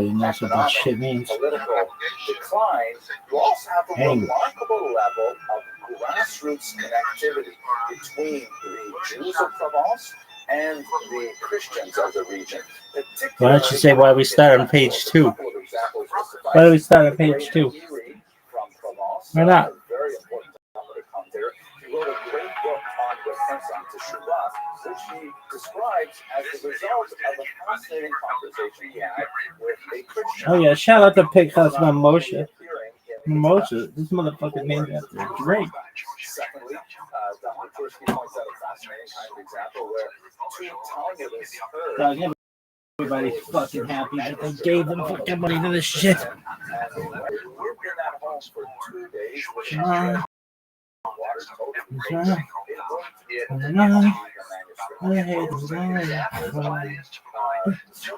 Collegiality of scholars. Here's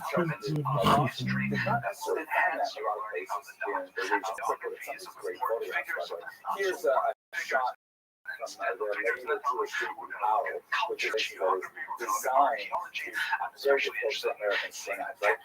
Yeah, this motherfucker coming in multiple ways. but that's a hard one to pronounce for me. There, you can see this is a medieval Jewish street. Almost all of the outward Jewish signs of the street are gone, but it's the same street, same layout. You get a little bit of a feel. Here's another photograph that gives you a sense of the dedication, the famous dedication, sometimes notorious, that the Provençal Jews had to their particular customs. This is an interior of a synagogue, and I'm obviously not medieval in origin, but you can see in the center left, there is the raised pulpit for the rabbi. So when he gives his lectures, he can actually physically rise up some 6 feet above the congregation, which was a very common sort of synagogue architecture motif in the region at the time. Here's one more photograph. Look at this medieval mikvah from Hajj. This is, I don't know if it's true to say that lately doesn't look so good to me, and the water, it's really clear, but it has a kind of a greenish hue that reminds me of when I used to take care of my own pool in Florida. That was not such a success, but it's amazing to imagine that this is the actual mission that so many of the companies have lost and their wives would have used for ritual immersion. Can't wait to see it in person. Anyways, let's go back to our discussion here. So you have these two things. You have a social, political, economic decline. The Jewish status reducing significantly, unlike in medieval Spain and parts of Northern Europe. There really doesn't develop a court Jew like Babylon, someone who is an intercessor between the community and the powers that be, and that certainly did not serve them well in this particular situation. But at the same time, there's amazing grassroots connections, particularly among knowledge workers, among priests, rabbis, scholars, and experts. The focus of the Jews, however, in the 10th century, up to the 10th century in Provence, was overwhelmingly exclusively on Talmud. So much so that when Shmuel ibn Tibbon, we'll discuss him in a moment, arrived in Provence from Spain, he was blown away that he could not find an appropriate tutor for his son in secular subjects. And he actually had to import a tutor to the region in order to teach them basic science and math and so on. That shows how kind of isolated the Jews of Provence were focused exclusively on their Talmud. There were some very important figures who were creative in this period. Moshe Hadarshan, for example, was extremely influential. But until the arrival of a few key individuals, it was based entirely on the Talmud without any interest in what's going on outside that world.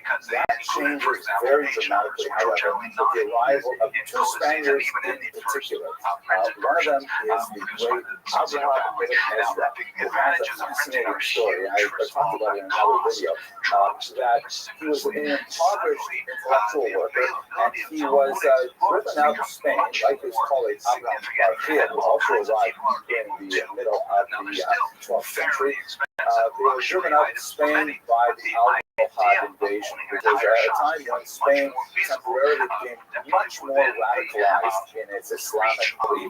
This is actually the same movement related to the Almoravids as well that drove Maimonides' family out of Spain at the same time.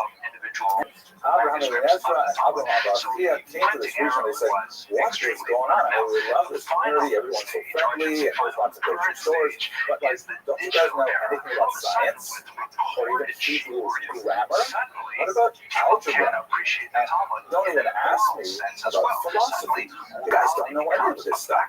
So they started speaking about the tremendous wisdom that was second nature to Spanish Jews, and the Jews of Provence were blown away. And it took them 2 centuries to fully integrate all of the things that Abraham ibn Ezra and Abraham Rothschild brought to the region. The next stage in the development was once they had heard about what was going on in Spain in particular, also in regions like Baghdad, Saqqara, they said, well, we just have to read this stuff. Where do we get it? They said, well, you have to learn Arabic. I said, oh my gosh, learn Arabic. And they said, okay, look, we can get you some translators. And what ended up happening is 2 rival families of translators came. The famous Tibbon family and the Kimchi family. They came to the region of Provence, immediately plowing through major translations of the phenomenal wisdom in Arabic Jewish thought. They had a very important patron in the city of Lunel, Rabbi Rothschild, who just totally loved all of this stuff. He provided hospitality, he provided funding for these translators, and he used to enjoy, for example, asking for oral translations first.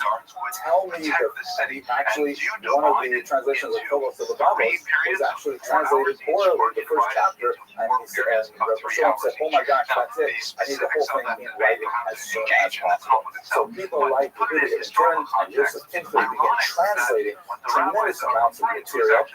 Their sons go on, Shmuel Ibn Timmon continues translating. David Kinfeld, unlike his father, begins to branch out much more into biblical commentary. This is, of course, the famous Radak that we have on the Mikra, the Dola edition of the Torah. The kind of books that they translated were basically the classic philosophical and ethical works of Jews written in the Arabic language. Rabbi Rothschild's Phobos of the Babos, which is an amazing classic. Maimonides, Guide for the Perplexed, oh my gosh. Yehuda Kuzari, fascinating, very different and literate approach to philosophy. Sadia Gaon's Book of Beliefs and Opinions, and great poetry of the Kabbalah. I mean, this is essentially, maybe not so much of the Kabbalah, the Bachia, the Rambam, the Yehuda Halevi, Sadia, this is all like the advanced thought of the yeshivas to the present day.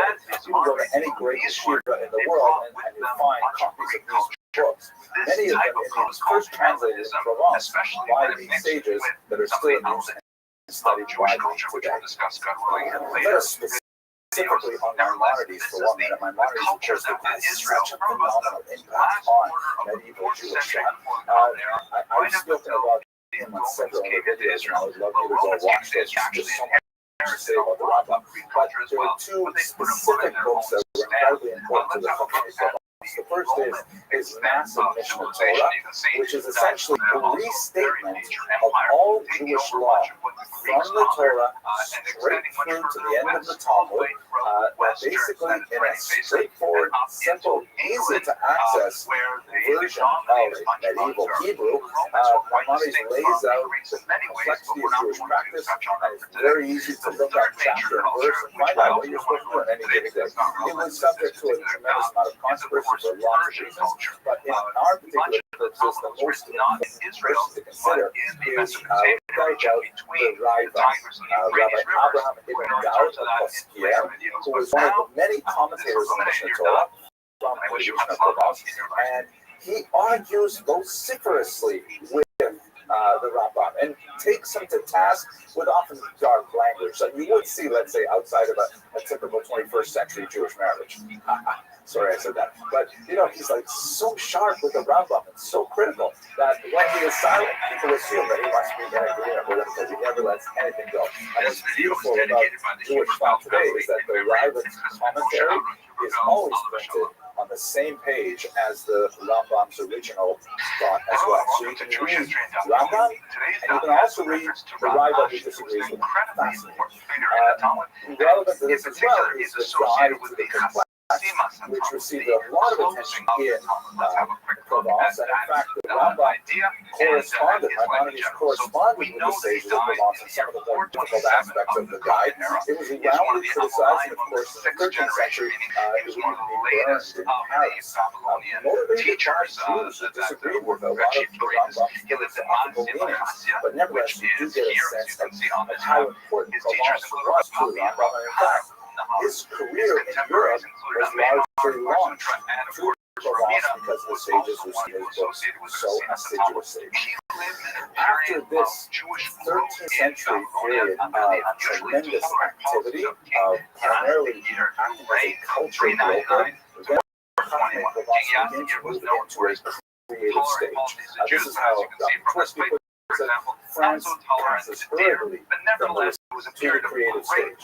And when we say creative, what this means is not necessarily like the composition of new books that have the same standing as, let's say, Sadia Gaon's Book of Beliefs and Opinions or Maimonides' Guide to the Complex. But what was very important is they were essentially absorbing this Arabic language material, getting it and brokering it so that it can be understood by a very different audience of Jews in Europe.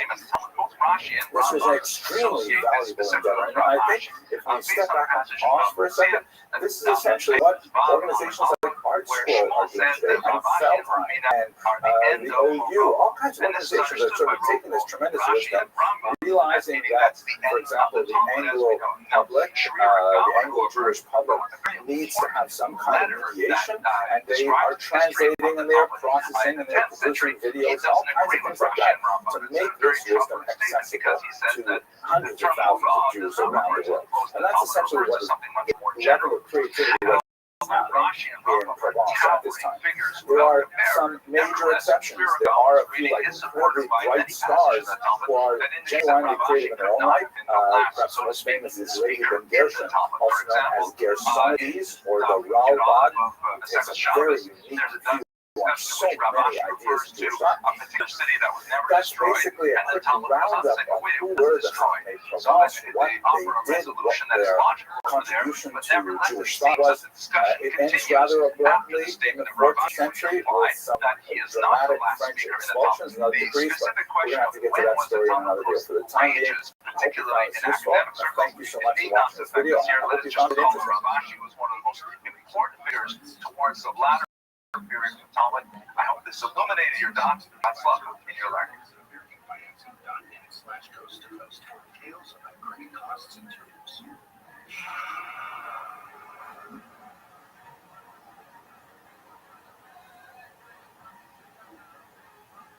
Real people, real stories.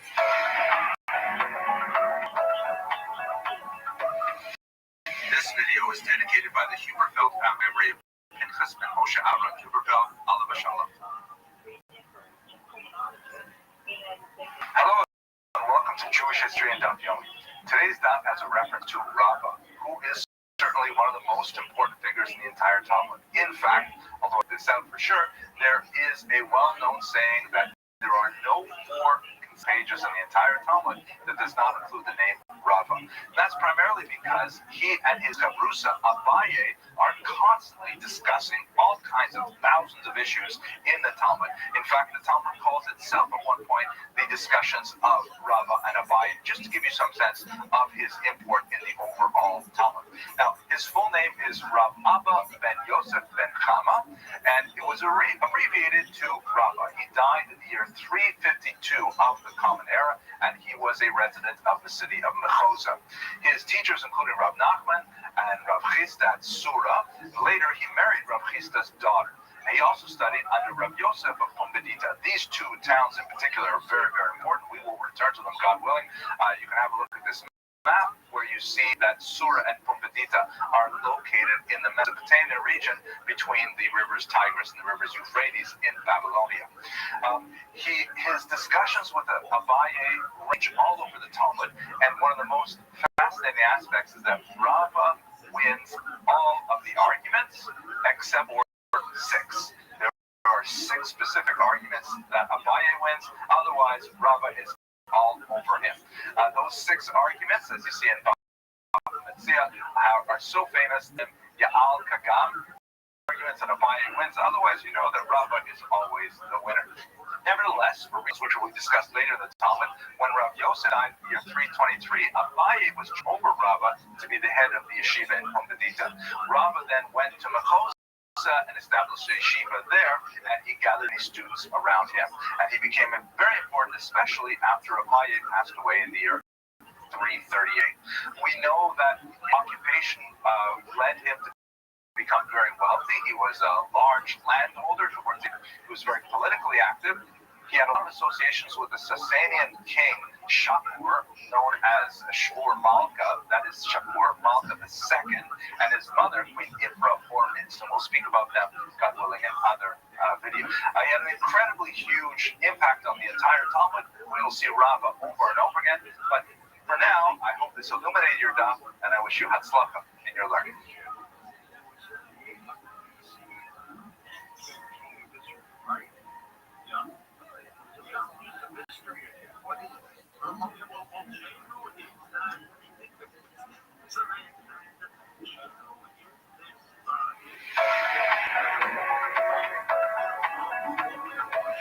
This video is dedicated by the Huberfeld family in memory of Pinchas ben Moshe Aaron Huberfeld, alav shalom. Hello and welcome to Jewish History and Daf Yomi. Today's daf has a reference to a kala, and the term kala normally means bride, but in this context it means gathering. It's an abbreviation or a shortened form of the term yarchei kala, means the months of the kala, which refers to the twice yearly gatherings that would occur in Babylonia, and where scholars and lay people would get together to discuss Talmudic topics. Specifically, those were the months of Adar, which is in the spring, and Elul, which is in the fall. Now, it's worth noting that both of these periods are prior to major elements of the holiday season.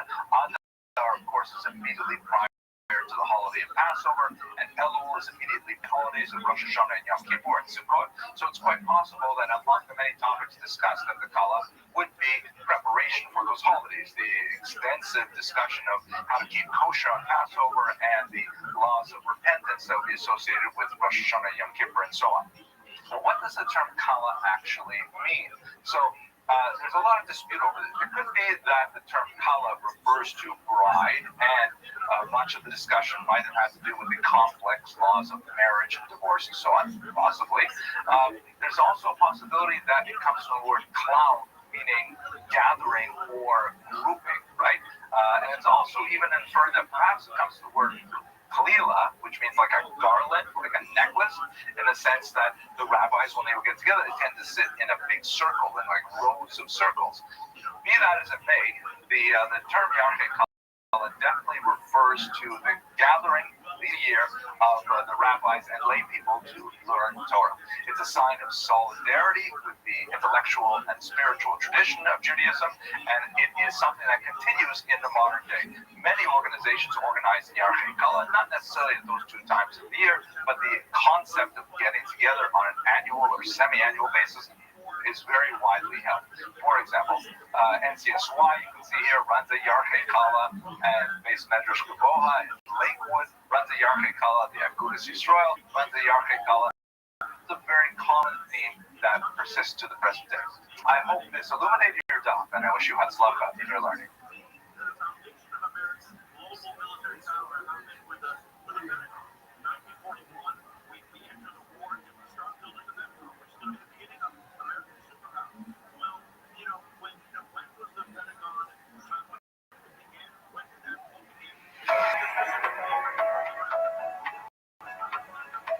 This video is dedicated by the Huberfeld family in memory of Pinchas ben Moshe Aaron Huberfeld, alav shalom.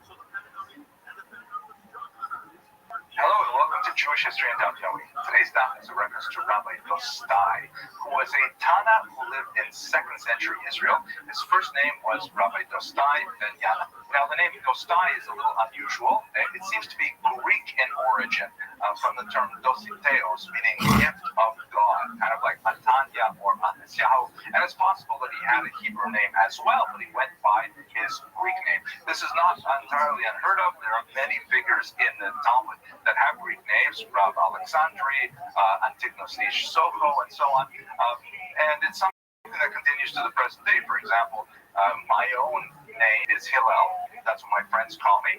But Henry is my non-Jewish, my secular name, and I tend to go by both of them. So, like Rav Dostai, people may have used more than one name depending on the context, and one name may have stuck more than another. But that's a little bit of speculation. At any rate, Rav Dostai was known in particular for his acerbic sense of humor and his profound sense of the absurd.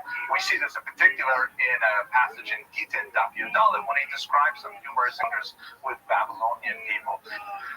But as with all the sages, humor is just one of his personality. He's known much more profoundly for his deep and abiding moral sensibility.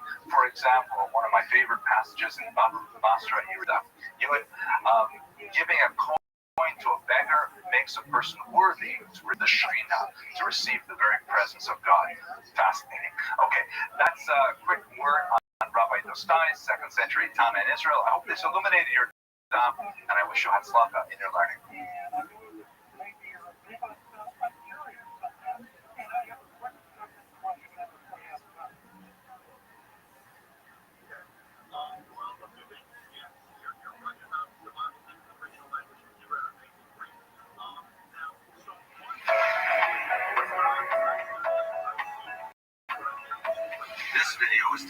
by the Huberfeld family in memory of Pinchas and Moshe Aaron Huberfeld, Alav Shalom.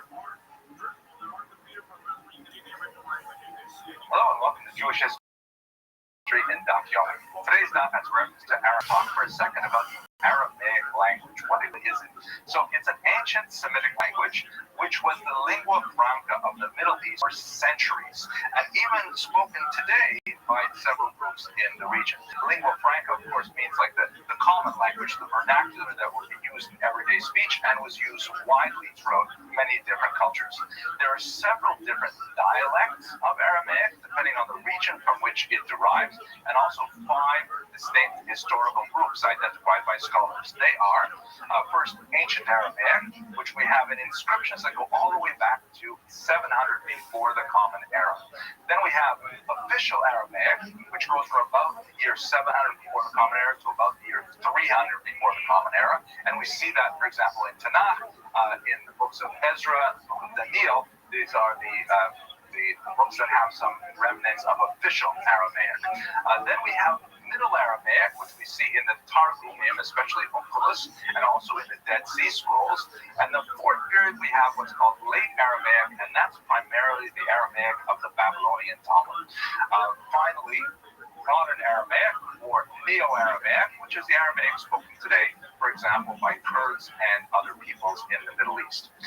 There are some fascinating relationships to Hebrew. Of course, it is largely written in the Hebrew alphabet.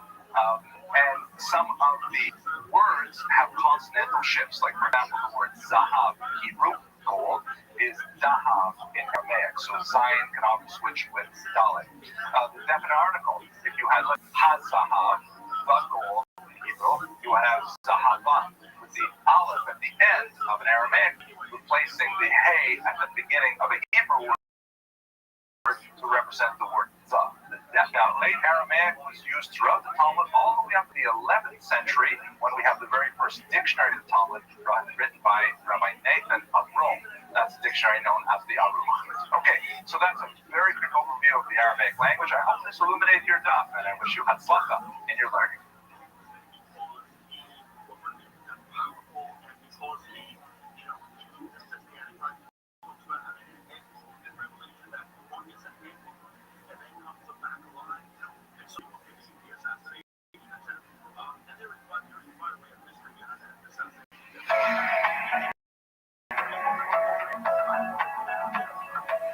This video is family in memory of Pinchas and Moshe Aaron Huberfeld, Alav Shalom. Hello and welcome to Jewish History in Daf Yomi. Today's daf has a reference to bringing myrtle to the king. Rabbi Zera was required to bring myrtle to the king. Now, what is that all about? We know that myrtle, hadassim, are associated with celebration in the Jewish tradition. For example, the holiday of Sukkot is one of the Arba Minim and so on. It was also used at weddings as a kind of like a decorative and festive element. But what is all this business of like bringing it to the king and things like that? So it's interesting because myrtle is associated with garlands in many ancient cultures. Garlands meaning tiaras that are worn above the head as a sign of victory or a sign of achievement.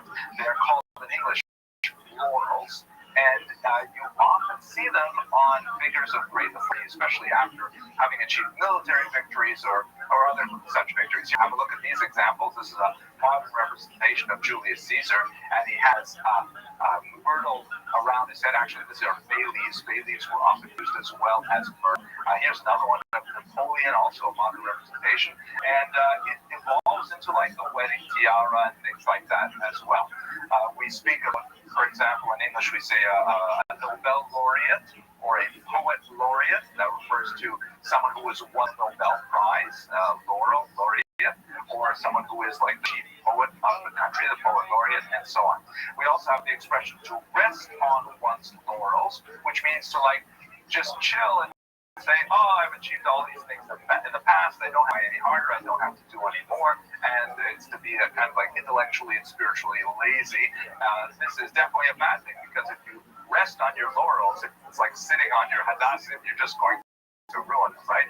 But nevertheless, that seems what's going on here with Rabbi Zera, is that bringing these laurels to the king as a way of kind of like showing obeisance and showing or recognizing victories of the king and so on, things like that. Okay, I hope this illuminated your dot. I wish you hatzlacha in your learning.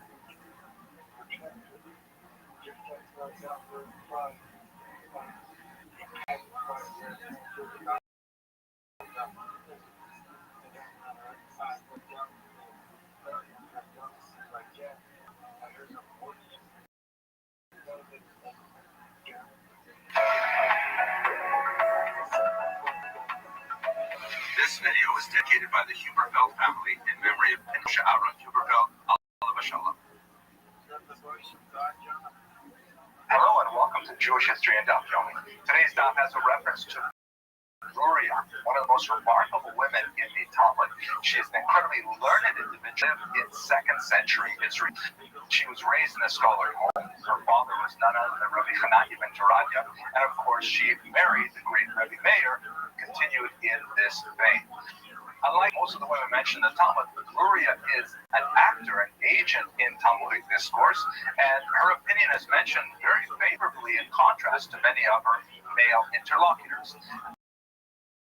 In many occasions, like Arnda, for example, she even corrects them like she does with her husband, Rabbi Meir.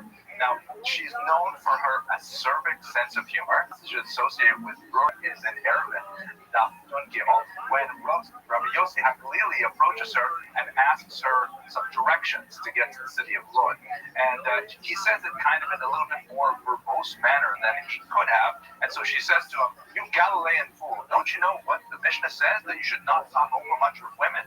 Simply say, which way to Lod?" Right? And it's fascinating, kind of like subversive comeback that she has for Rabbi Yossi Haglili. Now, she herself endured tremendous personal tragedy, and her experience in life is one of great sadness. Her father was killed in Ionic persecutions in a very terrible way, her sold into Roman slavery, and 2 of her own children died in some very moving images that we will see as we go through Shas. Rashi in Avodah Zarah, Yud Ches Amud Beis, offers a version of what happened at the end of her life. That's a very problematic passage, but it's not for today's discussion. But for now, that's a very short overview of the life and works of Luria. I hope this illuminated your daf, and I wish you hatzlacha in your learning.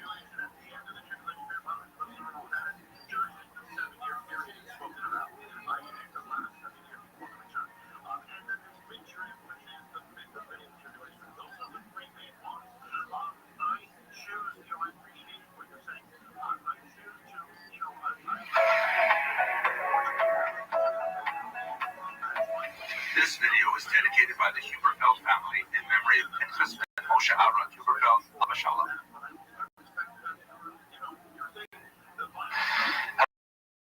Hello and welcome to Jewish History and Daf Yomi. Has a reference to Rav Yehuda, an extremely important Amora who was mentioned many, many times in Shas. He was the founder of the yeshiva of Umbadita in the 3rd century, and he died around the year 299. His father was Rabbi Cheskel, and his brother was Rami Bar Yecheskel. The 2 of them are often cited together. Mar says in Kedushin, Daf, Ayin Base, that on the day that Rabbi Yehuda Hanasi died, Rav Yehuda was born, which connected the 2 Yehudas in a very significant way, because Rav Yehuda Hanasi, of course, was such a towering figure in the Mishnah. Our Rav Yehuda is a towering figure in the Talmud. He studied under Rav Sura, under Rav Asi and Uzal, and especially under Shmuel in Nahar Da. He was particularly close with Shmuel. Shmuel called him Shinana, which there's a difference of opinion as to what that actually means. Some say it means sharp one, i.e. clever one, in the sense of Vishinanta, right? You shall teach them learning and so on. Others say it might refer to his shame, to his tooth or his teeth. He had very long teeth. Had like a buck-tooth kind of look. This is a debate that is ongoing. Rabbi Yehuda is one of the most important Amoraim of the 3rd century. He died in the year 299, and he is associated in particular with the flourishing of the yeshiva of Pumbedita. In the year 259, he moved from Nahar Da to Pumbedita, and when he became the head of the yeshiva there, he attracted many, many students, including many from Nahar Da, who migrated to continue studying with him. Sura, under Rav's influence, was at the time the leading yeshiva of the era, but when his successor Rav Huna passed away, Pumbedita under Rabbi Yehuda eventually eclipsed even the great yeshiva of Sura. Rabbi Yehuda frequently contrasted his views with Rav Huna, who was at Sura at the time, in particular in Nizikin, and that was primarily the main subject of study in Pumbedisa. Like his father, Rabbi Yehuda was also associated with many miracles, and the Talmud says that this was because of his tremendous self-sacrifice. Okay, that's it. A very quick look at the life of the incredible Rabbi Yehuda. I hope this illuminated your doubts, and I wish you hatzlacha in your learning. We're going to come back and take final calls from Jonathan Ron in just a moment. Coast Insiders, the new version of the Coast to Coast Media app, is now available for iPhone.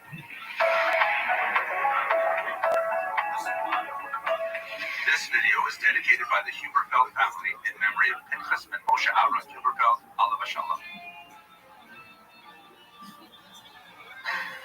Hello and welcome to Jewish History and Daf Yomi. Today's daf has the suggestion from Sumchus that we should extend the word echad in the Shema, and specifically, the Magen Avraham says that we should extend the final letter, a dalet, rather than the medial letter, ches. So, just trying to figure this out. What does that sound like? How do you extend a consonant like dalet with the D sound?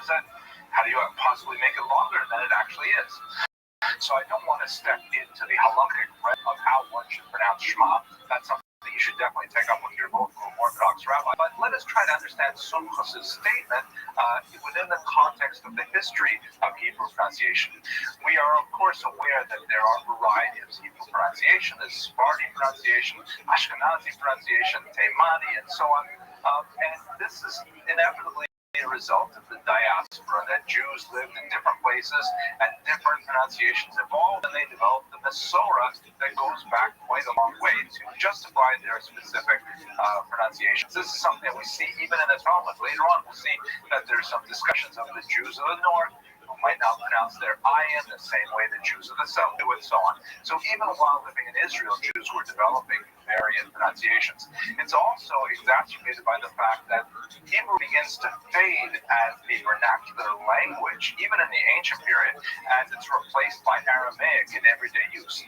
It's retained as a scholarly language, a language of learning, a language of the liturgy, but the pronunciations themselves are lost, especially when you consider the vicissitudes of hundreds of years of wandering in often hostile environments.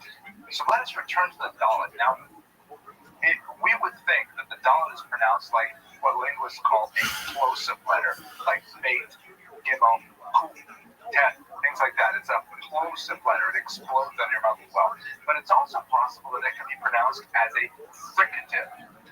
Now, I'm not a linguist. I'm a historian, so this is outside of my area.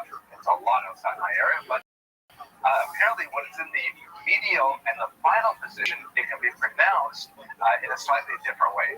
Again, don't try this at home without speaking to your local Orthodox rabbi, but it's possible that the dalet can be pronounced as a voiced dental fricative, such that it doesn't sound like a d, but as a th, as in the word that or alta.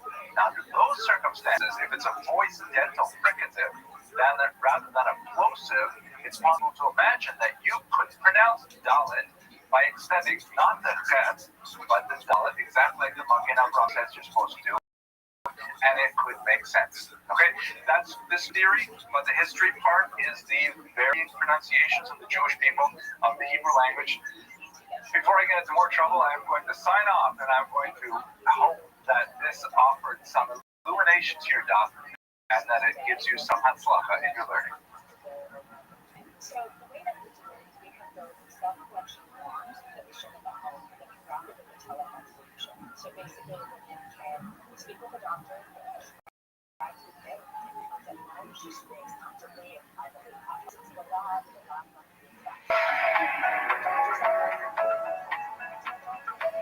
This video is dedicated by the Huberfeld family in memory of Pinchas and Moshe Aaron Huberfeld, Alav Shalom. Hello and welcome to Jewish History and Daf Yomi. So yesterday we talked about Rabbi Yehuda and his association specifically with Pumbedisa, but earlier in Rabbi Yehuda's life, most important place where he learned was, of course, the Arda under Shmuel. And so that's an extremely important place. Let's look at the Arda, which is referenced in today's Talmud. Yeshiva obviously made an important settlement. The name Nahar appears to be Semitic in nature, a contraction of the words Nahar, which means river, and Dei meaning knowledge. Nahar means the river of knowledge.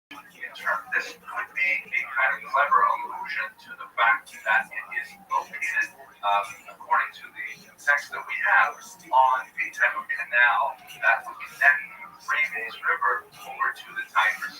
There are several such canals that were constructed over the centuries, and it's hard to define exactly which one we're talking about that exists today.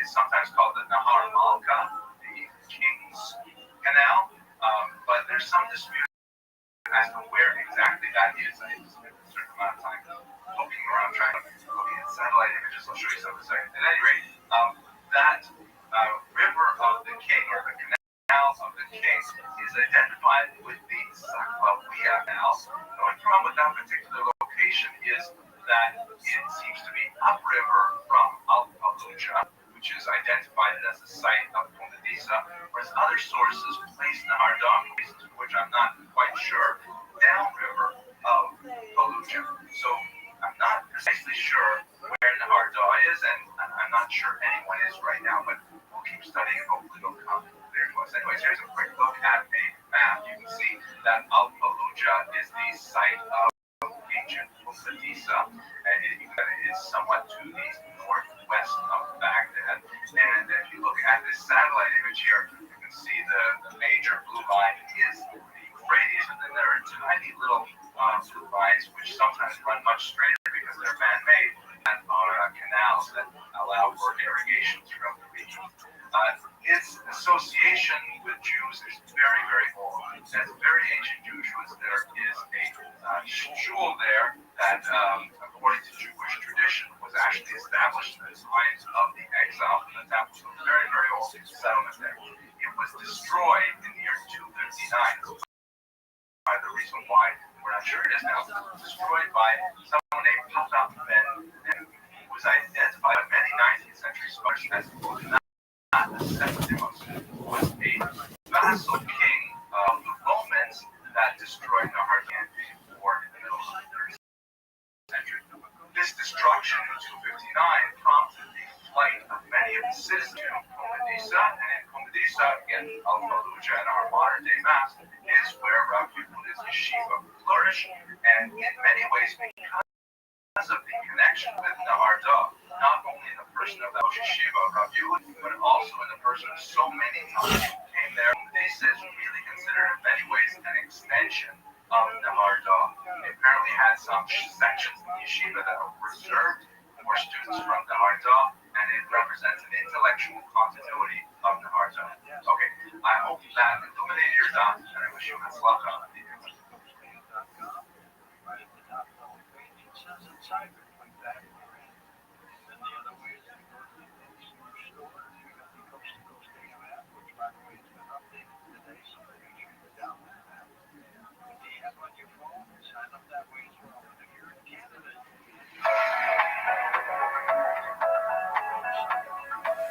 This video is dedicated by the Huberfeld family in memory of Pinchas ben Moshe Aaron Huberfeld, Alav Shalom.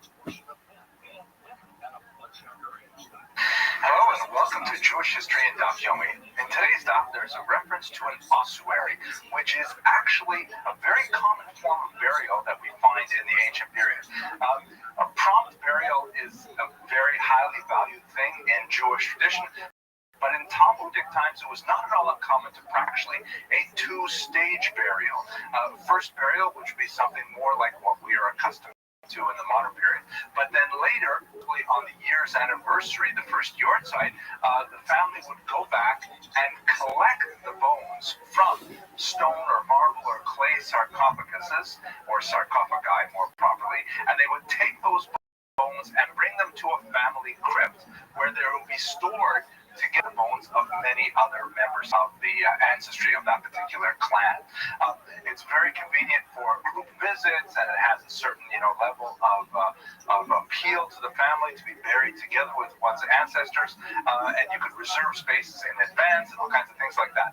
We actually have several examples of Jewish catacombs that house these ossuaries. For example, Beit Shan has an amazing one. Here's a picture that gives you a sense of what it must be like walking through the catacombs in Beit Shan. And in Italy, there's some amazing versions that have been discovered, diaspora versions that go all the way back to the ancient period that are quite unusual in that they're highly decorated by all kinds of fantastical symbols and zodiacs and artwork and so on.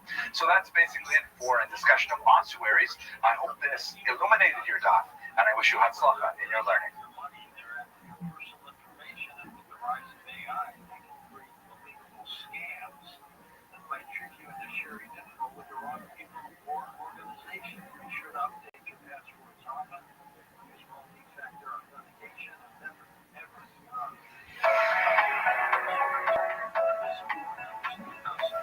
This video is dedicated by the Huberfeld family in memory of Pinchas ben Moshe Aaron Huberfeld, Alav Shalom.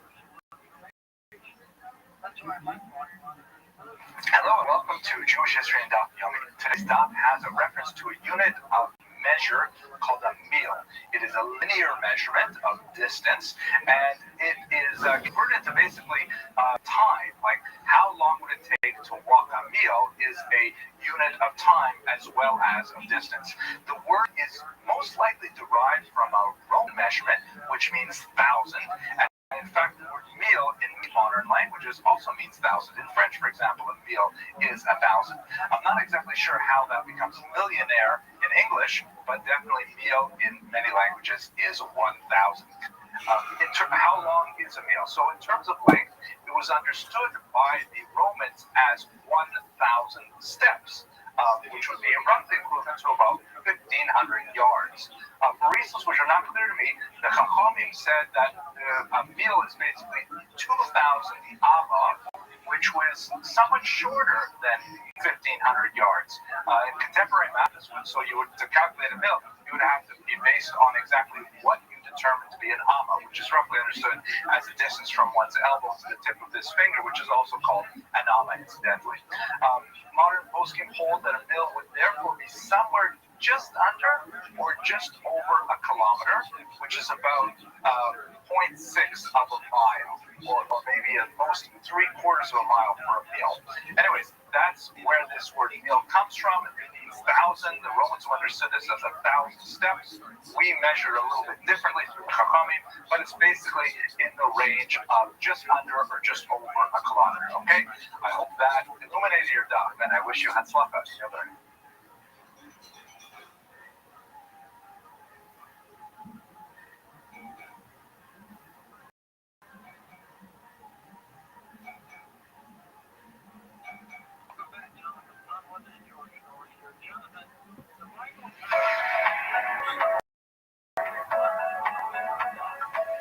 This video is dedicated by the Huberfeld family in memory of Pinchas ben Moshe Aaron Huberfeld, Alav Shalom. Hello and welcome to Jewish History and Daf Yomi. Today's daf has Rabbi Safra, who was a Babylonian of the 4th century. He was a frequent traveler to Israel, a student of Abba and a colleague of Rabbi Hanina bar Abba. His brother was Rav Dimi, who was also a very frequent traveler. Now, one of the interesting things about Rabbi Safra is that even though he's very prominent in the Babylonian Talmud, he did not always get the attention you would expect in the Jerusalem Talmud. At one point, he even had his tax-exempt status, something that would be reserved for scholars, challenged at one point. So perhaps he was not as highly regarded, for reasons we don't know, in Israel as he was in Babylon. Besides his learning, his erudition, he was also regarded, however, as an exceptionally pious businessman. Beautiful story about Rav Safra in Gemara Makos, in which someone wanted to buy an animal from him, and he had mentioned a particular price. Rav Safra, at the time he heard the price, was unable to respond because he was in the middle of davening, and so therefore, in the back of his mind, he said, "Okay, after I'm finished, I will accept that price."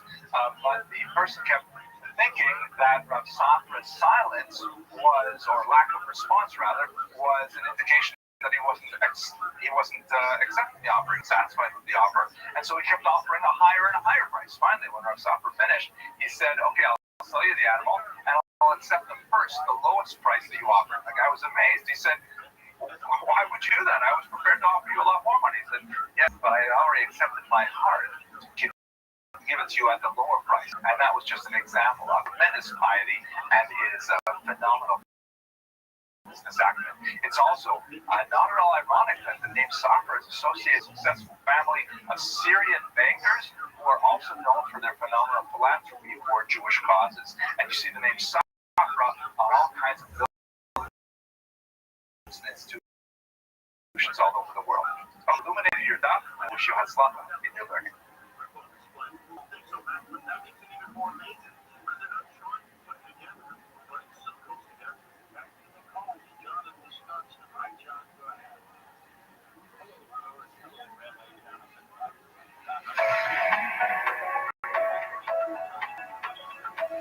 This video is dedicated by the Huberfeld family in memory of Pinchas and Moshe Aaron Huberfeld, Alav Shalom.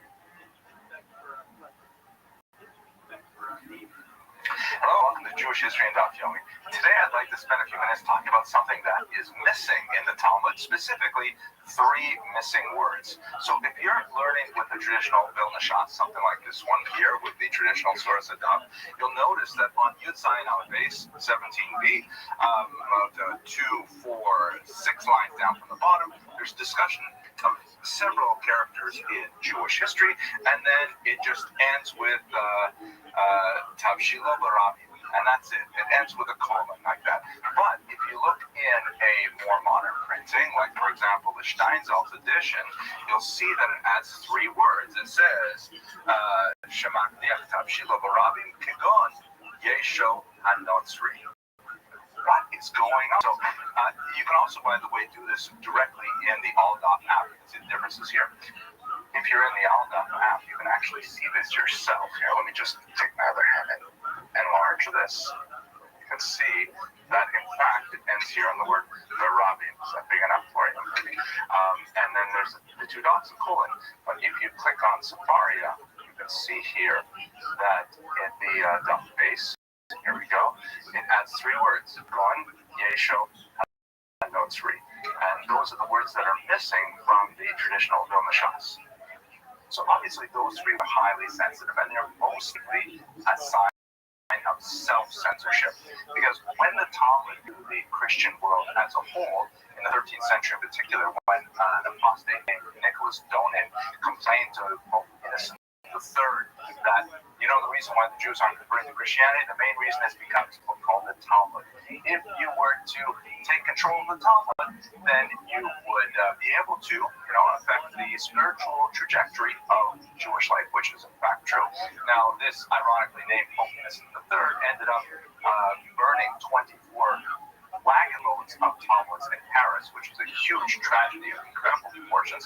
But after that time, the church became much more interested in what is actually in the content of the Talmud. We will return to the subject, I hope, as we go through Shas.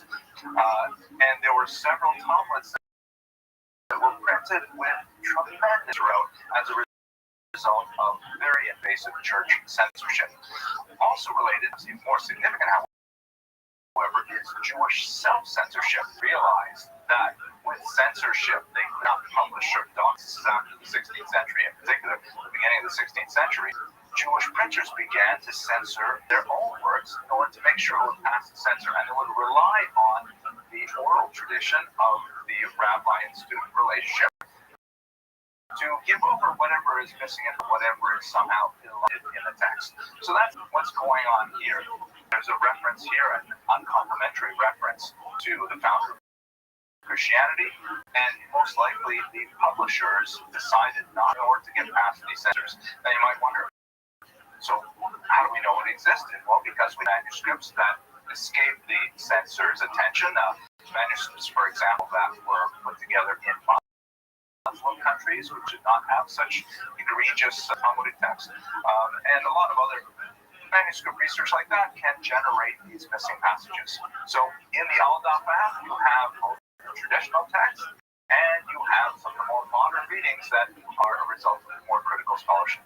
I hope that illuminated your dot, and I wish you hatzlacha in your learning.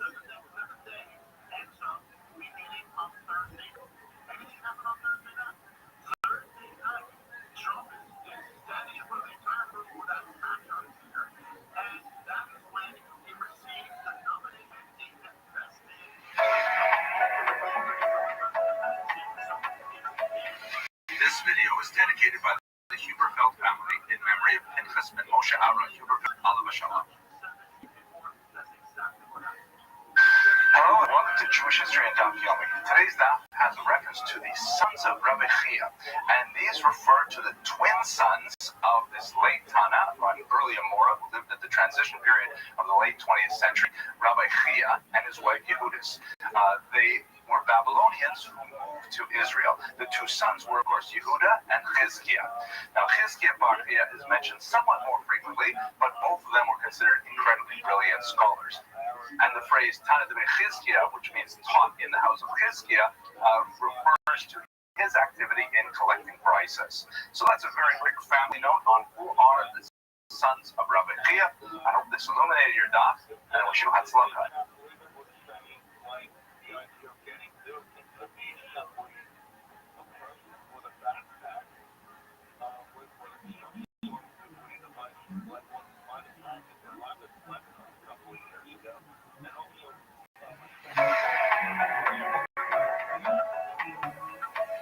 This video is dedicated by the Huberfeld family in memory of Pinchas ben Moshe Aaron Huberfeld, alav hashalom. Hello and welcome to Jewish History and Daf Yomi. Today's daf has reference to Todos, that is Todos Ish Romi, Todos, the man of Rome. He probably went by the name Theodosius, and he was the leader of the Jewish community of Rome in the first century, towards the end of the first century. The Roman settlement of Jews goes back even before the Common Era, but especially after the destruction of the temple, when there was a huge influx of the city, many of whom were eventually manumitted. This was one of the strongest diaspora communities outside of, let's say, Babylonia in the entire Mediterranean basin. It's noteworthy to see that they had such a significant population there that someone as prominent as Todos Ish Romi was in charge. And there's some interesting disputes that are recorded between the Jewish community in Rome under Todos and the rabbis in Israel. For example, in Pesachim, Daf Nun Gimel, there's an interesting discussion over how the Passover sacrifice may be prepared. It's also noteworthy to indicate that the diaspora communities had some significant autonomy, and they did not absolutely rely on the authorities of the rabbis in Israel. Okay, that's it for a very quick note on Todos Ish Romi. I hope this illuminated your daf, and I wish you hatzlacha in your learning.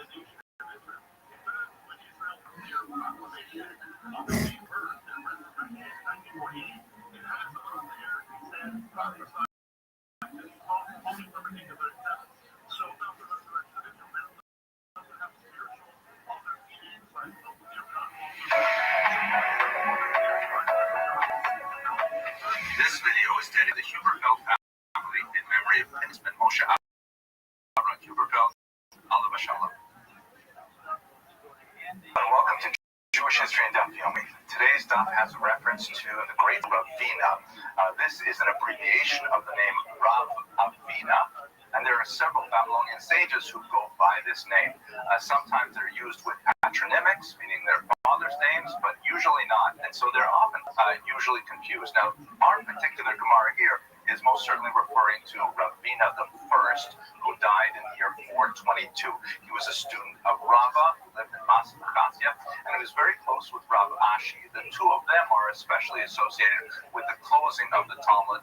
Although, as we discussed in this Masechta, in the context of Rav Ashi, there's some dispute between Rashi and Rambam on one hand, and Shri Ragawan on the other hand, who argue whether or not it was this Ravina who was involved in the closing of the Talmud, Chassimas Talmud. Another Ravina that appears in the Talmud is Ravina the Second. His full name would be Ravina ben Huna, and this was most likely the nephew of Ravina Ravina I. He died in the year 499, and he was a student of Rav Amemar. He himself, Ravina II, became the head of the yeshiva in Sura, and this was during a period of incredibly intense persecution that I hope to discuss later on in this series. According to Sri Regalim, this is the Ravina who closed the Talmud, which would be quite a bit later than Ravina I.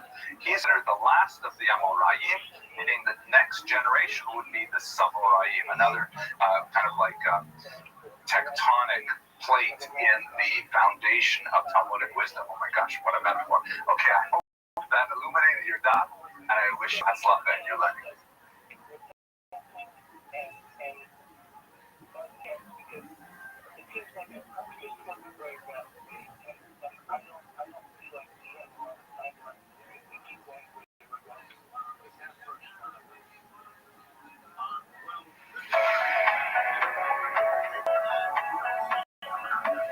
This video is dedicated by the Huberfeld family in Chesed Moshe Aaron Huberfeld, Alav Shalom. Hello and welcome to Jewish History and Daf Yomi. Today's daf has a reference to witchcraft, which is a topic that comes up from time to time in the Talmud. And there are a wide variety of practices associated with witchcraft, but there are basically two categories. The first is real witchcraft, which is maleficent and effective and is heavily punished. It's highly prescribed in the Talmud. The second is imitative practices, which may, bleed over from witchcraft into superstition, into popular culture. These include things like, in both categories, techniques to summon the dead, various types of fortune telling, incantation spells, you name it. There's a wide gamut of things that are discussed in the Talmud.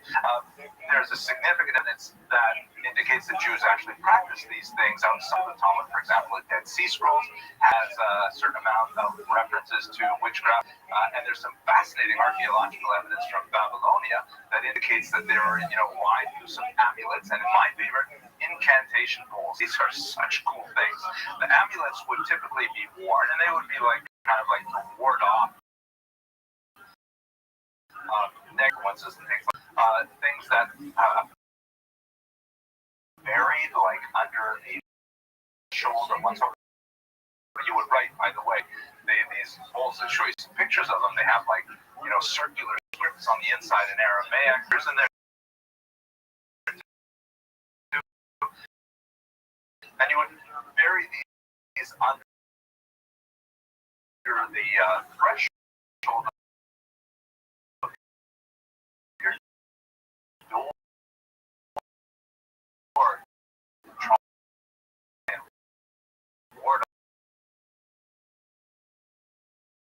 Trying to control these popular impulses. People are always looking for, as it were, kind of a spiritual shortcut to Parnasa and Shidduchim and all kinds of things like that. And there's many passages in the Talmud in which they're trying to say, look, these kinds of things are not acceptable. These kinds of things, well, they're stated in a different way. It's not really so bad. We'll see those as we come along. At any rate, I hope this illuminated your daf, and I wish you hatzlacha in your learning.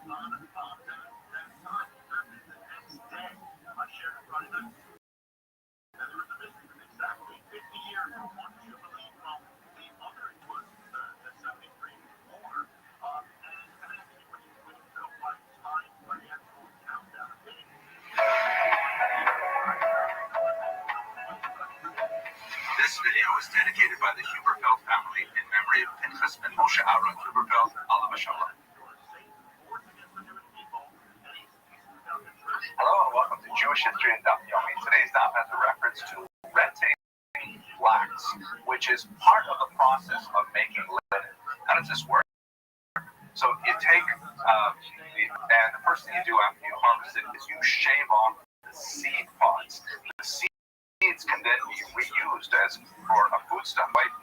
She puts flax seeds in our challah, which is absolutely fantastic. I'm recording this share on a Tuesday, and I'm really wishing it was Friday already. But at any rate, then once you've got the seed pods off, you dry out the long stalks in order to make them, and then you have to soak them for a really long time. This soaking is what's called the retting process. Now, essentially, you're allowing it to decay in buckets of water, like as you can see in this picture here, where just leave it outside for days at a time so that it becomes, all the cells break down and you can start to feed it and make it into cloth. In some cases, you would use like lagoons or standing water and things like that. And needless to say, as we can see from our Gemara, it is very malodorous. I mean, this plant just sits there in the water and essentially breaks down, decomposes to a point where you take it out, sometimes even weeks later, and then you feed it and you can make it into cloth at that point. Okay, that's a small look into linen making technology that was both ancient and is in the present day. I hope this illuminated your dot, and I wish you Hatzlacha in your learning.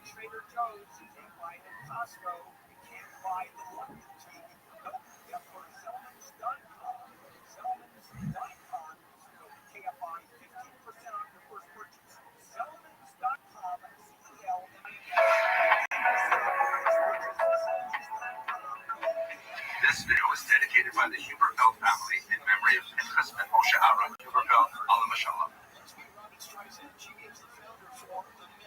Hello and welcome to Jewish History and Daf Yomi. Today's daf has a reference to an unusual figure in Shas, Rabbi Yasha. We don't know a lot about Rabbi Yasha. His name is mentioned about 24 times in Shas, but we do know that he is the grandson of the famous Rabbi Yeshua ben Levi. Rabbi Yeshua ben Levi was a 3rd century rabbi, who was a transition point between the Tanaim and the Amoraim, and he was extremely active in Shas. There's a lot to say about him, but what about his grandson, Rabbi Yasha? He must have been a very young man when he is cited, because he's frequently citing his grandfather's teaching, and we know that he passed away very young, within the lifetime of his grandfather.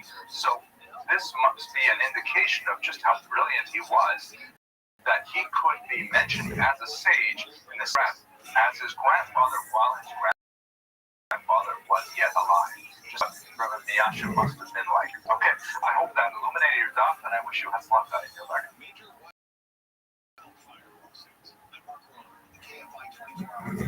Southern California Edison has been sued over a pair of deadly wildfires. Two lawsuits seeking $1 million for January's fire and the Fairview fire in 2022. The industry will send such that government is successful. This video is dedicated by the Huberfeld family in memory of Pinchas and Moshe Aaron Huberfeld, Alam Shalom. Hello and welcome to Jewish History and Daf Yomi. A couple days ago we talked about ring flax, which was very malodorous. Today we're going to continue with another kind of gross topic, that of lice. Now the Gemara refers to shaking clothing to remove lice. This will come up again in the section of Shabbos. It is a scourge, and particularly in warmer climates like in Israel or in Florida. I remember when I was a young man with little kids living in Israel, and you had to go get lice medicine for your kids, or lice removal for your kids. There was one particular product. This is not a product placement, but I thought the name was great. It was called Zeh. This is it. Right? You go to the drugstore and you say, can I have some? This is it. And she'll say, oh yeah, I know what you need. She would give you the Zeh. At any rate, lice is highly contagious, even though it has nothing to do with hygiene. Lice are extremely hardy. They attach onto the roots of the hair, and they easily jump from one child to another. Child can be lice-free one day, go to school, meet someone else, and lice jumps onto their head, and then that's it. They got lice again. It has nothing to do with communists. There are 3 types of lice: head lice, body lice, and a 3rd type commonly called crabs. They're about the size of a sesame seed, and here's a picture. Oh my God, they look terrible. Let us conclude our discussion today. I hope this illuminated your dot, and I wish you Hatzlacha in your learning. Talks for a ceasefire or a peace deal are planned between Russia and Ukraine's leaders. President Trump spoke with President Zelensky today. Some bad weather from KFI, clear skies tonight. This video is dedicated by the Huberfeld family in memory of Pinchas and Moshe Aaron Huberfeld, Alam Shalom. Hello and welcome to Jewish History in Daf Yomi. Okay, we're continuing with this series of really gross things that happen to come up in the Talmud. Today's daf has a reference refers to a process which, I'm not sure how to pronounce this, it may be bathing, but what it specifically refers to is the use of dog excrement to break down collagen in skins as part of the tanning process, right? So you have to imagine this. You take this animal, you shecht it, and then you've got to flay the skin off. It's got all kinds of like hairs on it. It's got bits of flesh. It's got all kinds of like inconsistencies, little scabs, things like that. How do you treat it? How do you make it into leather for your shoes or belt or whatever? So first you have to soak it in water to try and get out most of the rough things. Then you soak it in urine. This makes the skin much more pliable. And then third, you go and you remove all the hair, scrape off all the hair. And then the fourth stage, the ultimate stage, is you apply excrement to it. And that is what makes leather so wonderful. It's interesting to note that this process is pretty traditional. It's used for millennia. But in England, we did not discover the value, specifically dog excrement, until the 18th century, which shows that this is yet another fantastic Talmudic innovation and contribution to Western civilization. Okay, I hope it's illuminated your thought, and I wish you hatzlacha in your learning. The free iHeartRadio app is #1 for music, radio, and podcasts all in one. Discover a new podcast from our library of hundreds of thousands of titles. Here's iHeartRadio Podcast Preview.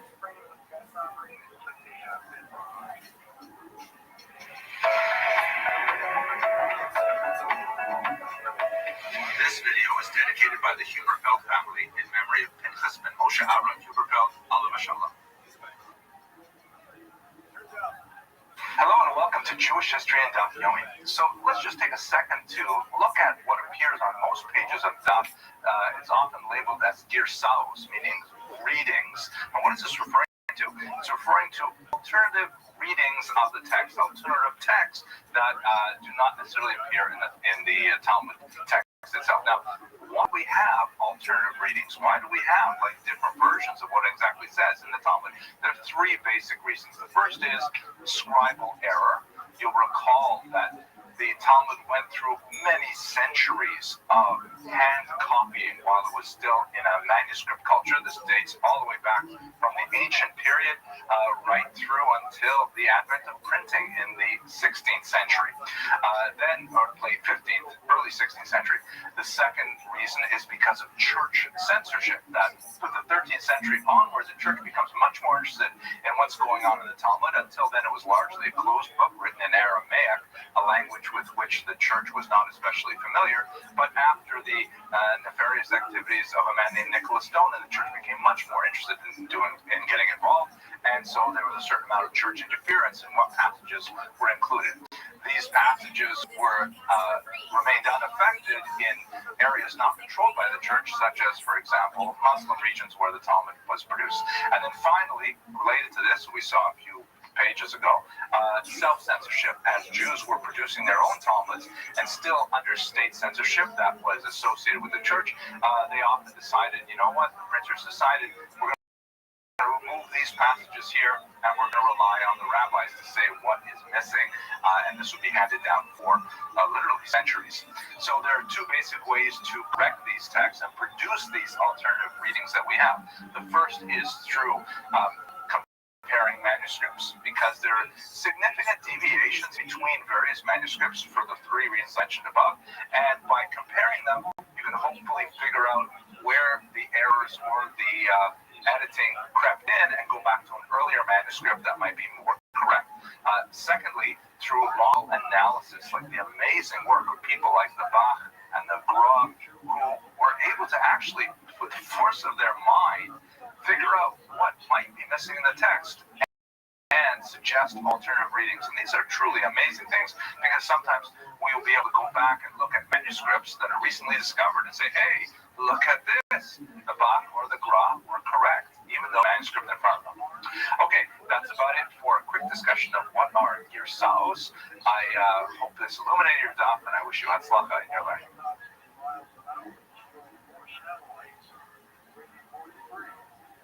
Non-stop chain reaction. It's called the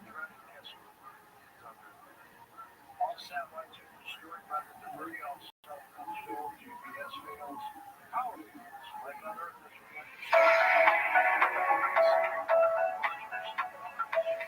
This video is dedicated by the Huberfeld family in memory of Pinchas ben Moshe Aaron Huberfeld, Alav Shalom.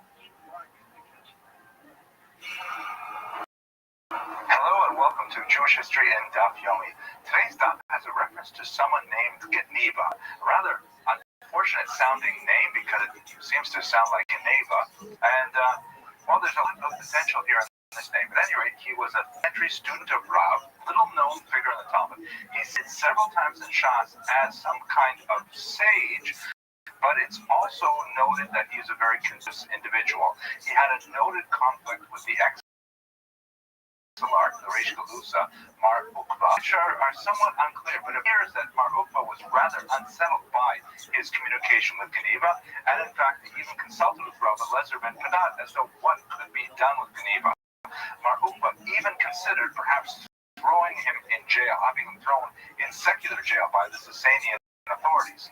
The Yerushalmi Gittin goes on to describe how Rabbi Eliezer ben Padat said, no, it's not really appropriate to hand over Geneva, no matter how difficult it is, to the authorities.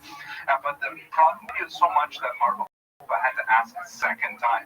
Rabbi Eliezer ben Padat ruled that, look, it's better to do nothing, don't go to the authorities, just you go to base medrash and keep learning, and Hashem will take care of everything. At that point, Geneva was ultimately arrested. So we don't know a lot of the details behind this unusual story, but it has a fascinating kind of glimpse into the interrelationship of individuals, their scope of authority. Even someone as important as the Reish Galusa had difficulty with an individual, and they would have to rely on the Sasanian authorities. As we will go through Shas, God willing, we'll learn more about what the parameters of authority would have been in 3rd century Babylon. I hope this illuminated your daf, and I wish you hatzlacha in your learning.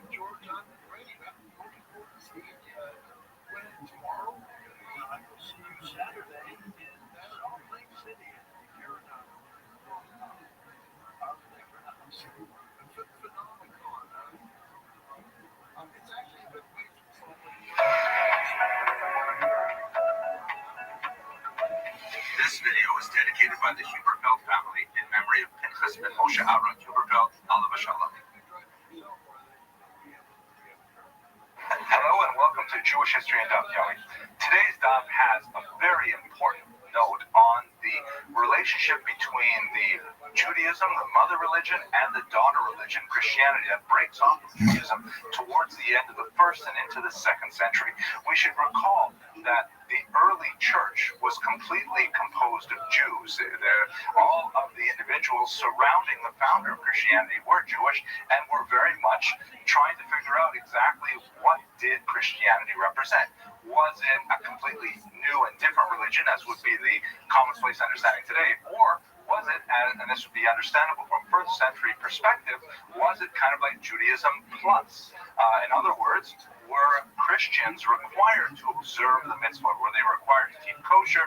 Were they required to observe Shabbat? And so on. And these were significant debates that were held within the early church. So from the rabbinic side, it got to a point around the turn of the 2nd century when it became determined that there had to be a line drawn in the sand, that certain ideas were antithetical to traditional Judaism, and therefore they had to make some kind of formal declaration of faith that would distinguish between the early church members and the synagogue, as it were. And this was, of course, the Birkat Minim, which is the 19th blessing. Blessing is, of course, a euphemism. It's really kind of condemnation. If one were to be an early Christian and were to recite this, it would be problematic. And that's what the function of this particular blessing was. That's discussed, of course, in the Gemara. This process continued for several hundred years. The Birkat Minim is perhaps the most prominent of the Jewish responses to the early church, but the early church had the same issue that went well into the 4th century. They had to convene councils, for example, to clearly define the Christian Sabbath as Sunday rather than Saturday, to separate the calendar so that Easter was not celebrated on Pat, and all kinds of things of this nature. So there's obviously quite a bit to say about how these two movements split in the end of the 1st century. It's interesting to note, however, for our purposes, that the Birkat Minim is an illustration how in the 1st century it was still kind of like a family debate. It was still something within the boundaries of Big Ten Judaism, as you were. But as you move into the 2nd, 3rd, and 4th century, and Christianity appeals more and more to people who are not ethnically Jewish, that is Romans and Greeks and so on, then it becomes more of a gentilizing movement, an us versus them movement, and has significant relationship to the development of anti-Judaic attitudes as well. Lots more to say about this, but this is a very short presentation. I hope this illuminated your daf, and I wish you hatzlacha in your learning. I'm sorry, Russ was ill and said the eagle was gone.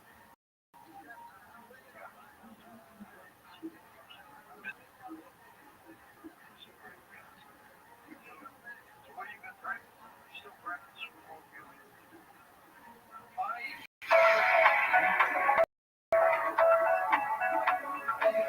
This video is dedicated by the Huberfeld family in memory of Pinchas ben Moshe Aaron Huberfeld, Alav Shalom. Hello and welcome to Jewish History at Daf Yomi. Today's daf has a reference to a place called Cartignan. Where is Cartignan? So scholars have two basic possibilities. One is that it refers to the very important ancient city of Carthage, which is so storied in Roman history. It's located here on the coast of North Africa in the region of what will be today Tunis. Another possibility, which is not at all impossible, is that it refers to Cartagena, Spain, which is not so far distant. It would make sense within the context of the Gemara discussed here, but we simply don't know which of these two places, either Carthage or Cartagena, is referred to in this particular Gemara. Oh well, mysteries continue to endure. Perhaps we will solve it as we continue to delve deeper into Shas. I hope this illuminated your daf, and I wish you hatzlacha in your learning.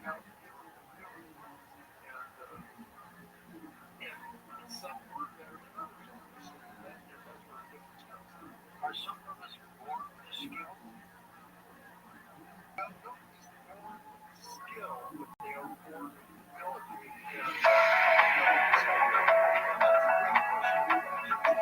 This video is dedicated by the Huberfeld family in memory of Pinchas ben Moshe Aaron Huberfeld, Alav Shalom.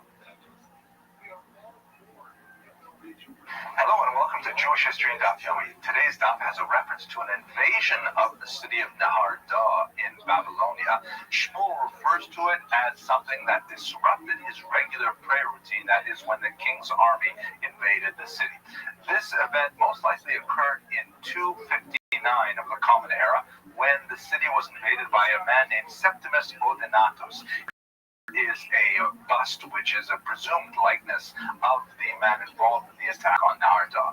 He was at the time the king of a vassal kingdom known as the Kingdom of Palmyra, and in the Talmud he's referred to as Papa ben Nezer. That Septimus Odenatus becomes Papa ben Nezer. There's some euphonics in those two names, but I'm not sure exactly how we get from the Latin to the Aramaic. At any rate, Palmyra was a vassal kingdom of Rome at that time and participated in an attack on King Shapur I, which would be known in the Talmud as Shapur Malka, who was the king of the Sasanian dynasty at the time. Here's a map. You can see where the kingdom of Palmyra was located. Quite a significant kingdom, understanding that it was able to grow in the context of Roman domination.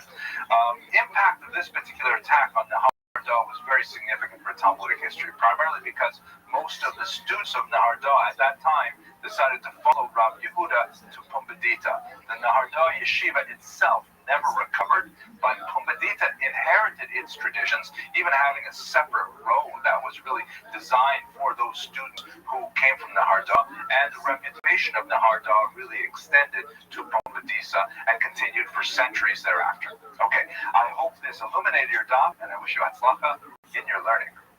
Sadly, the miracle that you see on TV, they're helpful, they're very valuable, but they are harmful. For signals intelligence, for speed identification and stuff, they give you a lot of information, but not always what you need. There are things. This video is dedicated by the Huberfeld family in memory of Pinchas ben Moshe Aaron Huberfeld, Alav Shalom. Hello and welcome to Jewish History in Daf Yomi. Today's daf has a reference to white glass. Specifically, if you look in Rashi, you'll see that the idea of an expensive cup is one that is made out of white glass. Now, what exactly is this white glass? Now, when Rashi is referring to white glass, it's unlikely it's referring to the substance that is referred to white glass today. You see it's, of course, dishware, glassware, and things like that, but also like in architectural constructs and things like that. White or like milky glass was really only developed in Venice about 500 years after Rashi lived. What Rashi is probably referring to is actually transparent glass, or as what we might call it today, plain glass, meaning like when you get a glass out of a cupboard to drink a glass of water, you're drinking what Rashi would understand as very expensive glass. The reason for this is because originally glass was an extremely expensive substance in the ancient world. The technology really doesn't develop until the 1st century. So before that time, making glass out of molds was very expensive, and it was very hard to filter out impurities, which would give the glass typically some kind of color. Have a glass that was purer and purer, or more and more transparent, was considered exceptionally valuable, and really would not happen for some centuries later. Just to give you a sense of how important glass was in that time, there's a pasuk in Eov, that's Chavches Yud Zayin, that refers to glass as having the same value as gold, meaning they're equated in the pasuk. So glass was an extremely expensive substance for quite a long time, and translucent glass, or I should say transparent glass, was especially valuable, which I think is really useful for us to contemplate how incredibly wealthy we are here living in the 21st century and just being able to reach into the cupboard and get something which Rashi would call very expensive glass. Okay, I hope this illuminated your dot, and I wish you hatzlacha in your learning.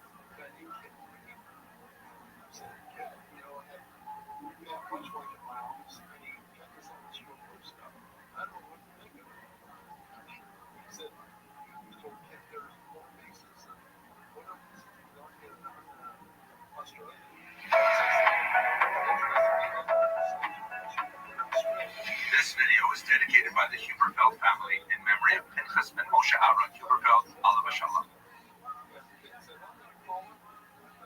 Hello and welcome to Jewish History and Daf Yomi. Today's daf has a reference to a series of things, and it's tempting to try and connect them to actually in use in the ancient world. However, this is a little bit difficult to do because, at the time this particular passage in the Gemara was recorded, the Greek units were no longer functioning, and in fact, it's unlikely that the Roman units were functioning, and even if they were, it's less likely that the Babylonian compilers of the Talmud would have been familiar with the specific names.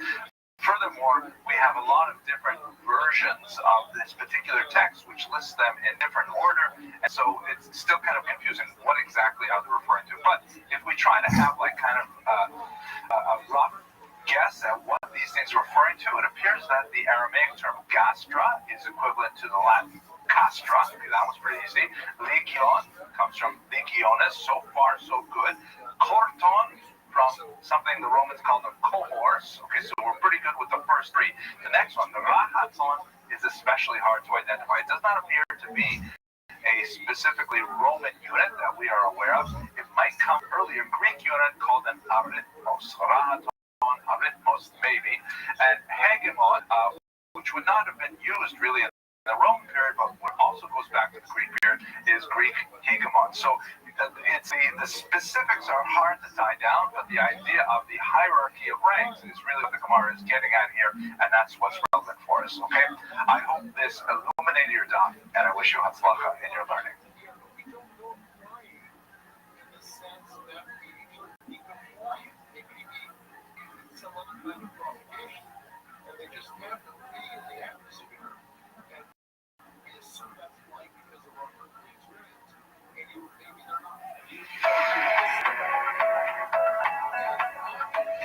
This video was dedicated by the Huberfeld family in memory of Pinchas ben Moshe Aaron Huberfeld, Alav Shalom. Hello, welcome to Jewish History in Daf Yomi. Today's daf has a reference to a place called Sidon, called in English Sidon. It's referring to a city that's on the Mediterranean coast in modern Lebanon. Here you can have a look at a map of where exactly it's located, just north of Israel. And in fact, it is a really ancient city that long had rivalry with many of the trading centers in Israel as well. The name Sidon probably comes from the word sad, which means to capture, and probably alludes to the fishing industry that of course would occur on the coast like that. And in fact, the economy of Sidon was heavily reliant on the sea, not only fishing, but also the dye that would be derived from mollusks. First, the famous tchelet was made there. Also, glass made from the sandy beaches, a lot of wealth in Sidon. Later, around the 1st century, discussed a couple days ago, when the glass-making technology would evolve significantly, that would drop the price of glass and would subsequently cause a dip in the Simonese economy as well. But at any rate, this town was extremely important, very wealthy, appears frequently in biblical literature and also in the literature of the Mediterranean peoples, such as the Greeks as well. There was a significant Jewish population that lived there during the period of the Mishnah. As the economy declined, however, from the 2nd century on, we're beginning to see a similar decline in the Jewish population as they lost monopolies on things like the dye production, the glass production, so on. At any rate, that's a quick look at the town of Sidon, which would be in Contemporanean. I hope this illuminated your dot, and I wish you hatzlacha in your learning. This is a special hearing coming up next week in Washington, D.C., which regards the whistleblowers. Yes, that's the whole question.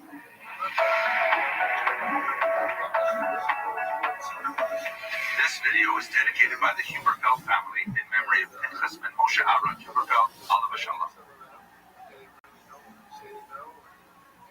Hello and welcome to Jewish History and Daf Yomi. Today's daf has a reference to Hanina ben Dosa, who is one of the most important figures of the 1st century. He was a Tana who studied under Rabbi Yochanan ben Zakkai. He has some incredibly powerful teachings throughout Shas, but perhaps the most common association that we find in the Talmud with Rabbi Hanina ben Dosa is to his piety and the many miracles that are associated with his personal characteristics. This also extends to his wife, about whom there are many miraculous events associated as well. The Gemara in Chagiga emphasizes some of the same things that we see in our Masechta as well, and one of the common threads is that his piety was so phenomenal that the entire generation, or the entire world really, was dependent on his personal character. Fascinating stuff. Okay, that's Rabbi Hanina ben Dosa. Very quick minute. I hope this illuminated your daf, and I wish you hatzlacha in your learning.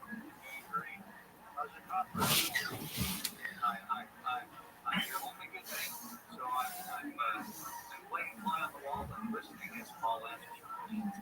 I have to tell you, when I walked in here, he started bending my ear about this project we're working on that I can't even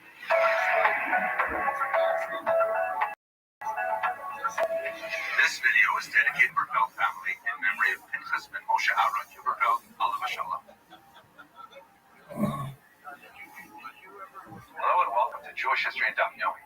Today's daf has a reference to bread and oil, specifically the idea of dipping bread in oil, which is a staple of fine restaurants even to the present period, but it has a very special attachment to Jewish cuisine, because both olives and bread made from grain products are 2 of the 7 species with which the land of Israel is especially praised. And we know that bread and olives form a very important part of the diet all the way back to the biblical period. In the Roman period, however, around the time when the Mishnah and the Gemara were developing, the Romans developed a special way of removing a significant amount of bitterness from olives by using lye and brine.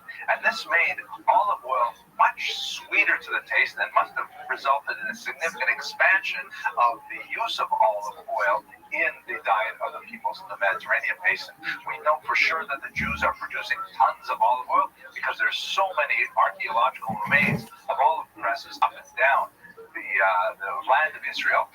And so it seems pretty clear that at least from around the 1st century, Jews were happily dipping their pita bread into olive oil, a tradition that continues to this very day. Thank you very much for watching. I hope this illuminated your daf, and I wish you hatzlacha in your learning.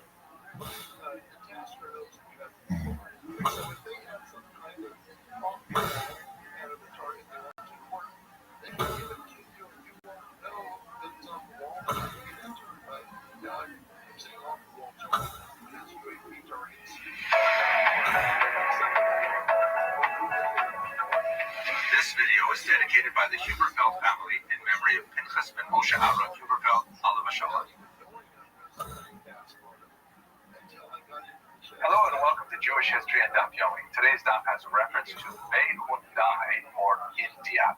India is a source of a tremendous number of agricultural products, particularly spices. Later, especially in association with Chinese industry, it will be a source of silks as well as products which were avidly consumed by the Mediterranean world. The Romans in particular had an appetite for, and Israel, of course, was central to all. Now, India figures prominently in some ancient texts from Mesopotamia. We have references to India in, for example, texts from the city of Ur, and we have a reference in Tanakh specifically to India. I'm sure you're all familiar with it. It's a pasuk in Esther, which refers to Ahasuerus's kingdom extending Mehodu from India, Yad Kush, to Ethiopia, which represented a very large part of the Persian Empire. So here's a map just to give you a sense of Israel's relationship with India, which goes back well to the ancient period.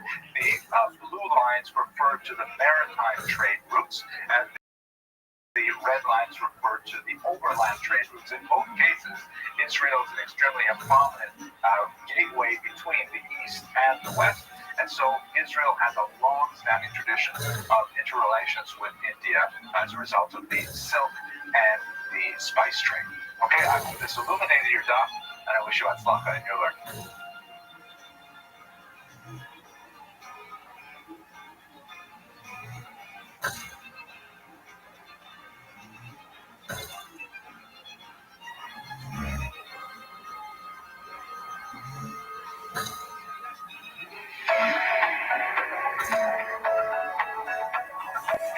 This video is dedicated by the Huberfeld family of Pinchas and Moshe Aaron Huberfeld, Alav Shalom. Hello and welcome to Jewish History in Daf Yomi. So today's Daf has a reference to a Babylonian food called kutach. I'm very curious about this kutach, so I did a little bit of research trying to figure out if people are still eating kutach today. Well, first of all, what is it? It is a Babylonian dish with a highly distinctive, apparently very vinegar-like, sharp flavor. It is also referred to elsewhere in rabbinic literature as kapcha or as kutcha, and it's basically made with milk or with very watery milk mixed with dry breadcrumbs or flour and some salt. This milk may also be fermented, giving it that really sharp taste, and it's made into a basic kind of a sauce that you can dip with it, or you can dip your bread in it.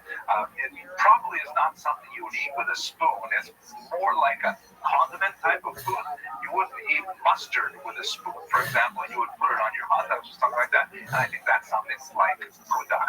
Now, the rabbis are very careful with kutach. They indicate that it has very deleterious health implications. Rabbi Rothschild, for example, suggested that it would be better to eat near rotten fish than to eat kutach, considering it a very, very negative health. But it may still be consumed even to the present day. It looks like it might be similar to what they call the Persian kash. Here's an example of what the kash mixture looks like. Primarily the fermented milk that gets kind of like pudding-like. I'm not sure whether bread has already been added to this mixture or not, but it appears that this type of product is also sold even in the United States under the name Kash and Desi. Here's a screenshot from their website. I wonder if it is Oyu Hashkacha. If it does, then there's a chance for you to go out and try just to taste of kutach. But again, remember, if this is the same thing as kutach, and I'm not all sure of that, then it's better to eat some near rotten sardines or some long past the best before date herring than to eat some of this. Anyways, I hope this illuminated your daf, and I wish you hatzlacha in your learning. Springsteen delivered me from nowhere. Montel Jordan sharing a recent health diagnosis. Appearing on the Today Show this year, revealing that prostate cancer has returned after 9 months of follow-up screening. Despite the setback, the artist says he's optimistic about the future to early detection.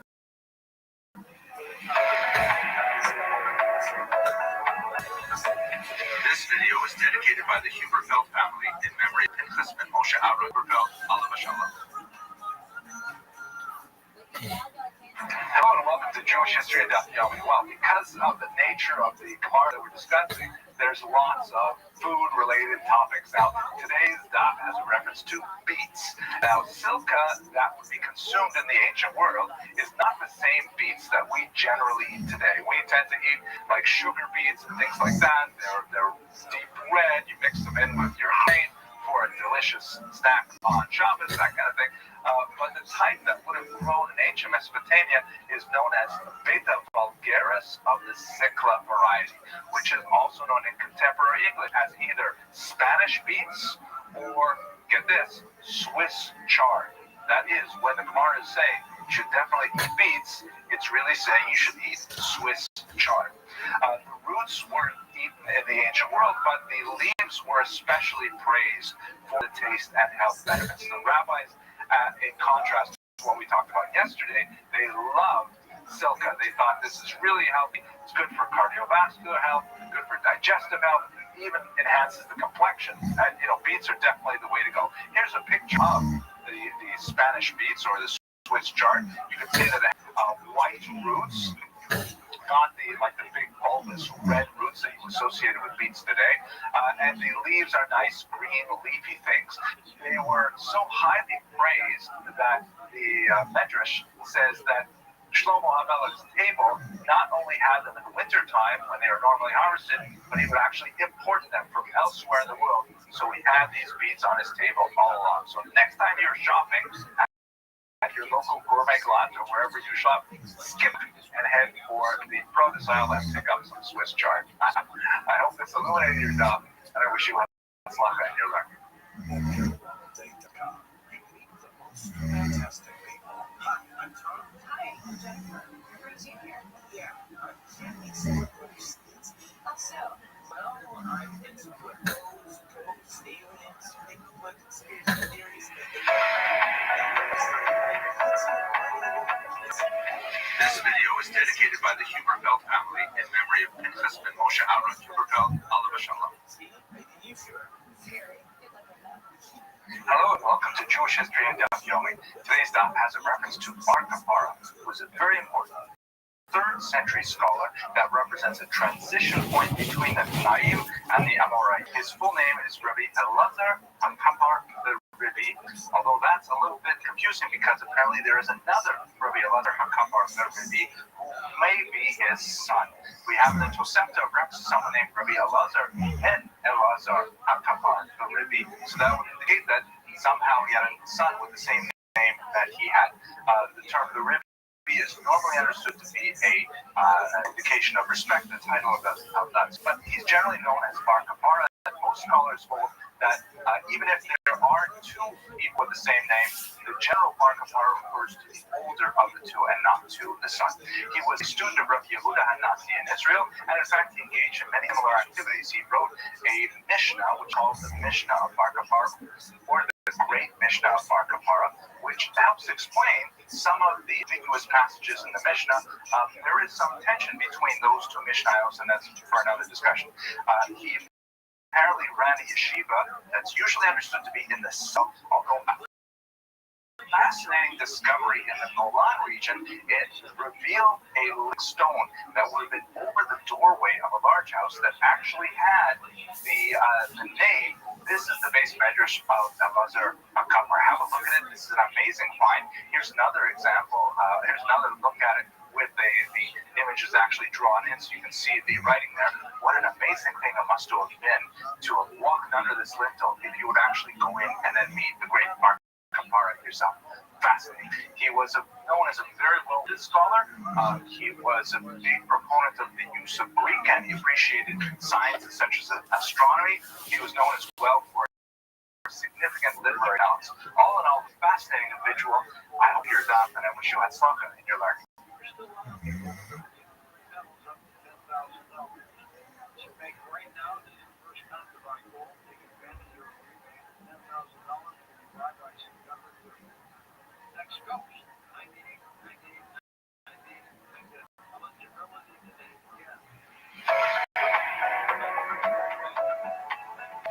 This video is dedicated by the Huberfeld family in memory of Pinchas ben Moshe Aaron Huberfeld, Alav Shalom. Hello and welcome to Jewish History and Daf Yomi. Today's daf daf has a reference to the exilarch. It is a political position, and it is just like it sounds, the head of the exile. The Aramaic translation with which you may be familiar is Reish Galusa, or the Hebrew Hagalut, the head of the exile. And we know the Jews were living in Babylonia since the 6th century before the Common Era, and there's some evidence in Tanakh of their organization, but we really don't get a sense of it until the 3rd century of the Common Era, when the term Reish Galusa is first associated with Rav Huna.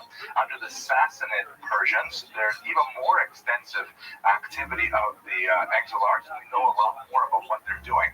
We know, for example, that there's significant, three-way conflicts going on between the institution of the exilarchate and the secular government, or it's not really secular, but the Persian government, and the rabbis. It's kind of a three-way triangular struggle every now and then. Occasionally, the exilarch comes out on the short end of the stick. They're not allowed to exercise what would be considered appropriate communal authority. For example, we see that Rav Kahan at one point actually had to flee because he wanted to exercise his appropriate rule over the community, but this was not tolerated by the Sassanids. And we also have some conflict between the rabbis and the exilarchate over what exactly is the appropriate thing for the official Jewish community to do. Under King Shapur I, known as Shmur Malka in the Talmud, there's a much more tolerant approach, and the exilarchate ends up expanding and having much more authority. There's some interesting discussions, but Shmuel was involved in this process as well. But this ongoing tension between the exilarchate and the rabbis we see in the case of Geneva, we talked about a little while ago, and this will be if you think of it in modern terms, it's a little bit like the board of directors and the rabbi. They're both working towards the same goal, but occasionally they don't see eye to eye on how to achieve that. Ultimately, the exilarchate faded in power. In the 5th century, King Peroz actually had Huna V put to death, and Marzutra II actually engaged in a rebellion in the early 6th century. But with the advent of Islam to the region in the 7th century, the exilarchate is renewed once again, and we'll have to discuss that in later classes. I hope this illuminated your daf, and I wish you hatzlacha in your learning.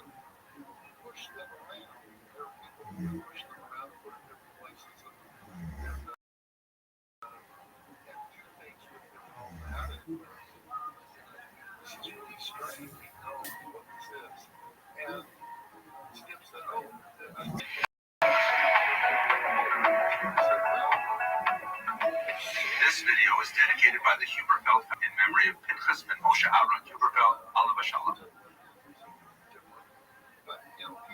Hello and welcome to Jewish History and Daf Yomi. Today's daf has a reference to a Yitzchak Nafka, a 3rd century Amora living in Israel, who's often referred to as simply Rabbi Yitzchak. So you often see simply Rabbi Yitzchak, and that's Rabbi Yitzchak Nafka. The word Nafka means smith, which is presumably some kind of association with his trade. Perhaps he was a silversmith or a goldsmith or a blacksmith, we don't really know. He was a student of Rabbi Yochanan, however, and he served as a dayan in both Caesarea and in Tiberia in the northern part of Israel. We know also that he was one of the Nechute, that is the travelers, those who went from Israel to Babylonia and transferred a lot of the wisdom of the Holy Land to the Mesopotamian region. He's known as being exceptionally adept in both halachic matters and in Aggadic matters, which is not all that common. Usually the Amoraim are more principally known for one or the other. And there's a brilliant story which illustrates this. It's in Bava Kama, Daf Samach, in which Rav Ami and Rav Asi ask Rabbi Yitzchak to please tell them something. One of them wants halacha and the other one wants Aggada, and so he manages to sort of placate them both by telling them a parable of a man who married 2 wives, one who was his age and one who was much younger. And the one who was his age used to constantly pluck out his dark hairs so as to leave him more gray, leave him looking older and closer to her age. And the younger one would pluck out all of his white hairs, which would make him look younger and closer to her age. And in the end, of course, he ended up bald. So that is the kind of way that he responded to them both in terms of halacha and Aggada, and gives you a sense of his personality and even his sense of humor. Okay, I hope that illuminated your daf, and I wish you hatzlacha in your learning.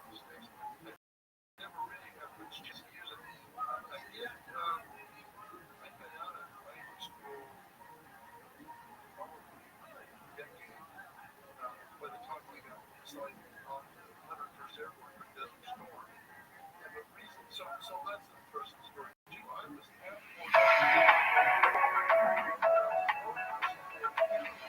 video is dedicated by the Huber family in memory of Pinchas ben Moshe Aaron Huberfeld, Alav Shalom. Hello and welcome to Jewish History and Daf Yomi. Today's daf has a reference to is, which was used for a variety of purposes in the ancient world. The Hebrew term is mugmar. It would be used to add aroma to a home or to freshen up your clothing. It was especially widely used after a meal to kind of clear the scent of cooking and things like that. Now, what exactly did they use as incense? Most of the incense was imported from the Far East, from China and India. Some incenses were actually imported from Africa. That was also an indigenous producer of certain things like henna and saffron, and in particular balsam. That's actually an export product for ancient Israel. It was widely known in the Mediterranean basin for its excellent balsam and its wonderful smell. They even used floral scents and from time to time animal scents. We'll talk about that shortly. So how was this used? So they would have these various types of incense burners. Here's a look at a couple of them. You would put like coals or even open flame in the open area underneath, and then you would place the incense inside this bowl here, and it would heat up and it would, release the smoke, which you could put in your closet to kind of freshen up your clothes and to, just make them. Here's another example with kind of a flat top, but the same kind of technology here, just basically heating up these spices to allow them to smoke and fill the room with scent. Okay? I hope it illuminated your daf, and I wish you had luck in your learning.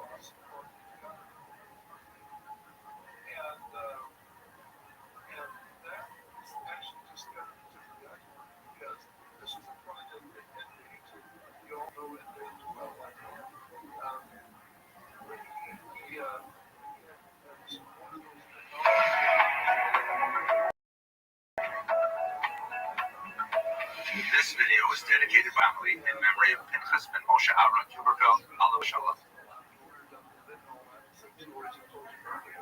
Hello and welcome to Jewish History and Daf Yomi. So today's daf has a reference to another type of incense that's made from an animal product.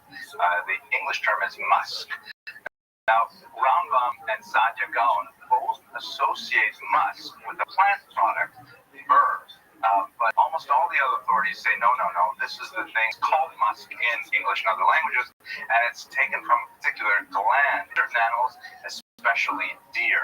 There are 7 species that are known to have this gland to produce this scent, but the most popular in our times is one called Muscus musciferus, or the Siberian musk deer. This is an unusual kind of deer.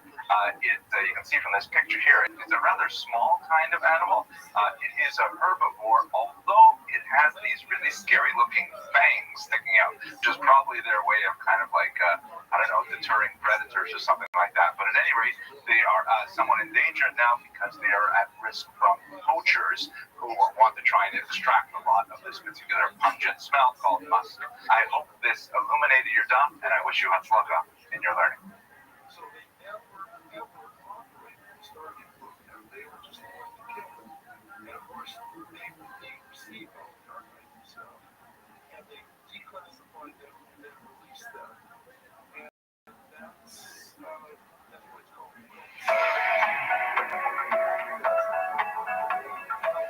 This video is dedicated by the Huberfeld family in memory of Pinchas ben Moshe Aaron Huberfeld, Alav Shalom. Hello and welcome to Jewish History and Daf Yomi. Today's daf has a reference to King Yanai, also known as Yanai Alexander or Janaeus Alexander. He was a king of the Hashmonaim. He lived from the years 126 to the year 76 before the Common Era, and he ruled for an impressive over 25 years from the years 103 to 76 of the Common Era. He was the son of Yochanan Hyrcanus, and he was both the Kohen Gadol and the king, which was one of those issues that the Hashmonaim tended to get in trouble for.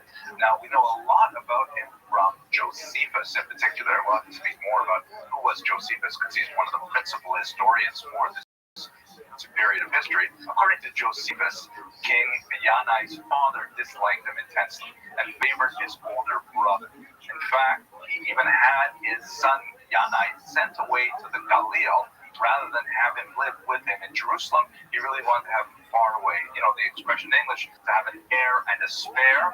So King Yanai was definitely the spare. So after the death of his father, his elder brother Aristobulus became Kohen Gadol, and he promptly had Yanai and his mother and his brothers all imprisoned because he didn't want to have them threatening him for the throne. When Aristobulus dies, his wife, who is childless at this point, Salome Alexandra, or Shloncia Alexandra, we'll speak more about her in a couple of days, she makes her brother-in-law Kohen Gadol, and he marries her through Yibum. So now he is returned to the throne, he becomes king, and his wife is the very important figure, Shloncia Alexandra.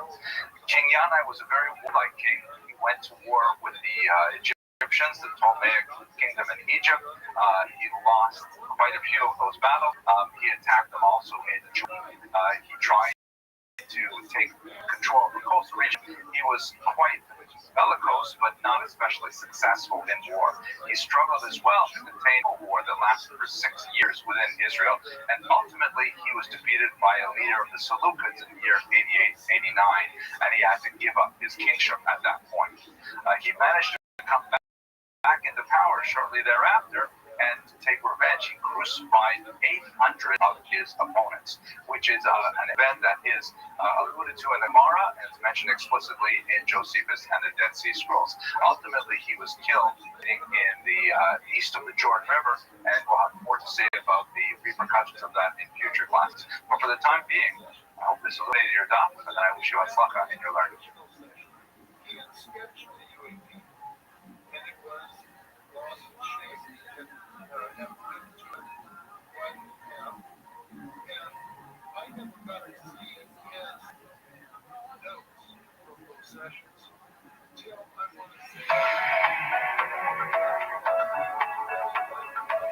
This video is dedicated by the Huberfeld family in memory of Pinchas ben Moshe Aaron Huberfeld, alav shalom. Hello and welcome to Jewish History and Daf Yomi. Today's daf has reference to a figure who is mentioned repeatedly throughout Shas. That is, of course, the famous Rav. He was a major Babylonian Mora of the 3rd century. I just would like to focus a little bit on his earlier days when he was studying in Israel. His full name is Abba ben Idol, also known as Abba Aricha, or Abba the Tall, because he apparently was of full stature. And he is especially known for founding the great yeshiva at Sura. He was a native of Capri in Babylonia, came from a very important family. But what's significant is that early in his career, he moved to Israel and he studied under Rabbi Chia and Rabbi Yehuda Hanasi. He was ultimately made rabbi. He was ordained by Rabbi Yehuda Hanasi himself, and that was an extremely important part of his intellectual and spiritual development because he absorbed the intense Torah of Eretz Israel. After that point, he moved to Babylonia, but only after he had absorbed the wisdom of the last generation of Tanaim in Israel, and it was because of this tremendous amount of learning that he was able to accumulate while he was in Israel, that when he moved to Babylonia in the year 219, he was far and away the most qualified individual to establish a profound and important center of Torah learning at Sura. He ultimately became the head of the educational and the spiritual world of Babylonia, and in many ways the entire edifice of Babylonian Talmudic reasoning traces its way back to Rav in particular. I hope that illuminated your daf, and I wish you hatzlacha in your life. So just assuming that because someone is more technically advanced, doesn't necessarily mean they are more just as bad as everybody else. Would be more right? That's possible. That maybe they are.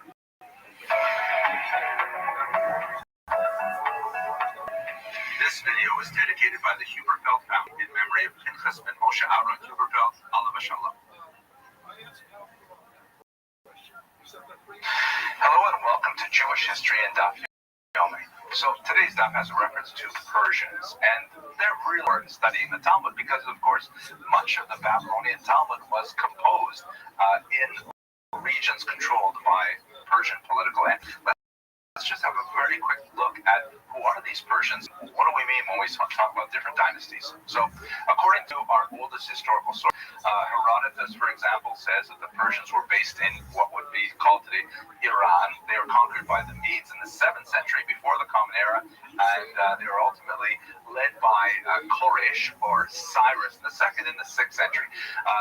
Koresh, the son of Darius, or Darius, was actually a very important figure in Jewish history because he allowed the Jews who were then captive in Babylonia to return to Israel and reestablish the temple there. They developed under Persian rule in Israel until Alexander the Great invaded in the late 4th century of the Common Era. But this was a time when Aramaic was really spreading throughout the region. That's why both Talmuds, for example, are written in Aramaic because the influence of the Persian Empire was so great. Aramaic was the lingua franca, the common language of the entire Aramaic enterprise in Persia and beyond. Now, there are two dynasties that are especially important for Talmudic history.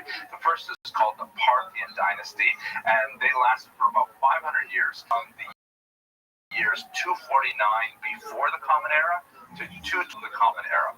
During this period, there was an expansion of the Jewish diaspora, referred to in both Philo and Josephus. The Book of Maccabees talk about it. And then the next dynasty that's especially important because this is the period when most of the Talmud was actually codified, Sassanid dynasty, and they ruled from 226 until 642. That's when Islam comes to the region. A lot of things change. There's even greater growth of the Jewish community in Babylonia under the Sassanids, primarily because of tumultuous change in the Roman Empire and some population transfers that were actually engineered by the Sassanids, including a very large one in the year 364 by Shapur Malka II. And this is the environment in which the Talmud was written, at least the political environment. We'll have a lot more to say about it, but for now, I hope this illuminated your daf, and I wish you hatzlacha in your learning.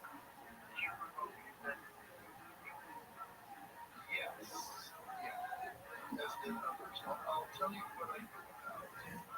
Our case where I heard the entire family the same lady by Boss Smith with us, we're going to take calls. This video is dedicated by the Huberfeld family in memory of Pinchas ben Moshe Aaron Huberfeld, alav shalom. Hello and welcome to Jewish History and Daf Yomi. So today's daf has a reference to something called artiloi, which apparently is a kind of very valuable mushroom. Now, if you know anything about cooking, which I do not, but I happen to be in a region where these are really famous a little while ago, they're referring to something called truffles. Here's what a truffle looks like. There's actually a few different varieties. There are black ones. It does not look especially appetizing, but it is apparently a great delicacy, as we see from the Gemara and as we see in contemporary life as well. Now, it happens that there are a lot of mushroom species that grow in Israel. All kinds of fascinating halachot regarding them. There are different halachot regarding how they are tied in terms of agricultural products. There are blessings said over eating truffles, and other mushrooms are interesting as well. And they're found basically in the Judean desert and in the Negev desert underground. That's where they grow, which is rather remarkable. Now, if you find truffles today, definitely do something wise with them. Black truffles, I just looked up the prices today, go for $95 an ounce. And white truffles go for $168 per ounce. Not quite as valuable as gold, which is about $1,400 an ounce, but still pretty good. Okay? I hope this illuminated your daf. And with luck in your life. Producing around 27% of greenhouse gases in the United States. Save money and energy at home by turning off your computer completely before you go to bed. Brought to you by iHeartRadio Earth and the National Environmental Education Foundation. To find more tips for smarter, sustainable living, or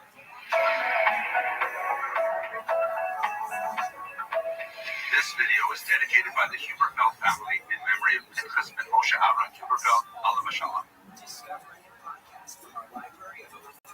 Hello and welcome to Jewish History and Daf Yomi. Today's daf has a reference to Queen Shlom Tzion, a very important and much beloved queen in Jewish history. Her Greek name was Salome Alexandra, and she lived from 139 to 67 before the Common Era. She was actually married to kings of the Hashmonaim. First, she was married to Aristobulus I, and after he died, leaving her childless, she ended up marrying his brother Alexander Yanai. Now, she had a very long reign with him. After Yanai's death, she actually reigned alone from the years 76 to 67 before the Common Era.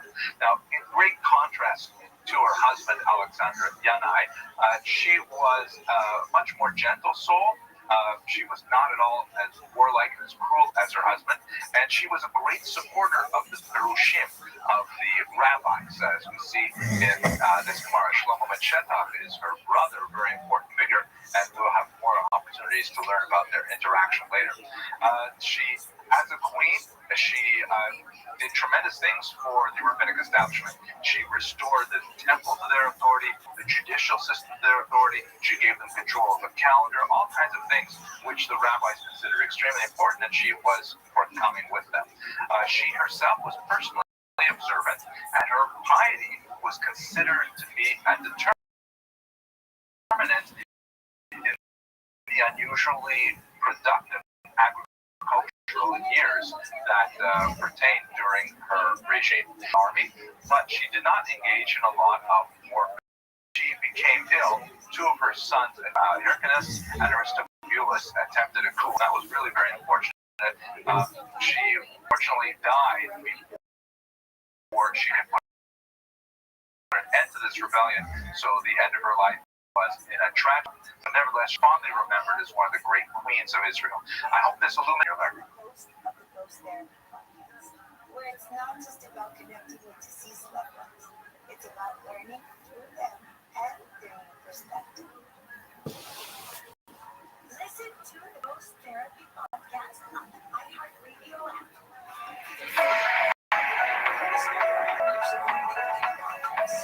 This video is dedicated by the Huberfeld family in memory of Pinchas ben Moshe Aaron Huberfeld of Shalom. Hello and welcome to Jewish History and Daf Yomi. Today's daf has to Har HaTzofim, to Mount Scopus in English. This is an extremely important mountain in Jewish history and, of course, in the geography of Jerusalem as a whole. The term Scopus means watcher, like it's related to the word telescope and things like that. And that's exactly what it means in Hebrew. Sofim means to have a lookout, and it has commanding position, especially as you look towards the east. Today, it is the site of the main campus of the Hebrew University, and I actually spent quite a few daydreaming late afternoons in my residence room looking out over the beautiful Judean desert from Har HaTzofim. It has a long history. We see it referred to frequently, for example, in the works of Josephus in his treatment of the Roman-Jewish War. The 12th Roman Legion, for example, was based there in an ultimately successful attempt to besiege and destroy Jerusalem. Between the years 1948 and 1967, it actually was outside of Israel. It was inside Jordanian territory, and there's a lot of very sad and dramatic moments associated with that isolation from the rest of Israel proper. Here's a map. You can see it on a 3D level, on a satellite level. You can see where it's located. You get a little sense of the elevation. And relevant to our Gemara, you can see that it is a 47-minute walk that is on the streets to Jerusalem, to the temple itself. That's kind of a roundabout route. I'm not exactly sure how fast it would be if you walk straight, but there's an elevation change of about 90 meters from the Temple Mount to Mount Scopus. I can tell you, I used to, back in the day, in the 1980s, when things were rather different in Israel than the time when I'm recording it, I used to regularly walk from my dorm room at Har HaTzofim through the Arab neighborhoods, all the way into the old city where I had a job working in a pizza restaurant in I don't think you can do that so safely today, unfortunately. Anyways, I hope that illuminated your dam, and I wish you hatzlacha in your learning. A federal judge is blocking the Trump administration's move to freeze billions in federal grants to Harvard University. Harvard claims the Trump administration pulled $2 billion in federal grants in retaliation for the university's refusal to manage. The grants were frozen in April, hours after This video is dedicated by the Huberfeld family in memory of Pinchas and Moshe Aaron Huberfeld.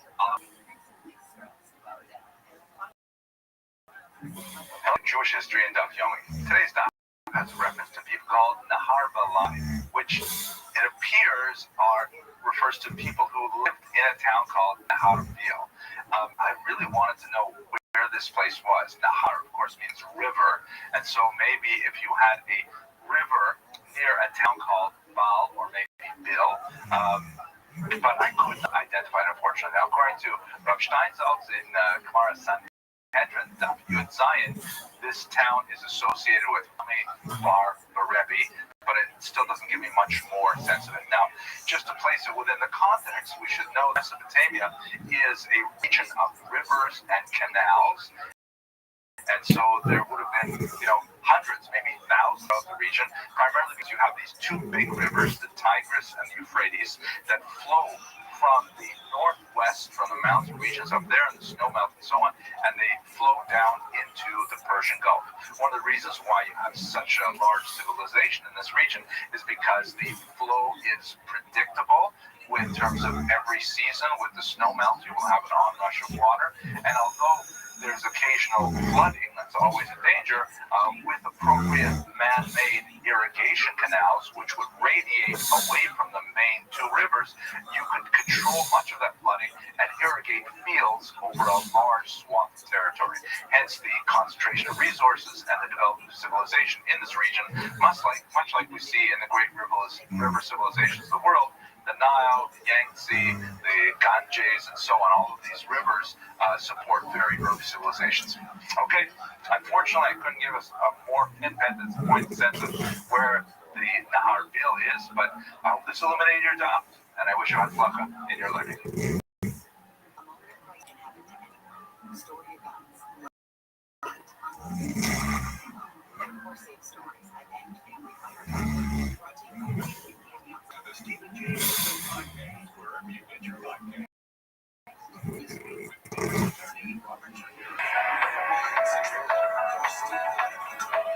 This video is dedicated by the Huberfeld family in memory of Pinchas and Moshe Aaron Huberfeld. Hello and welcome to Jewish History and Daf Yomi. So today's Daf has an interesting incident that revolves around the attitude of a woman named Yalta. I wish we knew a lot more about her because there are these just little scintillating stories here and there in Shas. But she was apparently a very exceptional woman of the late 3rd, early 4th century. She was the daughter of the Exilarch, who we spoke about a few days ago, the Rosh Hagalut, the head of the exile, and she was married to the great Rav Nachman. She apparently held scholars and religious observance in very high regard, but that was interesting because she was a rather demanding personality, and if she ever felt that in any way she was missing out on some kind of benefit through a religious ritual, she tended to get very angry indeed, as we see. In Gemara and Kedushin, there's a similar kind of story in which Rav Nachman asked Rav Yehuda to send greetings to Yalta, and Yalta felt that this was entirely inappropriate, and she spoke rather harshly. As a result, that is recorded in the Talmud there. In Eaton, however, we know a little bit more about how she was regarded by the larger population.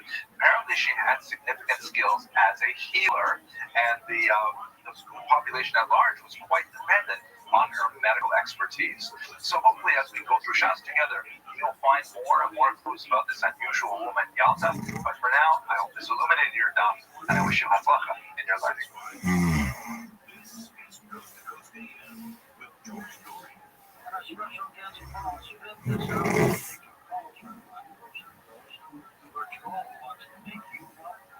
That's absolutely correct. When inflation jumps, when you hear the national debt.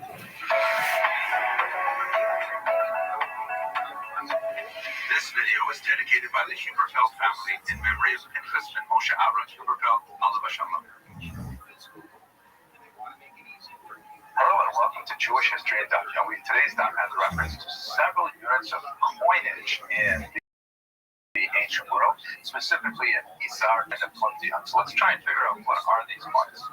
Isar is a coin that is equivalent to 8 brutos. Puntian is equal to 2 Isars, or that will be 16 brutos. Now, the Latin names for these terms for the Talmud are Asarius and Dupuntius, and they're used, all over shops. Let's have a quick look at what these might have looked like. So here's, by the way, I should mention that the term would be used in different contexts at different times. Like the dollar, for example, could refer to an American dollar or a Canadian dollar, or what other countries use dollars. And a dollar in, let's say, 1850 would be worth a lot more money than a dollar in, let's say, 2000. So good values for all of these because you have to know what specific period and place we're talking about. But let's have a quick look at them. Here's a Neronian Isar. That's kind of interesting there. We can see Nero on the left. Here's a Dupuntius that was minted by Vespasian. He's shown on the left there. Vespasian, of course, was the emperor at the time of the destruction of the temple.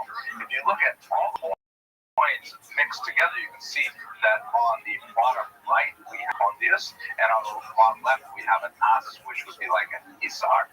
The size of them is just a little bit off the size of a contemporary dime, those coins on the bottom. Okay, I hope this, and I wish you had luck in your document.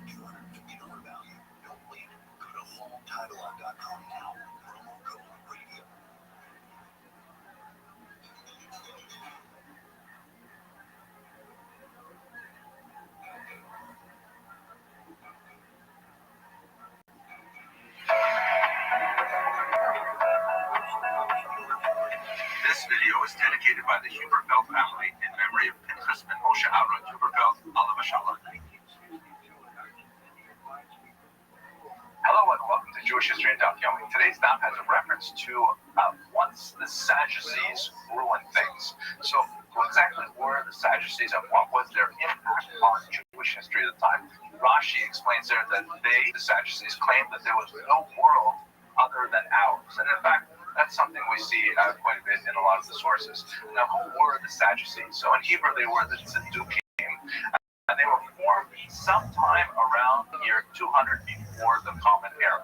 They were associated with the wealthier classes in Israel. They had a lot of control over the temple rituals themselves, and they were heavily influenced by the assimilationist tendencies of Hellenism. You can see why there would be kind of a natural antagonism between the Tzedukim and the Perushim, between the Sadducees and the rabbis. According to Amos Meir, this group called the Tzedukim were originally followers of Sadok, a student of Antiquity, described in the afterlife. And Sadok, in this promise to Rabbi Nathan, says that he denied the afterlife, and we sat throughout the period. Other scholars say no, they may have derived the name from the Kohen Gadol named Sadok in the time of David HaMelech, quite a bit earlier, but that name was used to apply to people who were followers of this movement, regardless of whether or not they were Kohanim themselves. Now, the opposition to the Perushim was one of the most profound conflicts within the Jewish population of Israel at the time. The Sadducees not only denied the afterlife, they also denied the oral Torah, which is exactly, like what Talmud is, the oral Torah. So they're saying, no, none of that is relevant. So this is a really a cool little comp of existential proportions. This is like a serious binary yes or no kind of environment. They tended to have a very rigid interpretation of the written Torah, that is the Chumash, the 5 books of Moses, with things, for example, like the Lex Talionis, the law of the tooth, meaning a passage that describes an eye for an eye, a tooth for a tooth, which the rabbis, the oral Torah, mediated as understanding a monetary equivalent of an eye for an eye, monetary equivalent of a tooth for a tooth. The Sadducees tend to interpret it much more literally in a kind of Hammurabian sense. Now, we don't have a lot of evidence about the Tzedukim from the Tzedukim themselves. We have kind of like reflected evidence from the Talmud. We have reflected elements, incidentally, from the Christian Bible, where they also appear in a very unflattering light. The early Christians, philosophically, were much more closely related to the rabbis than they were to the Tzedukim, and so they tended to push them at arm's length as well. Josephus, who came from the sect of the Lucian as well, who described them very negatively, and he ascribed to them the notion that they felt that God was distant and uncaring of human affairs, a very kind of Hellenistic worldview that was foreign to the basic tenets of what we associate as Judaism. With the destruction of the temple, which was really the central aspect of all Sadducean thought, the raison d'etre disappeared, and so they themselves disappeared as an organized movement as well. Okay, I hope that's useful for you. I hope this illuminated your doubts, and I wish you Hatzlacha in your life.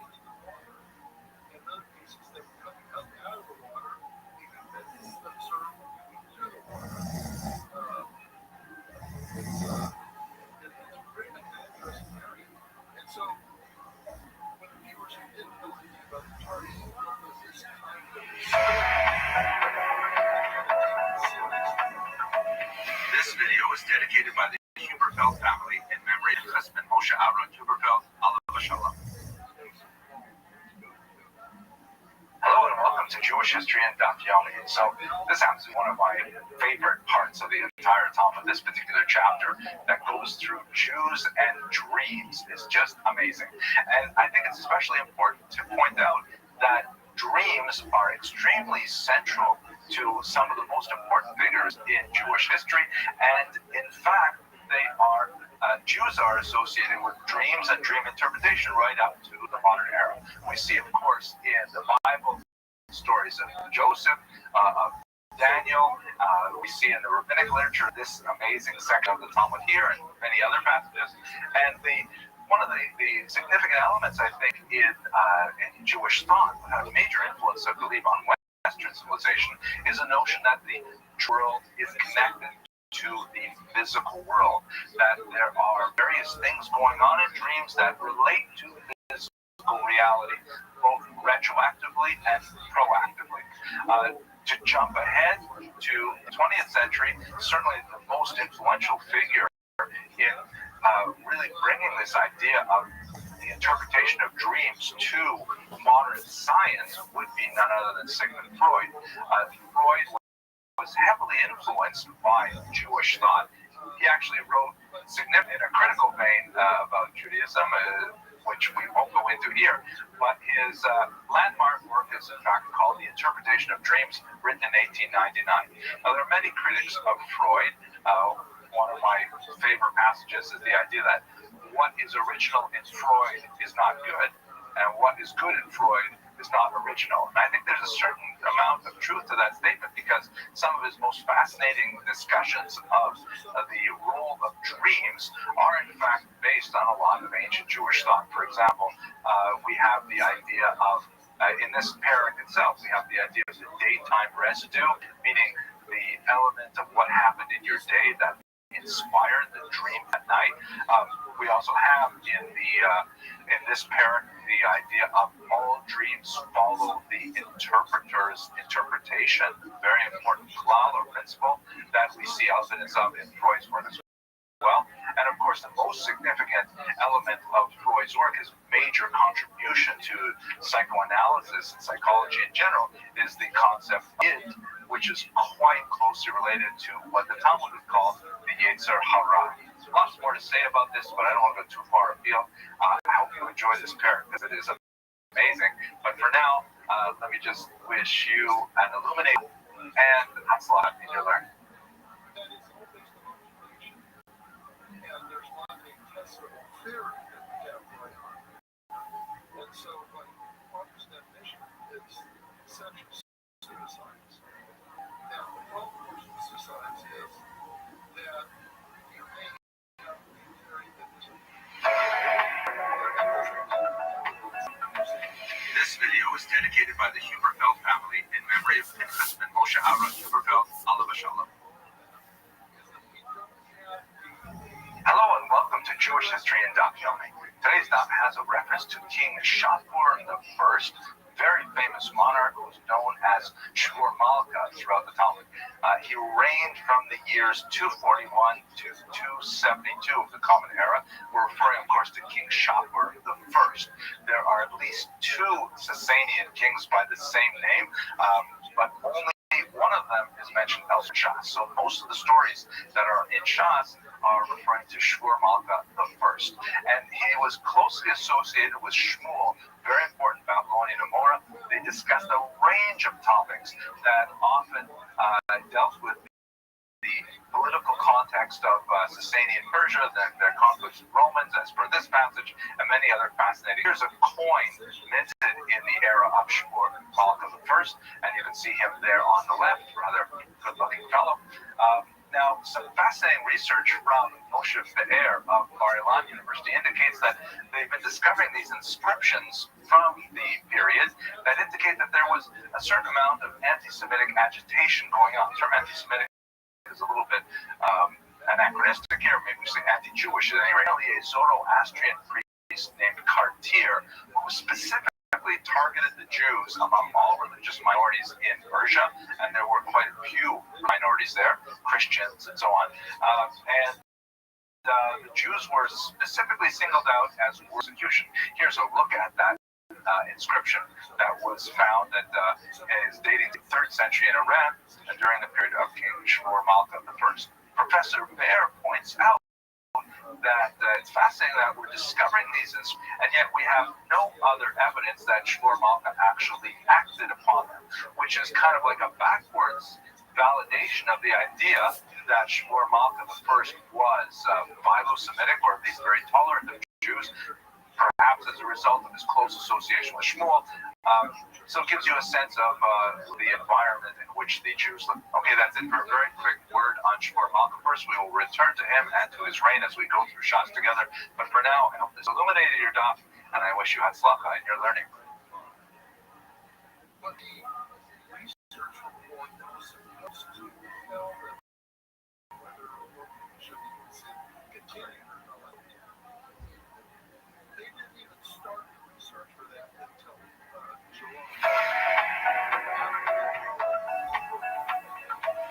This video is dedicated by the Huberfeld family in memory of Pinchas ben Moshe Aaron Huberfeld, Alav Shalom.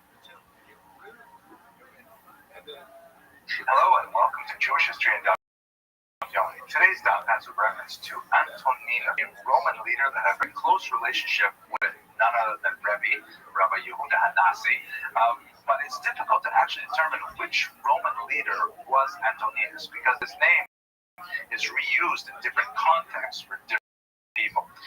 There are several Roman emperors that overlapped with Rabbi Hanasi's life, and most scholars identify this Antoninus as being the most likely candidate. Is Marcus Aurelius Antoninus Caracalla, who ruled between the years 211 and the years 217. So this would be towards the end of Rabbi Yehuda Hanasi's life. He was the son of Septimus Severus, who was also well known for his much more positive inclination towards the Jewish people, and possibly disposed towards the idea of a rapprochement with the Jewish population after the destruction of the temple some 150 years earlier and the Bar Kokhba rebellion some 100-odd years earlier. The church fathers in their writings point to the close relationship between these two emperors, and in particular Caracalla, with the Jews. And in fact, some sources indicate that Caracalla revealed his positive feelings towards the Jews as early as age 7. Rather remarkable. Here's, by the way, just a quick couple of looks at a bust of Caracalla. So that's apparently what he looked like as a young man. And here's a coin minted during his reign as well. You can see the laurel leaves around his head and so on. Okay, I hope this illuminated your daf, and I wish you hatzlacha in your learning.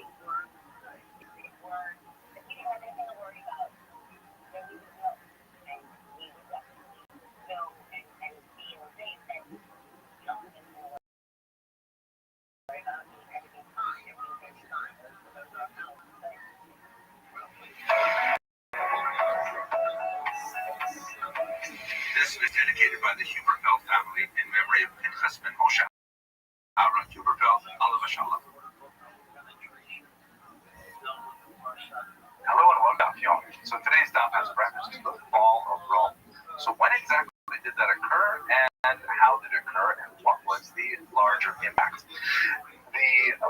the time we get to the late 4th century, Rome is entering into a bit of steep decline. It's suffering from these kind of irritating attacks from the north, from the Goths, and in fact, the Gemara and Megillah refers to them as Germania Shel Edom, this period when these barbarian hordes from the north are coming down and attacking this great civilization. The Huns elsewhere, these two, nomadic groups begin to cause the empire to fray at the edges. By the time you get to the first decade of the 5th century, Rome is really in trouble.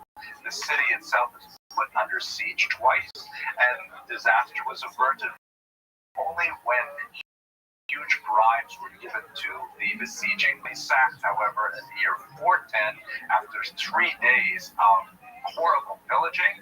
And this was a very important thing because it was the first time in 800 years that the city had fallen and was pillaged by enemy forces. It had a real major impact on everyone who considered the Roman Empire to be, basically indestructible. It recovered and then was sacked again in the year 455. Then finally, the emperor was removed from the throne in the year 476 and replaced by a conquering German figure named Odovacer. So this was like really the fall of Rome is something that took place over something like 80 years. With a major year 410, and then the complete obliteration of the empire as we know it in the year 476. Here's a quick look. Take a look at this map. This is the Roman Empire at its height, so you get a sense of how expansive the empire was, really going all the way from England throughout the entire Mediterranean basin, all of Western Europe, North Africa, the Middle East, and then here's an interesting 19th century artistic representation of Genseric sacking Rome in the 5th century, and you can see in the top right there some of those nomadic hordes taking away the menorah. Now, obviously, there's a lot to say about the history of the menorah, and Stephen Fine wrote a great book on this topic, but nevertheless, you get a sense of the destruction of Rome and what it meant for geopolitics in the 5th century. Okay, I hope this illuminated your stuff, and I wish you hatzlacha in your learning.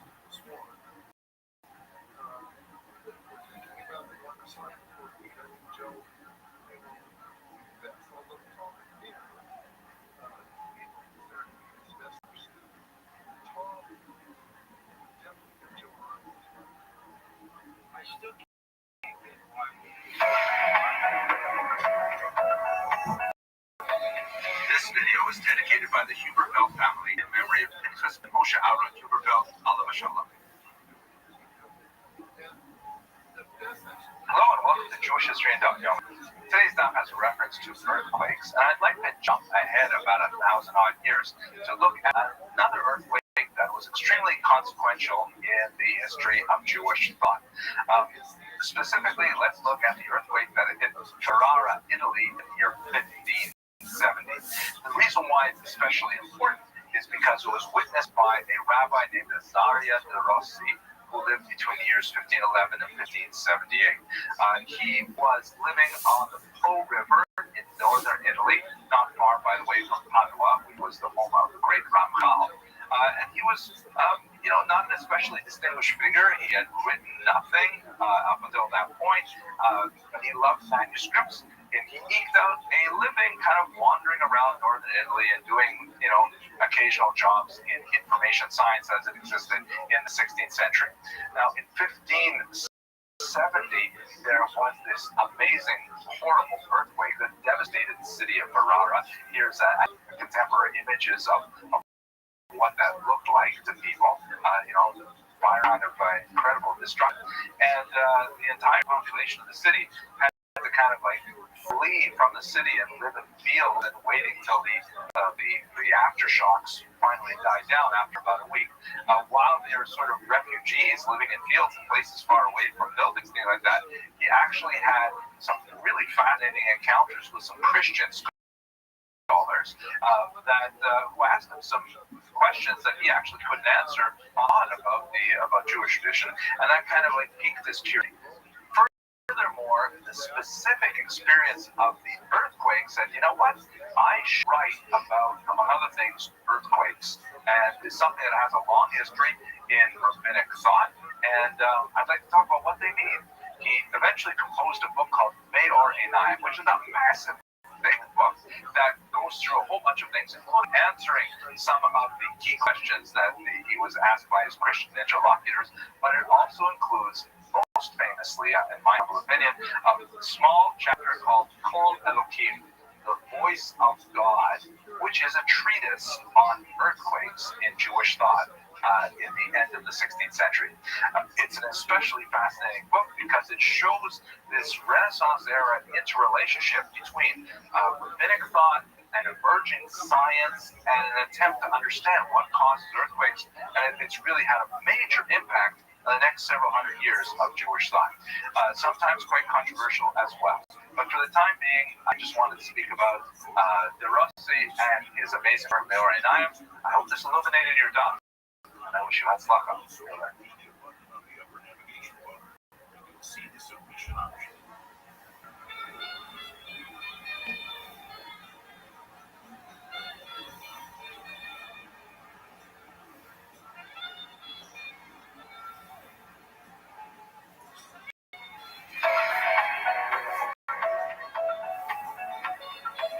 This video is dedicated by Huberfeld family in memory of Pinchas and Moshe Aaron Huberfeld, Alav Shalom. Hello and welcome to Jewish History in Daf. The next few Daf are just packed with fascinating historical and agadic material. But today's Daf has one of those passages that is kind of like personality forming. And this, of course, is the story of Rabbi Akiva stranded overnight in a field, and the next morning, of course, he goes into town. He realizes the tremendous kindness he received, and he utters that famous statement about God will leave to your Magi Shir to discuss greater depth. But looking at historically, what was the army that Rabbi Akiva would have encountered and narrowly escaped that night? Why was it so dangerous for him to be wandering through the woods alone at that time? So the passage itself is difficult to date, but from the context, it appears that this is referring to the closing years of the Bar Kokhba rebellion, which he supported. We don't know a lot about the specifics of how this rebellion started, how it progressed, and so on. Our major source is a Roman historian named Dio Cassius, but there have been some fascinating new discoveries of archaeological nature in the Dead Sea region that shows us a little bit about the internal workings of Bar Kokhba's army itself. But let's try and understand what specifically was the context of Rabbi Akiva's story. So according to this Roman historian Dio Cassius, the war broke out when Hadrian built a temple dedicated to Jupiter in Jerusalem, now renamed Isla Capitolina. Church historian Eusebius says, no, the revolt happened first, the temple happened later, but there's no question that there was a draconian rule of a Roman governor named Tineius Rufus. We'll see him elsewhere in Talmud as well. Hadrian himself, the emperor, leaves Israel in the year 132, and then that's when this revolt breaks out. The revolt is characterized by very, very successful youth warfare techniques, the same kind of techniques that the Hashmonaim used many hundreds of years earlier, taking advantage of the local terrain, tunnels in particular, and attacking Roman troops as they're moving from place to place. Hadrian ultimately sent General Julius Severus all the way from Britain to Israel to take care of this rebel activity because he knew how dangerous the Jews could be in this kind of warfare, and he ultimately imported several other legions to Israel as well in an attempt to quell the violence.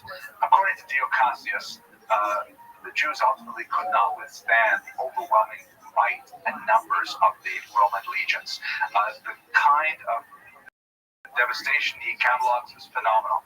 50 fortresses, 985 villages, and more than 500,000 Jews killed over battles that extended nearly 4 years. Heavy casualties also inflicted on the Romans. Hadrian's report to the Roman Senate was missing some key words that are formulaic. Specifically, all reports to the Senate of this nature phrase, I and my army are well, but he elected to omit that in the midst of the Bar Kokhba rebellion because I, and especially his army, were not so well at that time. The last major battle was, of course, the Battle of Beitar, which we remember in Birkat HaMazon every time we wash for bread, and that's where Bar Kokhba himself was killed. There were smaller ongoing battles that lasted afterward, but this is probably the context of our Gemara today. It's most likely that Rabbi Akiva he was a supporter of Bar Kokhba, a known supporter of Bar Kokhba, and he was evading Roman patrols that were looking for rebels with Bar Kokhba, possibly before Beitar, possibly after Beitar. Not exactly sure, but at any rate, I hope this illuminated your dam, and I wish you hatzlacha in your learning.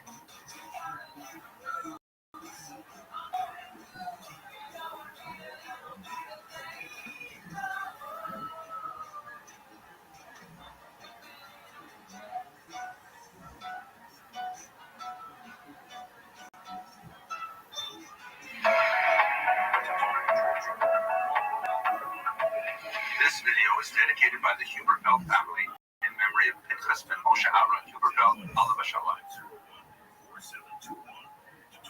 Hello and welcome to Jewish History in Daf Yomi. So, following on from yesterday's discussion of the Bar Kokhba rebellion and Rabbi Akiva's very tragic end, we have the figure of Pappus ben Yehuda, also a Tana of the 1st, 2nd century. The events described in yesterday's Gemara and today's occurred in the 130s, and obviously he was contemporary of Rabbi Akiva, as we see in this Gemara. Now, it's interesting to note that Pappus ben Yehuda elsewhere in the Talmud is characterized as an extremely cautious individual, someone who tends to take a very conservative approach lest he expose himself to some risk, as we see in this particular Gemara as well. But for example, the Gemara in Gittin, he apparently was concerned that his wife should she be wandering around the shuk and places like that, she would engage in inappropriate conversation. So he would actually lock his wife up rather than expose her to that kind of risk. Now I know we don't like Lashon Hara, but that's kind of an extreme example of trying to avoid it. He's in fact criticized for this kind of behavior by Rebbe Meir, who says he's like a man who finds a fly in his drink, and rather than simply scooping out the fly, he throws away the whole thing because he doesn't want to have anything to do with it. That's an interesting kind of Gemara to think about in our own times, because we might category of Istanis, perhaps because we live in such a period of great plenty that we might say, okay, let's just have another one because we live in a throwaway society in many ways. Not necessarily saying that's good, but I've gotten off the topic here. So you know what? Let's just say at this point, I hope this illuminated your dot, and I wish you hatzlacha in your learning. If there is inflammation, that inflammation needs to be stopped. High blood pressure, high cholesterol, kidney disease, various types of cancer, depression, autoimmune disorders, osteoporosis, and fatty liver are chronic signs of inflammation. This video is dedicated by the Huberfeld family in memory of Pinchas ben Moshe Aaron Huberfeld, Alav Shalom. Hello and welcome to Jewish History in Daf Yomi. So today's daf has a fascinating, very brief reference that opens up a huge world in terms of intellectual history. Specifically, when the rabbis are talking about what is the meaning of the word kapadaria, translation shortcut, Rava says simply the word kapadaria kishma. It is just like it sounds. What does that mean? It is just like it sounds. Well, obviously, rare of the Latin origin of this word kapadaria, which is compendaria in Latin, right? It sounds exactly the same. And he says, hey, listen, there's the word kapadaria we're using in Aramaic. It's the Latin word. It's just like it sounds in Latin. So what does that mean? Let us recall that Rava, as far as I'm aware, he never left the region of Babylonia. He lived in Mechoza and died in the year 352. This is not a Roman area. This is an Asian region in which the vernacular would be Aramaic, Middle Persian, and the Jews would use Hebrew as their scholarly and liturgical language, and Aramaic for their vernacular. where does Rava get off knowing Latin? It must be that in an intellectual milieu which encouraged or at least tolerated or accepted the knowledge of languages outside of the region of Babylon. And note, it's not just Rava, because all of his interlocutors understood what he said. When he said Kapadaria Kishma, they understood, yeah, okay, I guess it comes from the Latin root that we all understand. So this is a fascinating kind of insight into what's going on in the educational environment of the Amoraim of the 4th century, and really very impressive achievement in my humble opinion. Okay, I hope that illuminated your daf, and I wish you hatzlacha in your learning.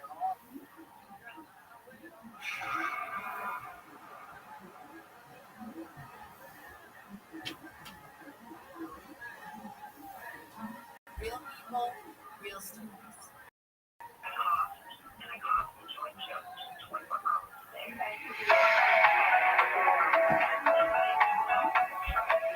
This video is dedicated by the Huberfeld family in memory of Pinchas and Moshe Aaron Huberfeld, alav shalom. Hello and welcome to Jewish History and Daf Yomi. So in today's daf, Rabbi Rothschild recommends that Jews consider becoming cutters of precious gems, that is, stone cutters of Uri, as a really useful Jewish occupation. Now, historically, it seems that many Jews took Rabbi Rothschild up on his recommendation because we have a long association of Jews with the market in precious stones, especially in diamonds. There are a lot of reasons for this, besides the ones that are obvious from this discussion. It's a very portable trade. It is a trade which allows Jews to live in cities. They're very gregarious Jews. They want to stay close to walking distance of a synagogue, a mikvah, a Chinese restaurant, things like that. It's a profession that was rarely blocked by guild restrictions. So Jews could pursue this trade without running afoul of other associations, trade associations, things like that, and especially makes good use of international connections. And given the nature of the Jewish diaspora, this was something extremely useful. When the modern era opened up new markets, in particular, Jews were well positioned to take advantage of the increase in the trade in diamonds, especially. By the time we get to the early modern period, Amsterdam is an extremely important center of the diamond industry. Later moves to London and Belgium. Jews involved in the trade very heavily from period on, especially Portuguese Jews, because they had an unusual advantage because of the horrible persecution in Spain and later in Portugal. There are a large number of Jews who were forcibly converted before the expulsion from Spain in 1492, and then the forced expulsion or the forced conversion of 1497 in Portugal, which also left many in this kind of limbo status. So, to leave the Iberian Peninsula, many of these Portuguese Jews were freed from the restrictions of being Jews, allowed to settle in different places, and depending on the nature of their zone of settlement, they could actually go back to practicing Judaism.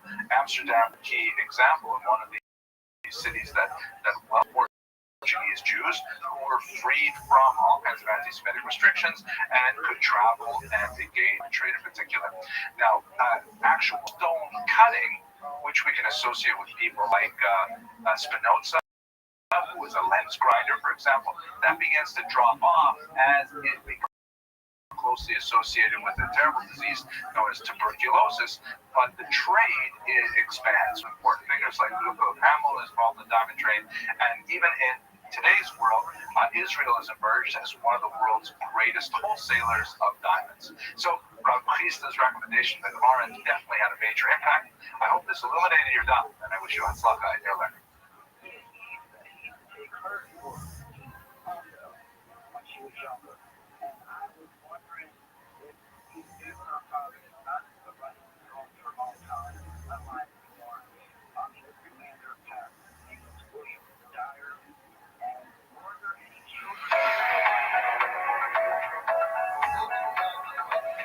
This video is dedicated by the Huberfeld family in memory of Pinchas and Moshe Aaron Huberfeld, alav shalom.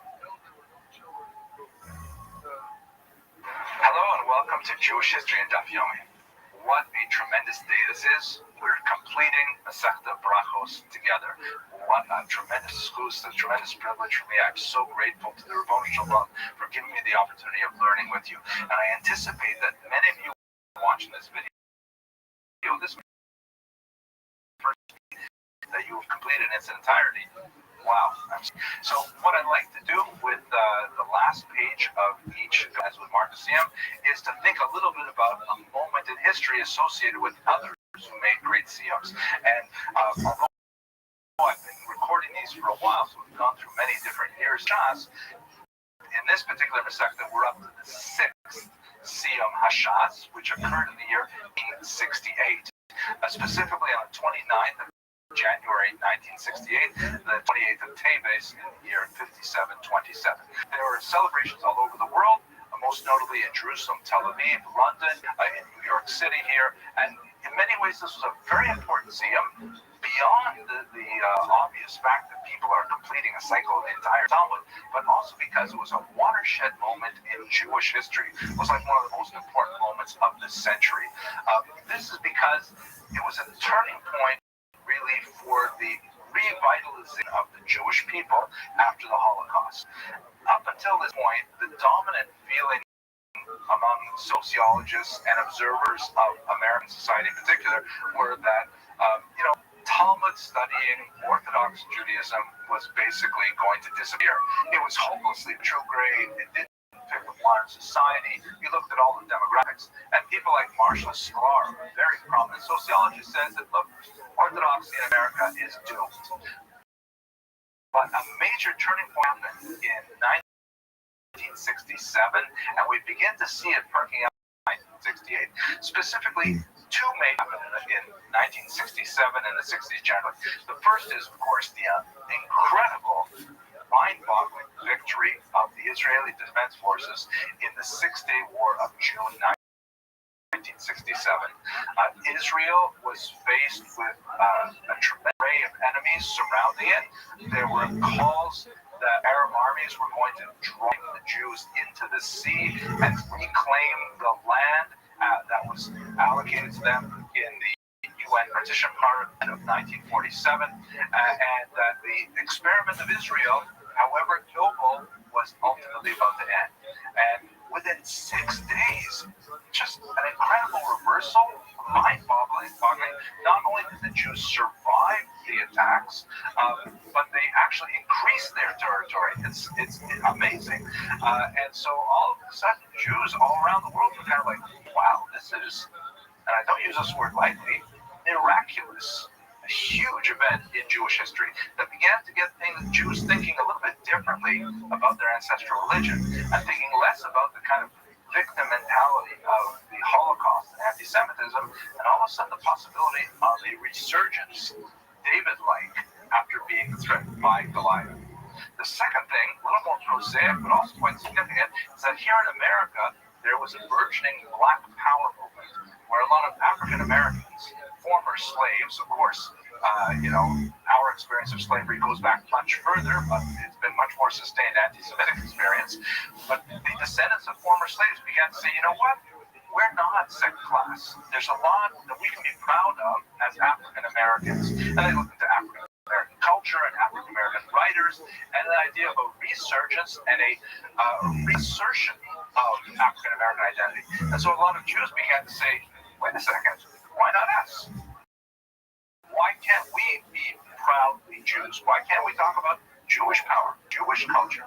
And so these two events, the Six-Day War and the rise of Black Power, managed to get a lot of Jews to think differently about their relationship to Judaism. And the Siyam Hashas in 1968 punctuated the tremendous possibility of a resurgence of Talmudic study in the modern era. And we have just gone further and further point. As we today complete this Siyam Brachos, it has been a tremendous privilege for me. I hope you will continue learning with me tomorrow as we look at the Masechta Shabbos. But for now, I hope this illuminated your dam, and I wish you much luck in your life.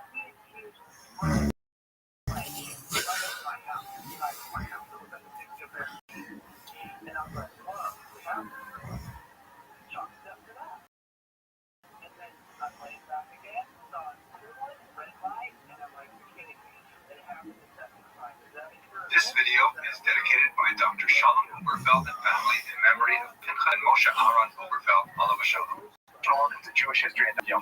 So today's daf has a fascinating passage regarding the use of the facilities. And so I wanted to know what exactly does it mean to use the facilities back in ancient Israel? So there is no question, even from learning the Gemara, that there are different types of trades used in the ancient world. There are different types used in Babylonia as there were in Israel, but certain things remain the same no matter where you go. So let's have a look at some of those examples of ancient plumbing. Here are some fascinating pictures. You see that the most basic form of plumbing, at least indoor plumbing, as opposed to going out in the fields and things like that, there's references in the Torah clearly saying that people have to take care of the business far away from the Makkah and things like that. But if you have some kind of indoor toilet, it would look something like this. You can see that it has fairly small boards on probably to reduce the amount of smell that would walk up from underneath. And underneath this particular toilet would be found a cistern that was filled with various caustic chemicals that would, break down the human refuse. So what's fascinating is that archaeologists today are able to dig into that mud, provide DNA, and try to figure out some of the, maybe not DNA, I guess they can find other things, but they're able to determine a little bit about the actual composition of the diet of ancient Israelites. Fascinating. In places, it appears that symbolic toilets were sometimes placed, like at Lachish, in the former sanctuaries of Avodah Zarah. Like you put a toilet there, there's no residues being found, but nevertheless, it's kind of like what we really think of these places now. Fascinating. In today's Mishnah in particular, it doesn't sense because these seem to be all rather private places, doesn't fit with what's going on in the Mishnah.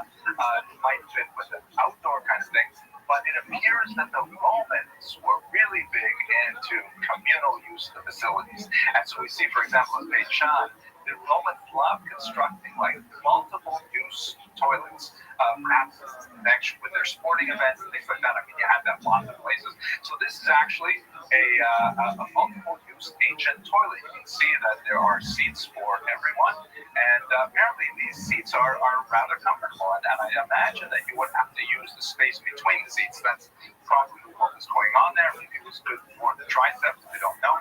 But nevertheless, it's a fascinating kind of look at the Gemara, and it would have made more sense to think of this kind of example, perhaps in the context of today's stuff. Here's a little funny story. It's a true story. When I was about 18, I worked at Richie's Cardinal Cafe in Jerusalem. Didn't know very much modern Hebrew or whatever. And a woman comes up to me. I was like a waiter, and she said to me, "Slicha, excuse me, sir. Where is the restroom?" Now, I didn't know the word Beit Hashimush. That was a new term for me. On the kibbutz where I had been before I came to Richie's Cardinal Cafe, they called it Shevatim, the facilities. And I thought she meant Beit Shemesh, which of course is a city. And so I said, I'm not sure exactly how to get there, but if you go out this gate, you take this particular bus and keep going, I'm sure someone can help you on the way. She's looking like I'm crazy. And finally she asked me in English, where's the washroom? Anyways, I hope that illuminated your thumb, and I wish you a fun time in your learning.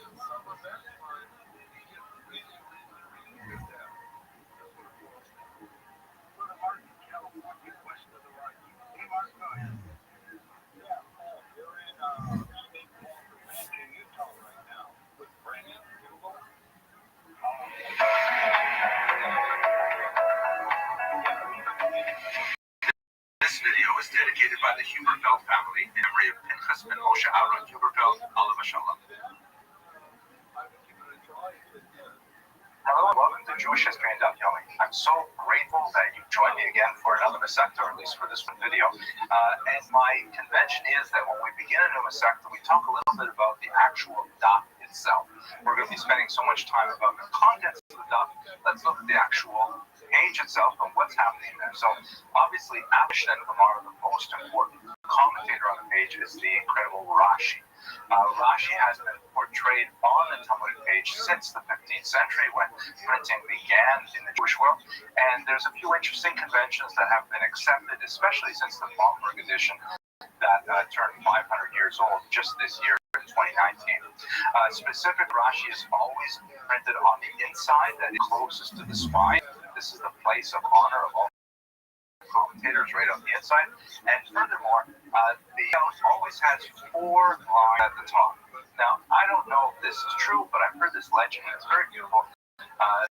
This is alluding to the idea that you must review your studies 4 times to have any, serious kinyan, any serious grasp on your material.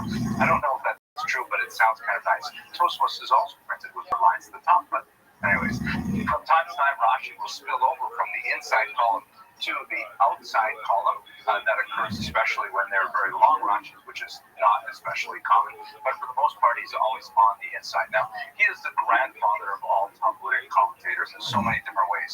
He was born in France, in the Champagne region, a city called Troyes, in the year 1105.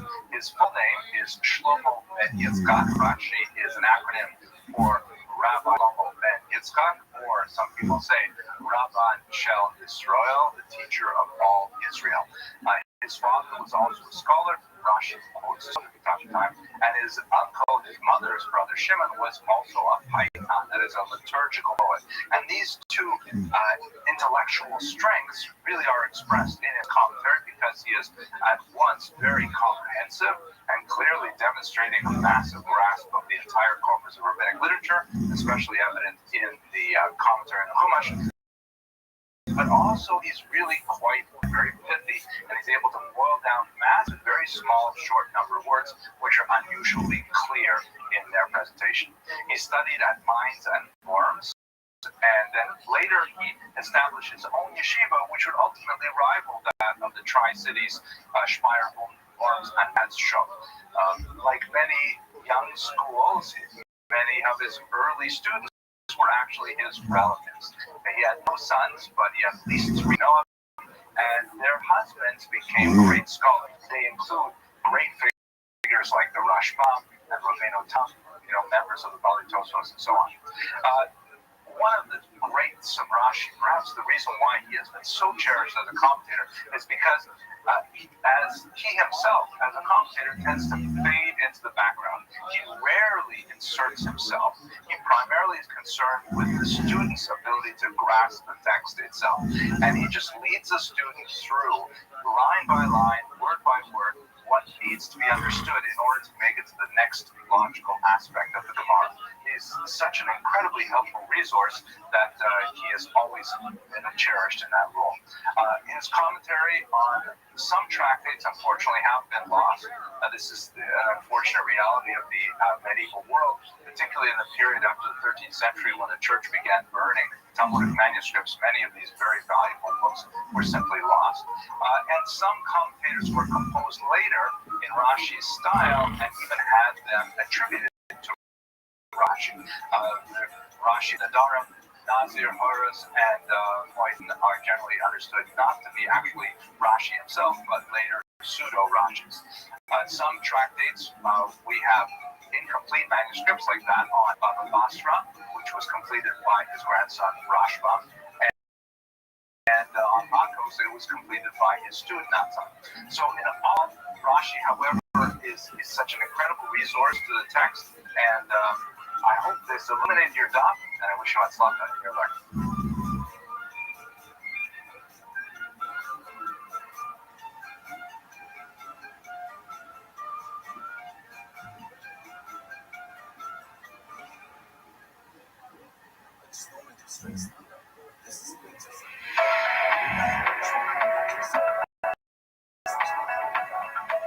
This video is dedicated by the Huberfeld family in memory of Pinchas ben Moshe Aaron Huberfeld, Alav Shalom. Hello and welcome to Jewish History and Daf Knowing. Today's daf has read an exceptionally important Amora, Shmuel, one of the 2 most important Amoraim of his generation. He's also known sometimes as simply Mar, not to be confused as Mar when it's referring to just one of the rabbis previously discussed. We talked about that in a different class.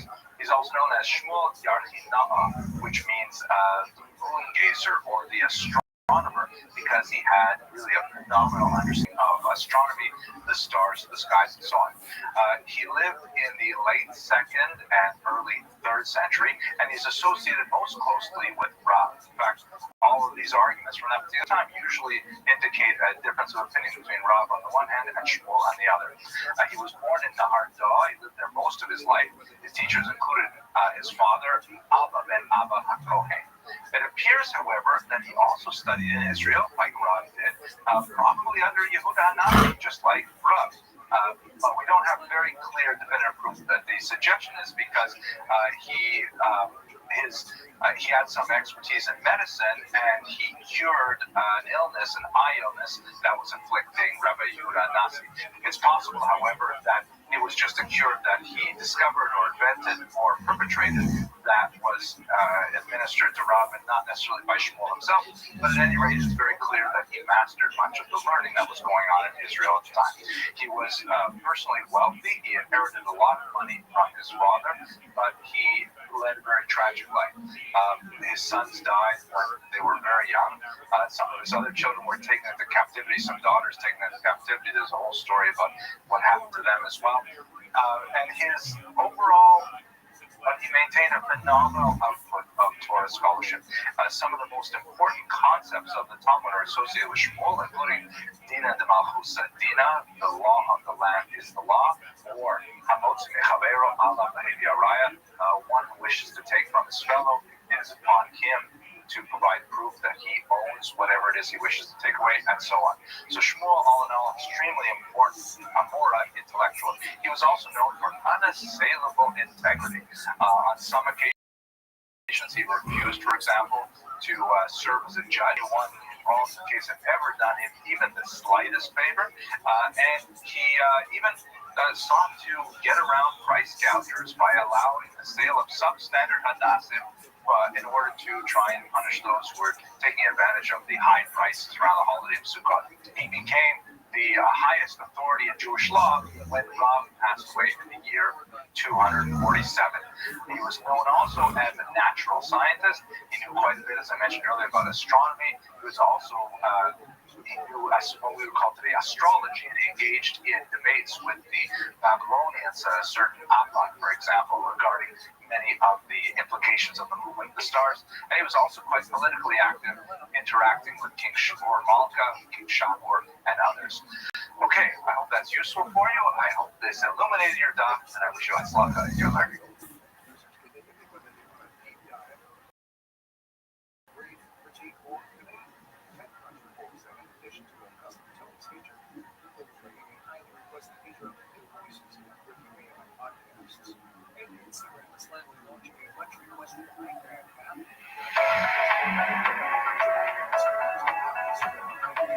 This video is dedicated by the Huberfeld family in memory of Pinchas ben Moshe Aaron Huberfeld, Alav Shalom.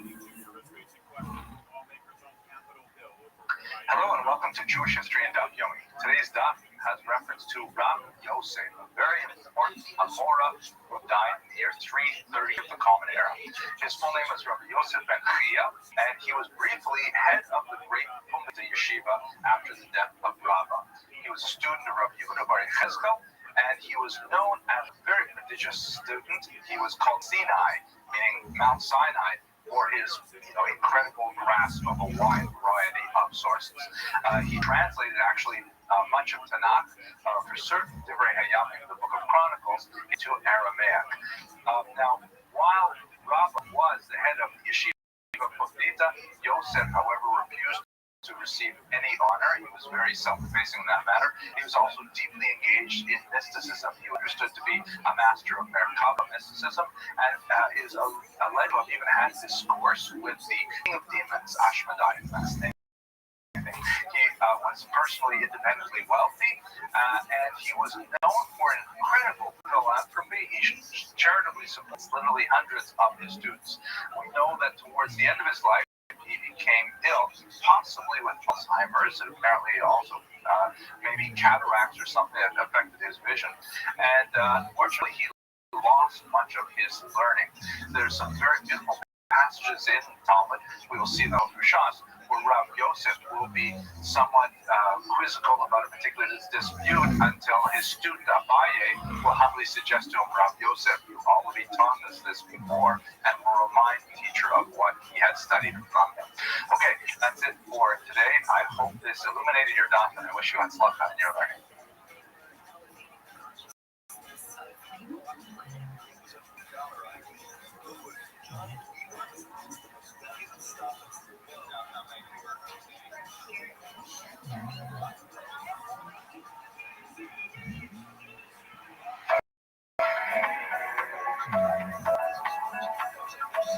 This was dedicated by the Huberfeld family in memory of Pinchas ben Moshe Aaron Huberfeld, alav hashalom.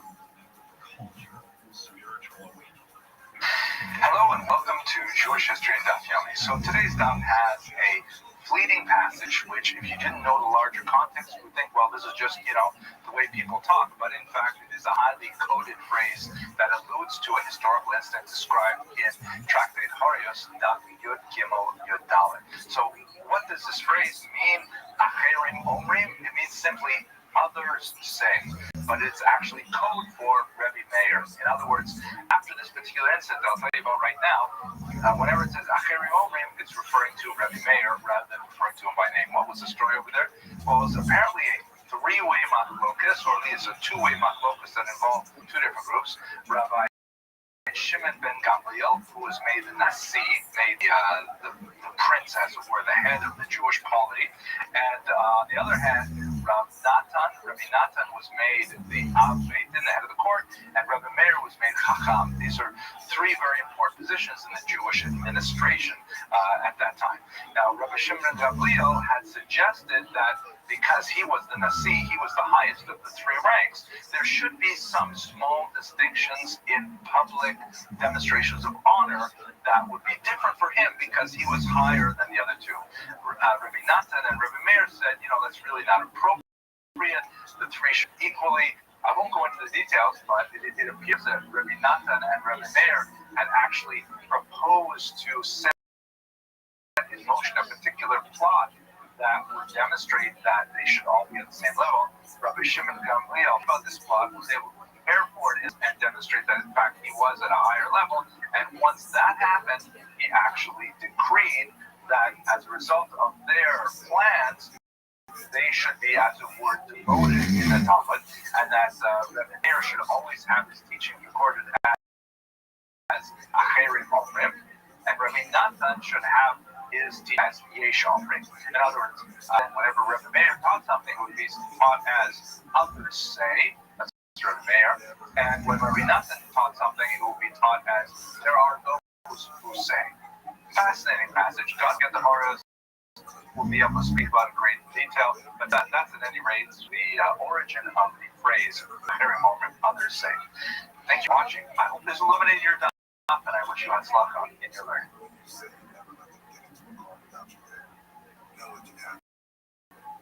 One in four hot car deaths happen when a kid gets into it and unlock it out. Never happens. Before you leave the car, always start. Wow. Brought to you by Nixon. This video is dedicated by the Huberfeld family in memory of Pinchas ben Moshe Aaron Huberfeld, alav hashalom. Hello and welcome to Jewish History and Daf Yomi. So today's daf has a reference to an interesting thing, the so-called Megillah Caesarim, a hidden scroll. So what exactly is a hidden scroll? We should remember that at the end of the second century in particular, Jews were at an infant as they were making the transition from an oral culture that is all of this Torah Shabbat that is specifically taught orally, handed down from Rebbe to student, and it had been so for hundreds of years. And there was a massive amount of information, especially information that was not necessarily going to be codified in the Mishnah, those texts called Baraito, which literally means outside texts. And how do you remember all this? Just so much data. So certain rabbis, in this case Rabbi Chia, and also his student Rabbi Oshia, would collect these texts. There were many other rabbis as well who were doing this, and they would keep private notebooks. These were not intended to be disseminated widely. They were still very much relying on the oral culture, but they wanted to just remember. They didn't want to lose it. We should also remember that at this time, the Jews had lost a major war with the Romans. The temple was destroyed. The population was dispersed significantly. Quite a few tens of thousands sent off to slavery in Rome, but there's still Jews living in Israel throughout this period. And then a little bit later, you have the Bar Kokhba rebellion, even worse devastation. The region of Judea basically emptied of Jews at that point. Jews living primarily in the north, and they're being attracted to Babylonia, to Syria, to Egypt, to Italy, and so on. And with all this kind of falling apart, this kind of disintegration of the Jewish polity, they're saying, hey, we've got to write this down. We've got to keep it together.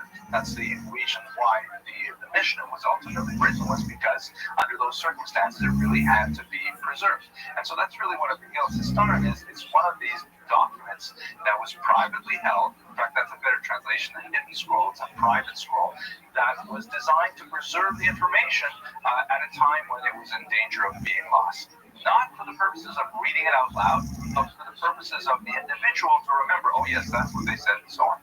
By the way, just for a quick footnote, just like at the end of the 2nd century and towards the 3rd century, there was a turning point in the history of the transmission of the Torah, of the oral Torah in particular, making that jump, that leap from an oral condition to having a text-based. We are in that period again today, and in fact, you and I are participating in it right now in digital format, because you are listening to me, right, orally, you, and you are watching me as well as I'm talking about these things. Not that I'm saying Torah, I'm saying history, but lots of other people on this app are definitely saying Torah Shabbat.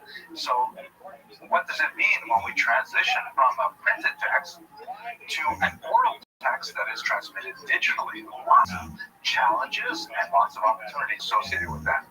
Anyways, I hope this illuminated your done, and I wish you had luck on your learning.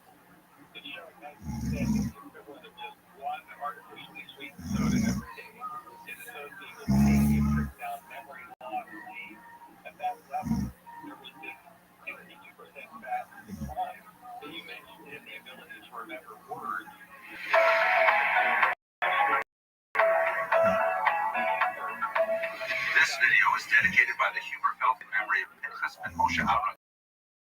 Huberfeld, Alav Shalom. Hello and welcome to Jewish History in Daf Yomi. Today's daf has a reference to Rabbi Rothschild, an exceptionally important Amora who had a very long life. It appears that he lived from years 2 all the way through the years 309, 102 years. Tremendously long life, especially that time and age. He was primarily active in Babylonia, very closely associated with Surah, as we shall see, although he is also cited in the Jerusalem Talmud with significant frequency, indicating that he may have spent quite a bit of time in Israel as well. He studied under Abibi and under Rav in Surah, and then under Rav's successor, Rav Huna, with whom he had a little bit of friction.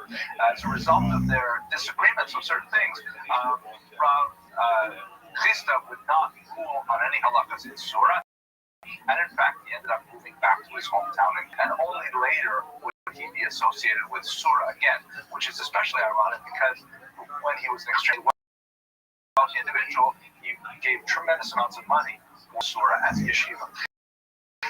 Speaking of his personal wealth, he has kind of a rags to riches story, but ultimately he become very wealthy as a brewer, an occupation that Rav also followed.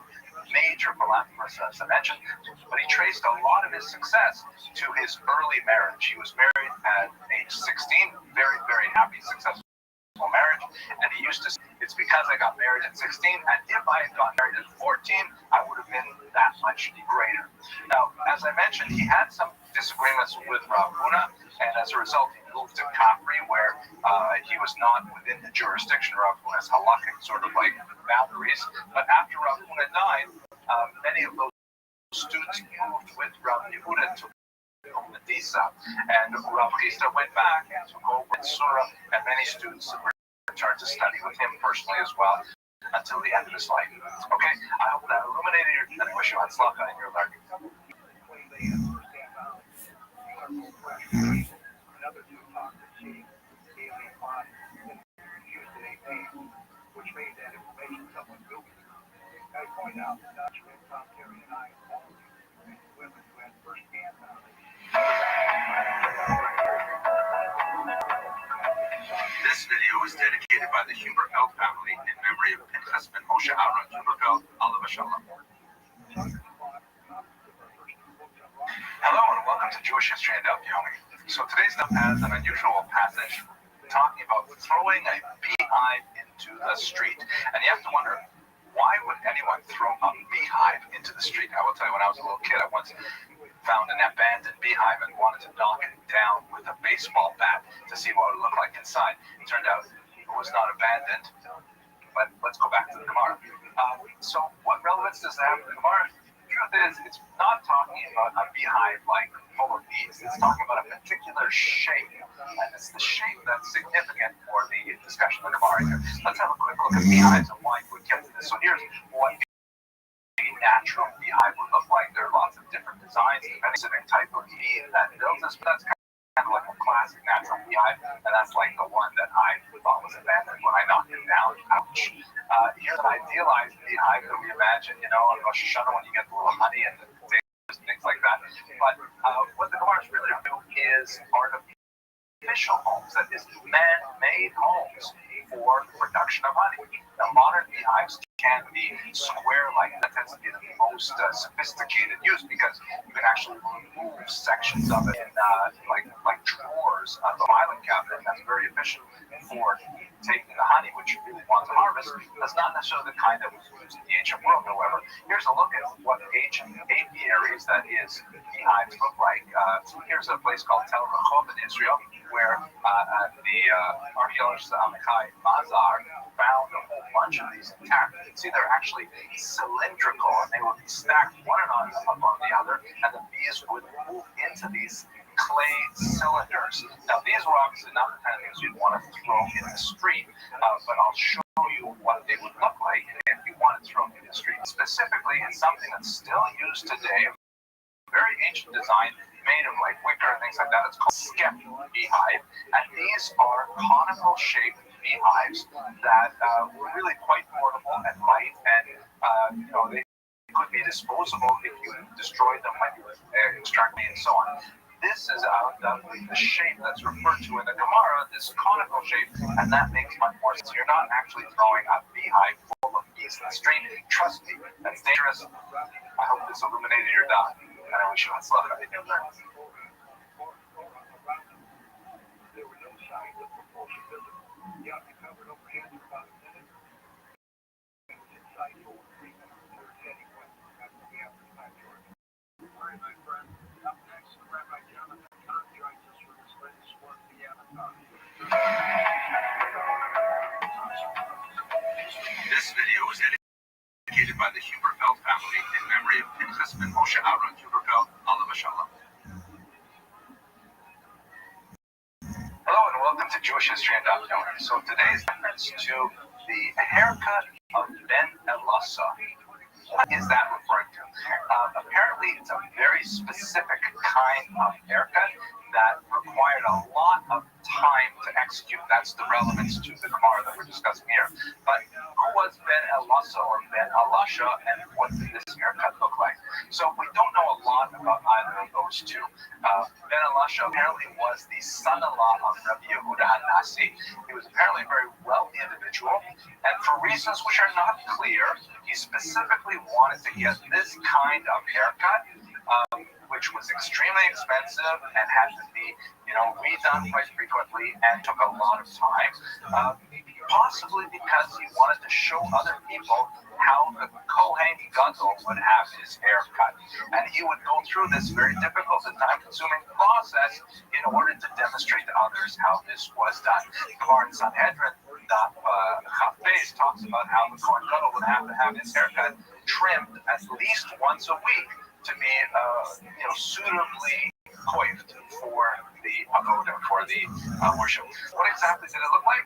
There's a controversy among commentators as to what it is, and I could not find any picture that really illustrated this well. According to the Rambam, it's just an extremely precise haircut where all of the hairs are like exactly the same length. Okay. According to the Rambam, however, it refers to how each one of the tips of the hair curl over and reach the root of the next hair. That has to be incredibly time consuming. I can't even imagine what it would take to get a haircut like that. But nevertheless, that's apparently the haircut of Ben Alassa, and I hope this illuminated your doubt, and I wish you hatzlacha in your life.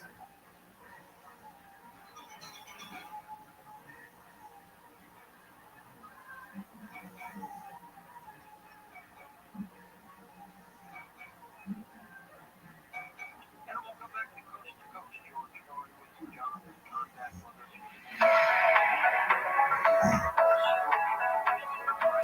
This video is dedicated by the Huberfeld family in memory of Princess and Moshe Aaron Huberfeld, Alav Shalom. Hello and welcome to Jewish History in Daf Yomi. So the Daf has a reference to Ludim, who I think we can translate as Luddites for now. But it's not referring to the English movement of Luddites in the early 19th century who were objecting to the advance in technology which threatened their traditional jobs, particularly in textiles, and they went around breaking out looms and things like that. No, we're referring probably to two possibilities. The Gemara says that the Ludim eat in the first hour of the day. Why is that? According to one opinion, it's referring to the people of the ancient region of Lydia. You can see here in this map, it's in Asia Minor, which would be today Turkey. Apparently, it is just part of the national diet and the rhythm of the day in Lydia that people eat early. Perhaps they're very hungry. Perhaps they eat a very light dinner and they're really hungry for breakfast and their vice. Who knows? But that's one possibility. Come from this region, and for whatever reason, they eat very early in the morning. The other opinion is actually quite fascinating. It might come from the Latin word ludare, which means to play, and is an allusion to those who play in the gladiatorial games. In fact, the word gladiatorial seems to have the word ludare in it, although it's probably more related to the word gladius, which means sword. The gladiatorial games, which were called kirkaos, or circuses in their time, were not like, Dumbo and Barnum and Bailey's three-ring circus. They were fights to the death for the entertainment of the bloodthirsty masses. And so when you went into one of these gladiatorial contests, it's quite likely that you would not survive, God forbid. And so therefore it was really important that you had a good breakfast for two reasons. One, because you wanted to have enough energy, you got a carbo load before you go in there, duke it out with another gladiator or with a wild animal or whatever they would have arrayed against you. And secondly, it might be one's last meal, so you better get a good one. Okay, I hope that illuminated your doubt, and I wish you had luck in your life.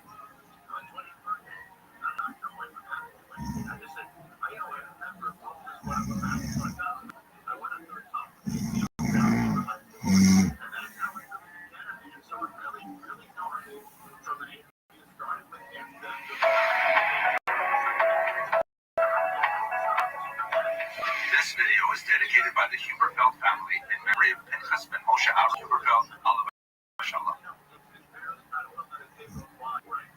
Hello and welcome to Jewish History in Daf Yomi. Today's daf has a reference to a Chabar, which is the name of a Zoroastrian priest. Zoroastrianism was actually the official religion of the empire for about 1,000 years. It was conceived by and known as Zarathustra, who lived several centuries before the Amoraic era, and its principal feature is one of dualism. That is, unlike polytheism, which are religions that worship a multiplicity of gods, or unlike monotheism, of course, Judaism is a monotheistic religion worshiping one God. Zoroastrianism worships two gods, a very strong good God and a very strong bad God, who are locked in this cosmic struggle. We'll be talking more about Zoroastrianism as it comes up in the Gemara, but for the time being, let's just leave it at that.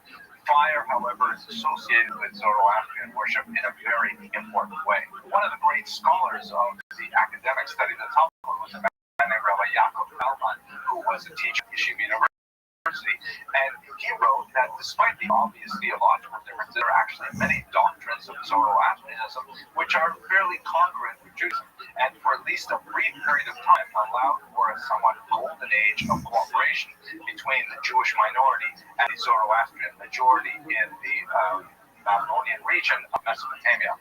For example, dualism, while it is is anathema to Jews because, of course, we only worship one God. In itself, very much averse to polytheism.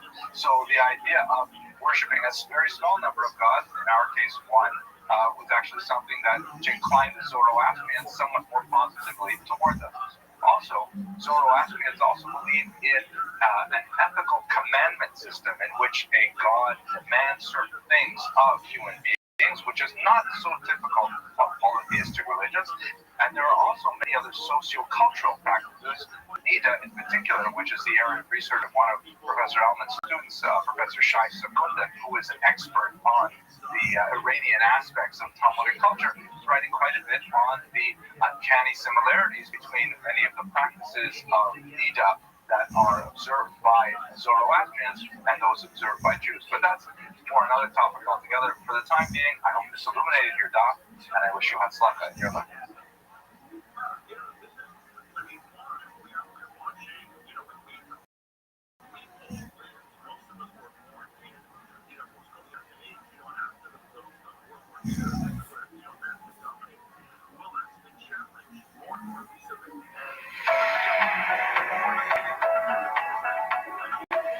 This video is dedicated by the Huberfeld family in memory of Pinchas ben Moshe Aaron Huberfeld, Alav Shalom.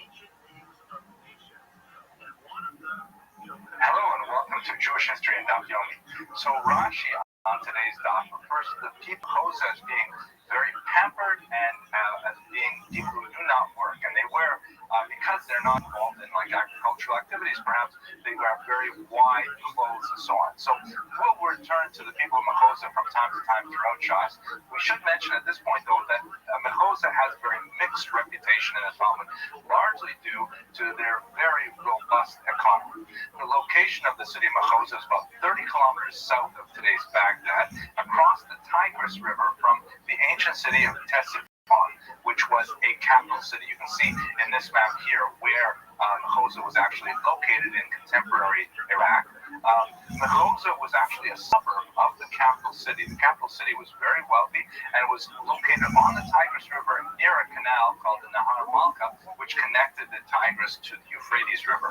And although this suburb was principally Jewish in population, eventually the city of Ctesiphon grew so much that it incorporated Mechoza and made it a very wealthy place to live indeed. And to think of, suburbs just outside of New York City and places like that that become very wealthy because of association with the central activities in Mechoza. Now, Rava is the most important rabbi who is associated with the city of Mechoza, and he often rebuked the population for their sometimes ostentatious display of wealth, their somewhat casual attitude to business ethics, if I can put it like that, and sometimes their lack of attention to Torah study and observance of the commandments.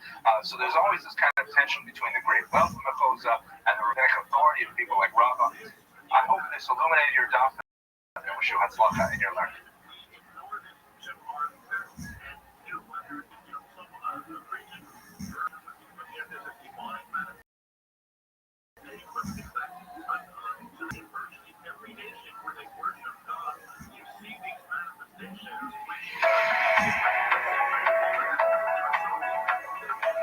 This video is dedicated by the Huberfeld family in memory of Pinchas ben Moshe Aaron Huberfeld, Alav Shalom.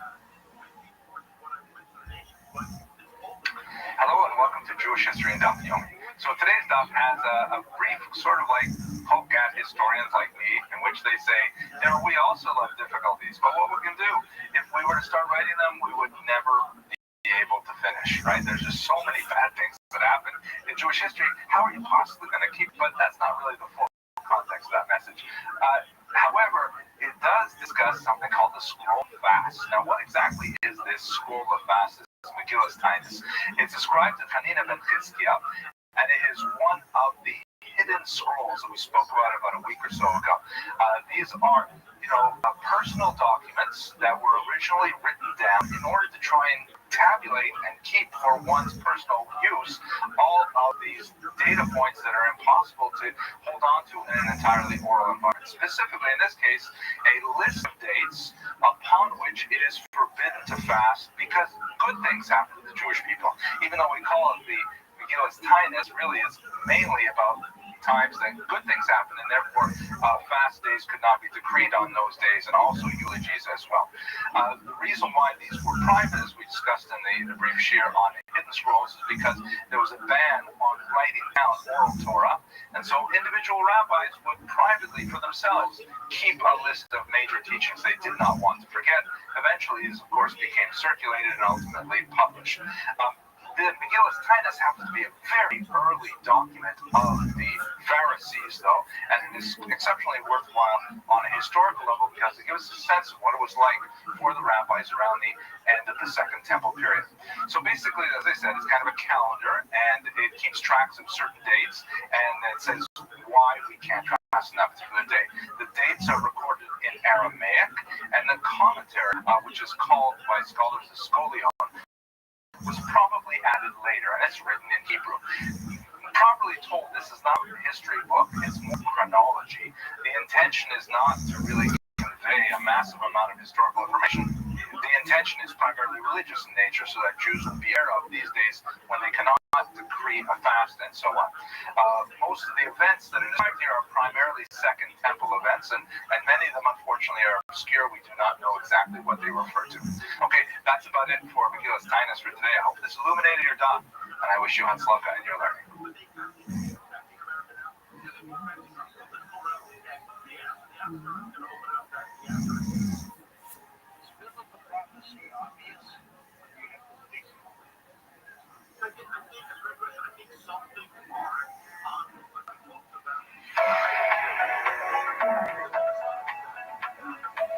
This video is dedicated by the Huberfeld family in memory of Pinchas and Moshe Aaron Huberfeld, Alav Shalom.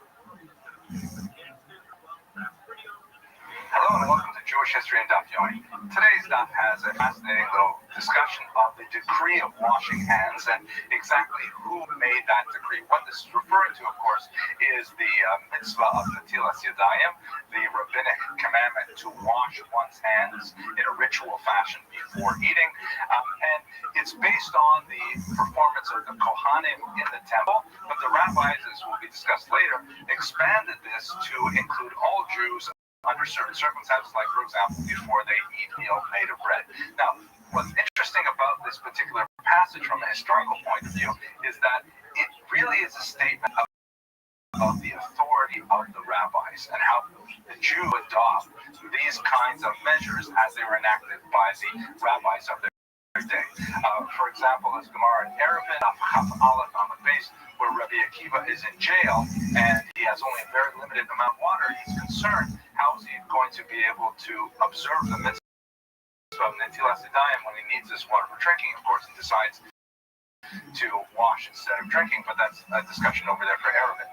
Fascinating reflection of this actually in early Christian documents, because at least twice in the Gospels there are actually passages where the rabbis come up to the founder of the faith of Christianity and his followers, and they say to them, is it true that you don't wash your hands before eating? And I always laugh thinking about how will modern Christians read this passage, because they're saying, what, the rabbis wash their hands before eating, and these early Christians do not eat their hands before eating. And of course there's a debate that goes on in there, and essentially they defend the practice of not washing hands before eating. Now obviously the only way those passages can be read is if they're talking about how sanitary one is and what kind of hygiene one practices before eating. Really what they're talking about is how much attention do we pay to the decrees of the rabbis. In the case of Rabbi Akiva, for example, it was quite extreme, and that's kind of like a role model for Jews. And on the other hand, in the early Christian movement, washing one's hands in a ritual fashion before meals meant adherence to the rabbis, and therefore not doing so meant establishing an independent path, which would have ultimately created a different religion altogether.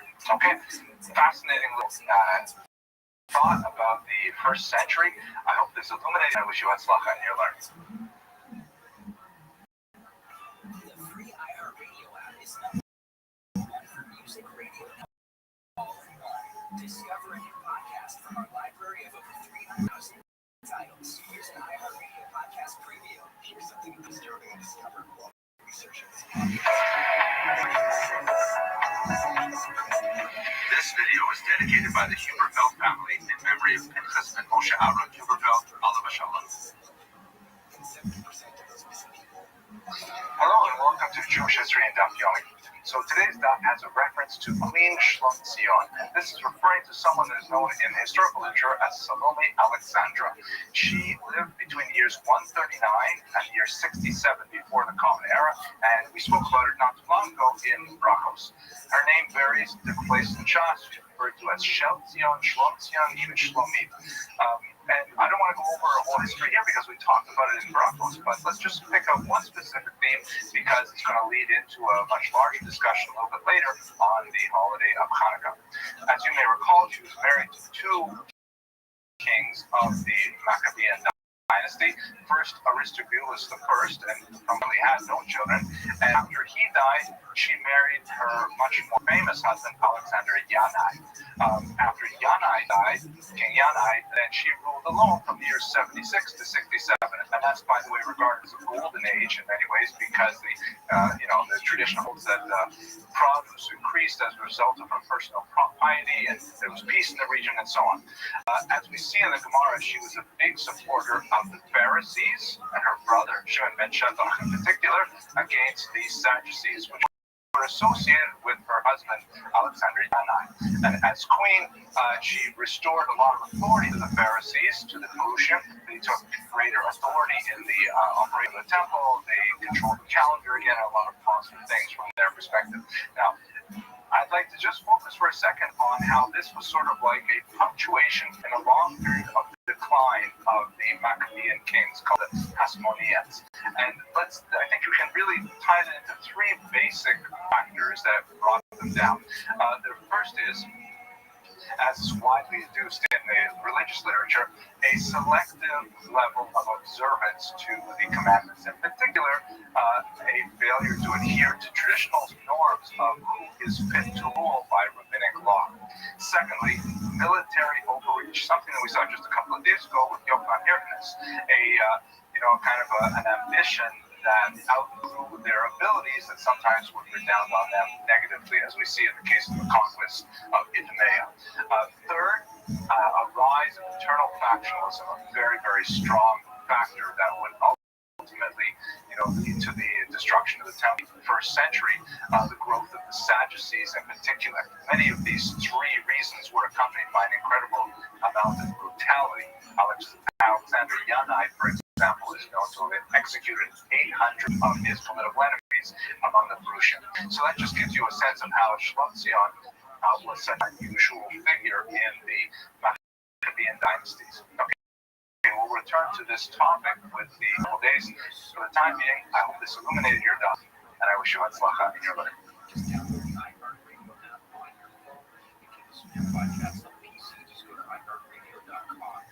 Search on either of those, just put Coast to Coast AM in there, and all the shows will pop up for them. It's a lot of free listening. You'll have a lot of fun on radio and Coast to Coast AM.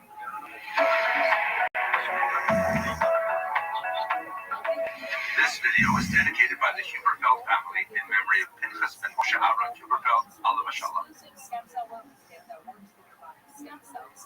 Welcome to Jewish History and Daf Yomi. Today's daf has reference to Rabbi Tarfon, who lived in the first century and lived after the destruction of the temple as well. His home was in Lida, and he was associated in particular with the surviving remnant after the destruction of the temple in the town of Yavne.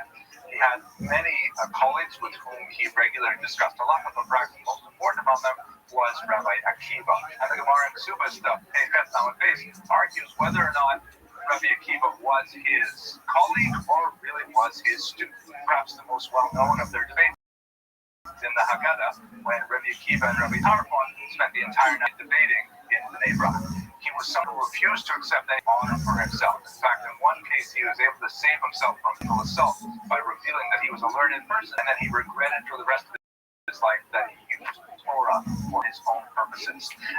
He was a tremendously kind individual and very innovative as well. At a time of famine, and we can understand in the late first century, in the period of upheaval with the Roman-Jewish War and so on, there's all kinds of difficulties. There were 300 women that were starving. He, in a very bold gesture, he actually engaged them all, betrothed them all, so that they could be part of his household legally. He was a Kohen. And then they could partake of the truma food, which would otherwise be forbidden to members of a non-Kohen household. Fascinating kind of way of feeding these 300 women. He is known for his many pithy sayings. My favorite is a passage in Perdiamos that I find tremendously inspirational. He writes in the second paragraph there that the day is short, the work is great, workers are lazy. The reward is huge, and the master is insistent. You are not obligated to finish a job, but neither are you free to desist from it.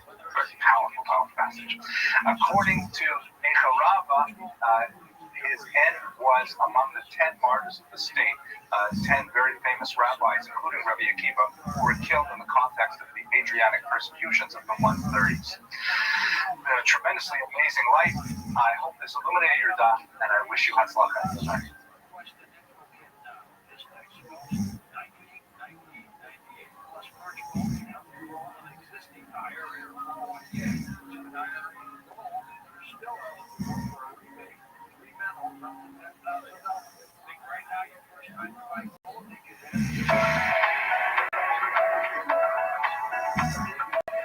This video is dedicated by the Huberfeld family in memory of Pinchas ben Moshe Aaron Huberfeld, Alav Shalom.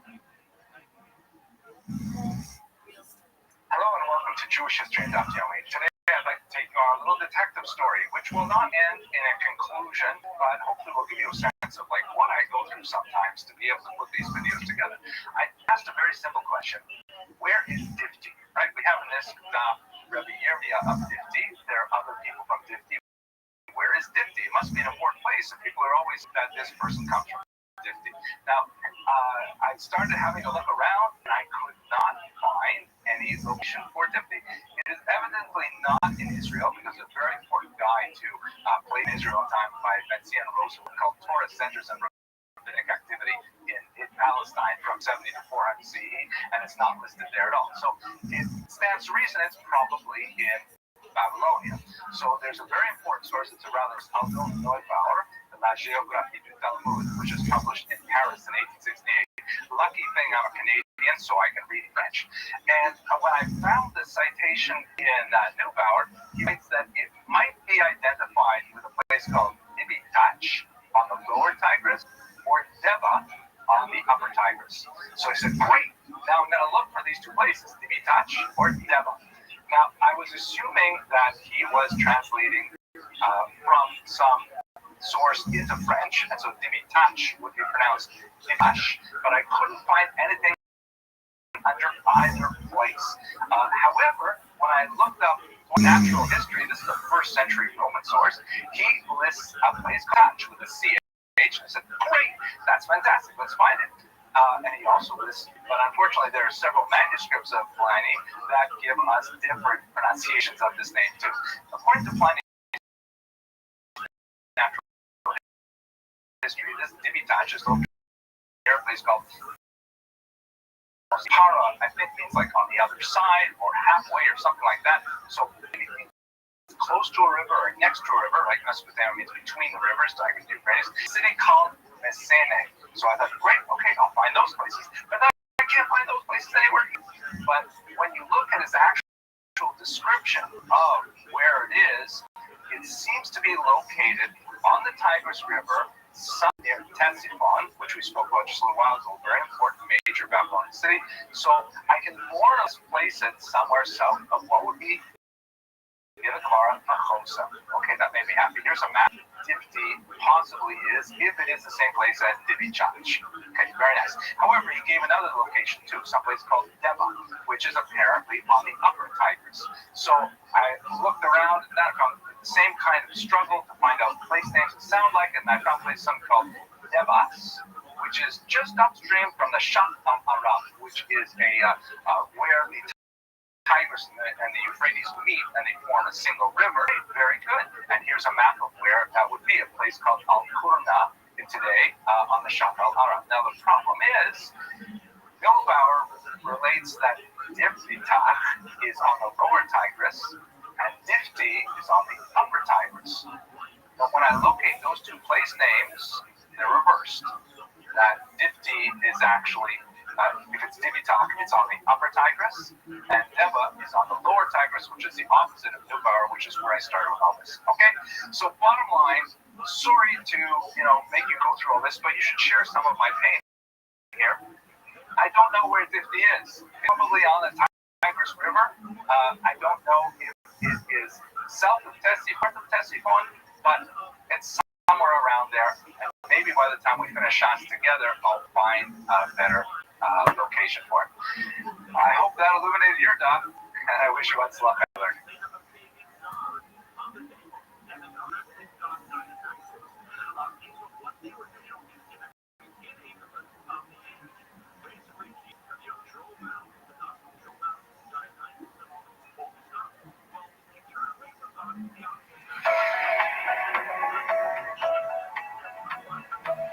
This video is dedicated by the Huberfeld family in memory of Pinchas ben Moshe Aaron Huberfeld, Alav Shalom. Hello and welcome to Jewish History in Daf Yomi. Today's daf has a reference to when Rav Hoshea came from Nahar Dor. So what is that possibly referring to? It sounds like something important, right? If the Gemara felt that we should mention that this is where he came from and when he came from and so on. So it probably refers to the event in 259 when a king known as Papa ben Nezer conquers the city of Nahar Dor and drives the yeshiva out. Much of the yeshiva later is incorporated into yeshiva in Pumbedisa. Papa ben Nezer has been identified by the great 19th century historian Henrik Krebs as Septimus Odenatus. Papa ben Nezer sort of sounds like Septimus Odenatus, and he was the king of Palmyra at the time. And he was a client king of the Roman Empire, and as part of his desire perhaps to ingratiate himself with his Roman overlords, he attacked Persia and specifically attacked King Shapur I Shmur-Malka. This was part of his way to ingratiate himself to the Romans, who at the time named him Corrector Oitus Orientus, meaning Viceroy of the East. He had a very high position in terms of the Roman administration of the region. The attack didn't go all that much further, but it did have a massive impact on the yeshiva of Nahar Dor, which interrupted, as we saw just a few weeks ago, it interrupted the activities of Shmuel and interrupted the entire yeshiva of Nahar Dor that was later forced to relocate. I hope that illuminated your dot, and I wish you hatzlacha in your learning.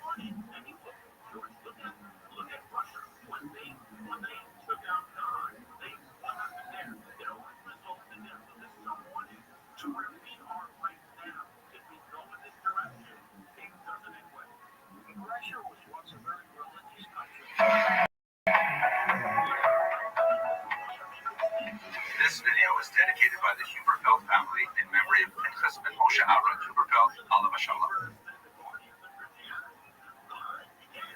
Hello and welcome to Jewish History in Daf Yomi. Today's daf has a reference to Nachum Hamadi. It's a person that Ashkenazi Jews read about every single Friday night when they go through Bameh Madlikin, because he's referred to right there as one who actually were in Bameh Madlikin, so you know yourself. At any rate, who was he? He was a first century Tana from Yerushalayim. We know from a Gemara Subas that he was one of the Dayane Gezeros, meaning he was some kind of important judge of civil law. The name implies Hamadi. The name implies that he came from Medea. Where is Medea? Medea is quite far away, actually. You can see in this map here. It's on the other side of the Tigris River, and it's quite a large area. We don't know exactly which part of Medea he came from. It was really an empire. It's referred to in the Book of Esther, for example. And what is he doing in Yerushalayim? This is really an unusual problem. We only have a handful of teachings that are cited in his name, and many scholars doubt at least 3 of them. So we're not exactly sure whether those are appropriately attributed to Nachum Hamadi. This, however, is one of his accepted teachings, as is widely quoted. So the question is, why does he have that name, Nachum Hamadi? Apparently, either he or his ancestors came from Medea. Is it possible that he was a convert to Judaism? We see many of them at this time of Mishnah as well. Is it possible that he was a descendant of the exiles, perhaps in the first exile of the 6th century even? We simply don't know. But all of these things together, I hope, will illuminate your daf and give you some hatzlacha in your learning.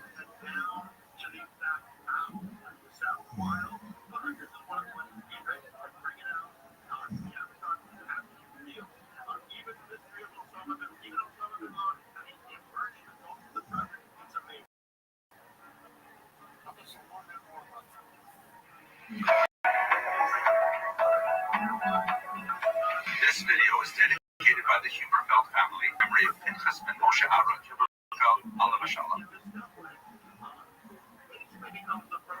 Hello and welcome to Jewish History and Dawah. Today's Gemara begins with a famous question, my Hanukkah. And this gives us a great excuse to spend a few daf and a few of these little videos speaking about the history of Hanukkah, because it is actually rather different from what we read in the Gemara here. The sources for our understanding of the events of 167 before the Common Era and onward for a few years are basically the Talmud, something called the Book of Maccabees, and Josephus. The Talmud, however, as we're seeing right now, is not a fantastic source when it comes to historical data. The Talmud is obviously very concerned with the mitzvah of Hadlakas Neros, which is what we're going to be speaking about for quite a while now. But it does not seem to go into the social and political and economic and religious roots of the conflict that led to the amazing Hanukkah rebellion. For that, we have to look at the Book of Maccabees and the Book of Josephus in particular, a few other scattered sources as well. The Book of Maccabees is fascinating. It's actually a book that did not make the cut into the Hebrew Bible. It's one of those outside books that are sometimes referred to in Tanakh. It's made up of 10 individual books on their own. Really, there are chapters. The first one in particular is an especially valuable historical source, probably written by someone who actually experienced the wars themselves, or perhaps heard them from a veteran of the Hanukkah rebellion. And it gives us a very detailed, lush account of why the rebellion happened from a sympathetic observer, a sympathetic Jewish cause, of course. Josephus, who we've spoken about on many occasions, a very complex source. He was someone originally associated with the rebels against Rome in the 1st century, and then he joined their side and became essentially royal court historian, and he was the go-to everything Jewish. And he wrote a very important account of the Roman-Jewish War that is called by that name. He also wrote a 20-volume book called Jewish Antiquities, which is basically the idiot's guide from the very beginning of creation until the time of Josephus. And when we look at these sources, the emphasis is certainly not on the miracle of the oil. The emphasis is simply on the social, political, economic, and religious background to the conflict. And I will just say one basic thing, because we're going to pick it up with the next video. We should understand that the Hanukkah rebellion was more like a civil war than a war against foreign invasion. That's a really important point. Just to give you one example of this. And you understand, as we've spoken about before, Hellenism had so deeply penetrated Jewish culture at the time that the Jews had difficulty figuring out what exactly is the line where no more cultural influence can be tolerated. And just to give you one example of that, many young men were actually willingly undergoing the painful and primitive process known as epispasm, which was actually a surgical attempt to reverse the circumcision. And the reason for this is because they wanted to compete in the athletic games, like the Olympics, for example, which were traditionally done totally in the nude. And they were embarrassed because the Greeks viewed circumcision as a form of mutilation, and it offended their sensibilities. So this just gives you a sense of how far gone the Jewish community was at the time of the Hanukkah rebellion, and how they wanted to really divest themselves of that external influence. We'll speak about it tomorrow, but for now, I hope this illuminated your dot, and I hope you had fun in your learning.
Website is now conveniently optimized for bonuses. If you're a Ghost Insider, you can listen to advanced shows right on your phone.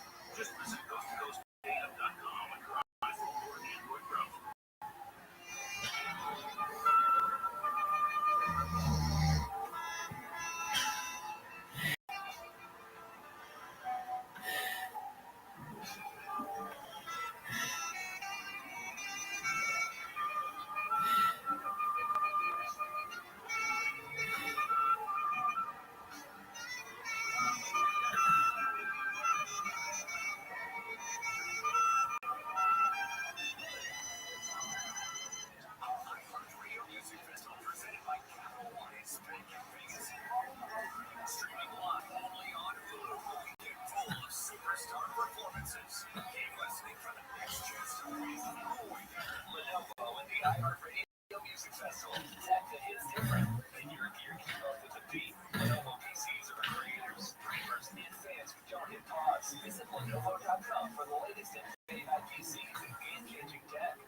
ConocoPhillips is laying off nearly one-fourth of the global workforce. The Houston headquartered giant confirmed Wednesday it was restructuring to inform its employees that it left its workforce by 20 to 25%.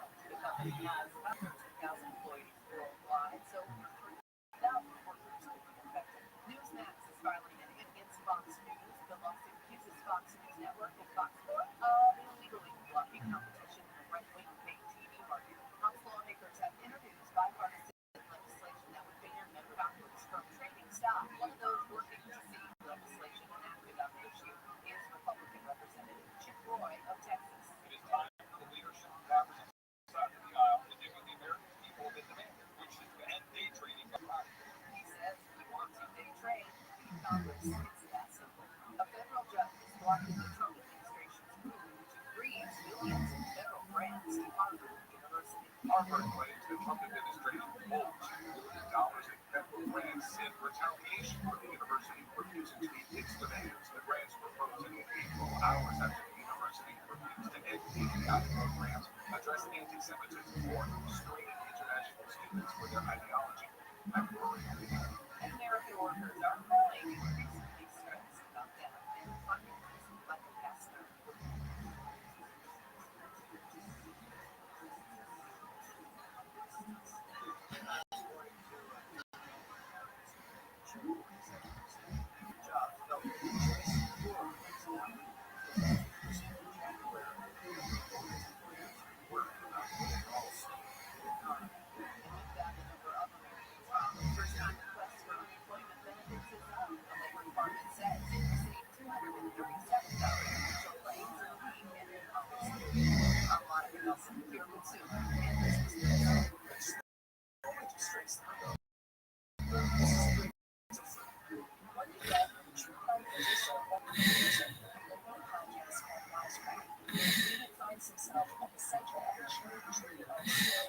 Does anyone know the woman in the show that comes to see?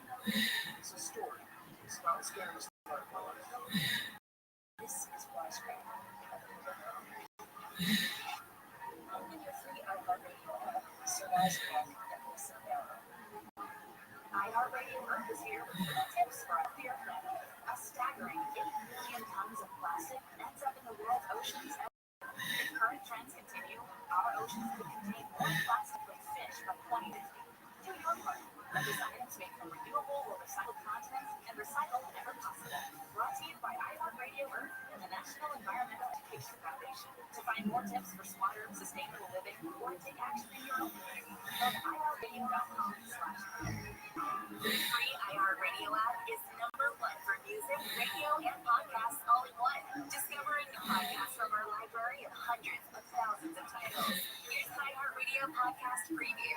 The New York Times headline caught my eye. It read as follows: "The psychedelic revolution is coming." Psychiatry may never be the same. Psychedelics are everywhere. Psychedelics, soon the new Prozac. Investors want it. Most important idea of the year. People who need psychedelics, depression, anxiety, timidity, depression. Trust me, this medicine can make us all better. But there's a dark side. So, what is this? Right. I just want people to see what I see.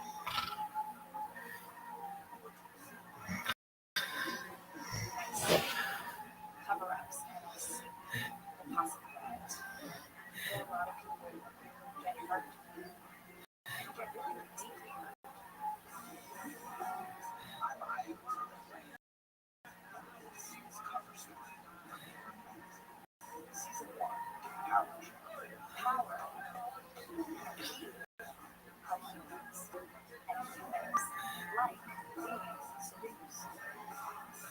Listen and follow this podcast for free on the iHeartRadio app. Number 1 for music, radio, and podcasts, all in one app. Find your iHeartRadio everywhere. There are hundreds of ways to experience iHeartRadio at home and on the go beyond the iPhone and Android app at iHeartRadio.com. Here's another way to connect to iHeartRadio: Android Auto.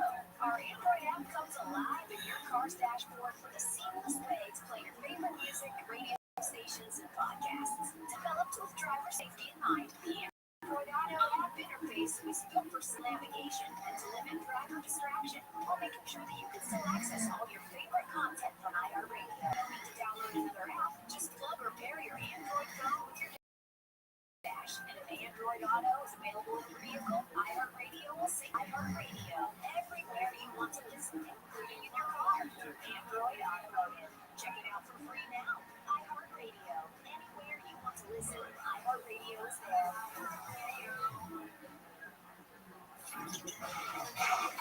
Records, milestones, first, last, and everything in between.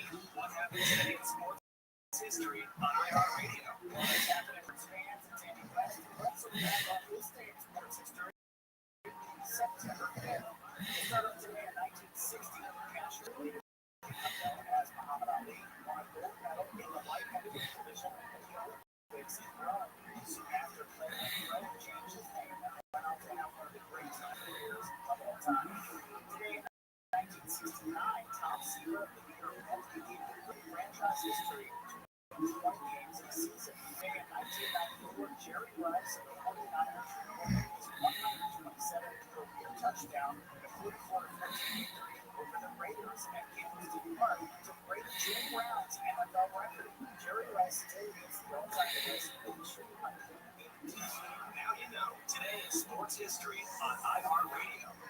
This is Jacob Emline. If you've been in an accident, call 844-24 Jacob. KFI AM 640. More stimulating talk.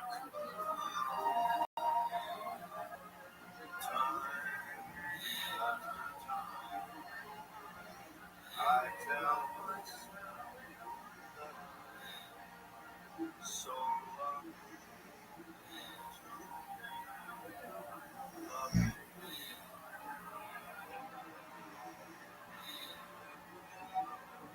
So lucky to be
4721.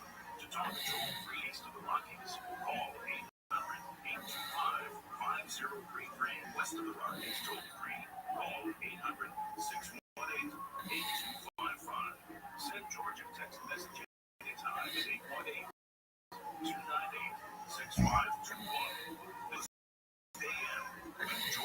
Our special guest, Jonathan Kahn, as he talked about biblical prophecy and times. His latest work is called The Avatar, The Return of the Ancient, Future of America, Quebec Policy. If you happen to been looking at credit cards just to cover groceries, gas, bills, you know those interest rates can be horrible. Why keep paying 20% or more to the banks when you can call our friends at American Finance? They have mortgage rates of 5. They're showing people every day how to put more of your hard-earned money in your pocket out of the hands of credit card companies. Right now, American Financing is helping homeowners save an average of $100 a month on using their home equity to wipe out high-interest debt. No upfront fee, no obligation, just a free 10-minute call to a salary-based mortgage consultant. Here's the kicker. If you start today, you can delay your mortgage payment and get more cash in your hands right away. Call American Financing now at 866-336-5030. That's 866-336-5030. AmericanFinancing.net/most. NMLS 182334. NMLSConsumerAccess.org. APR for rates in the 5 start at 6.32% for all qualified buyers. Call 866-336-5030. Visit AmericanFinancing.net/coast to coast for details on credit costs and terms.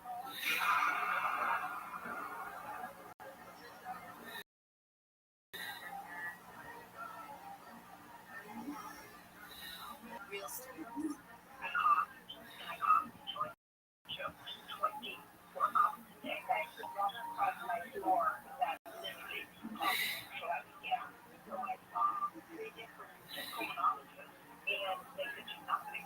Someone had mentioned to me about a product.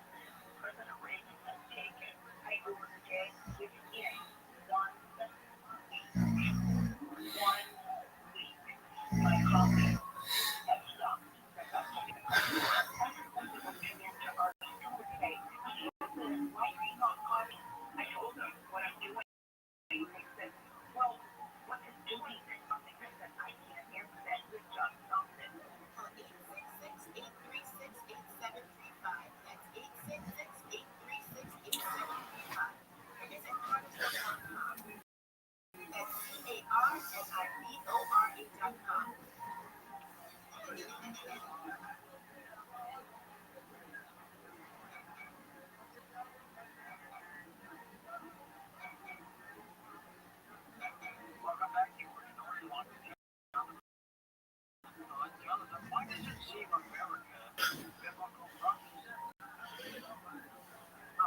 Mm.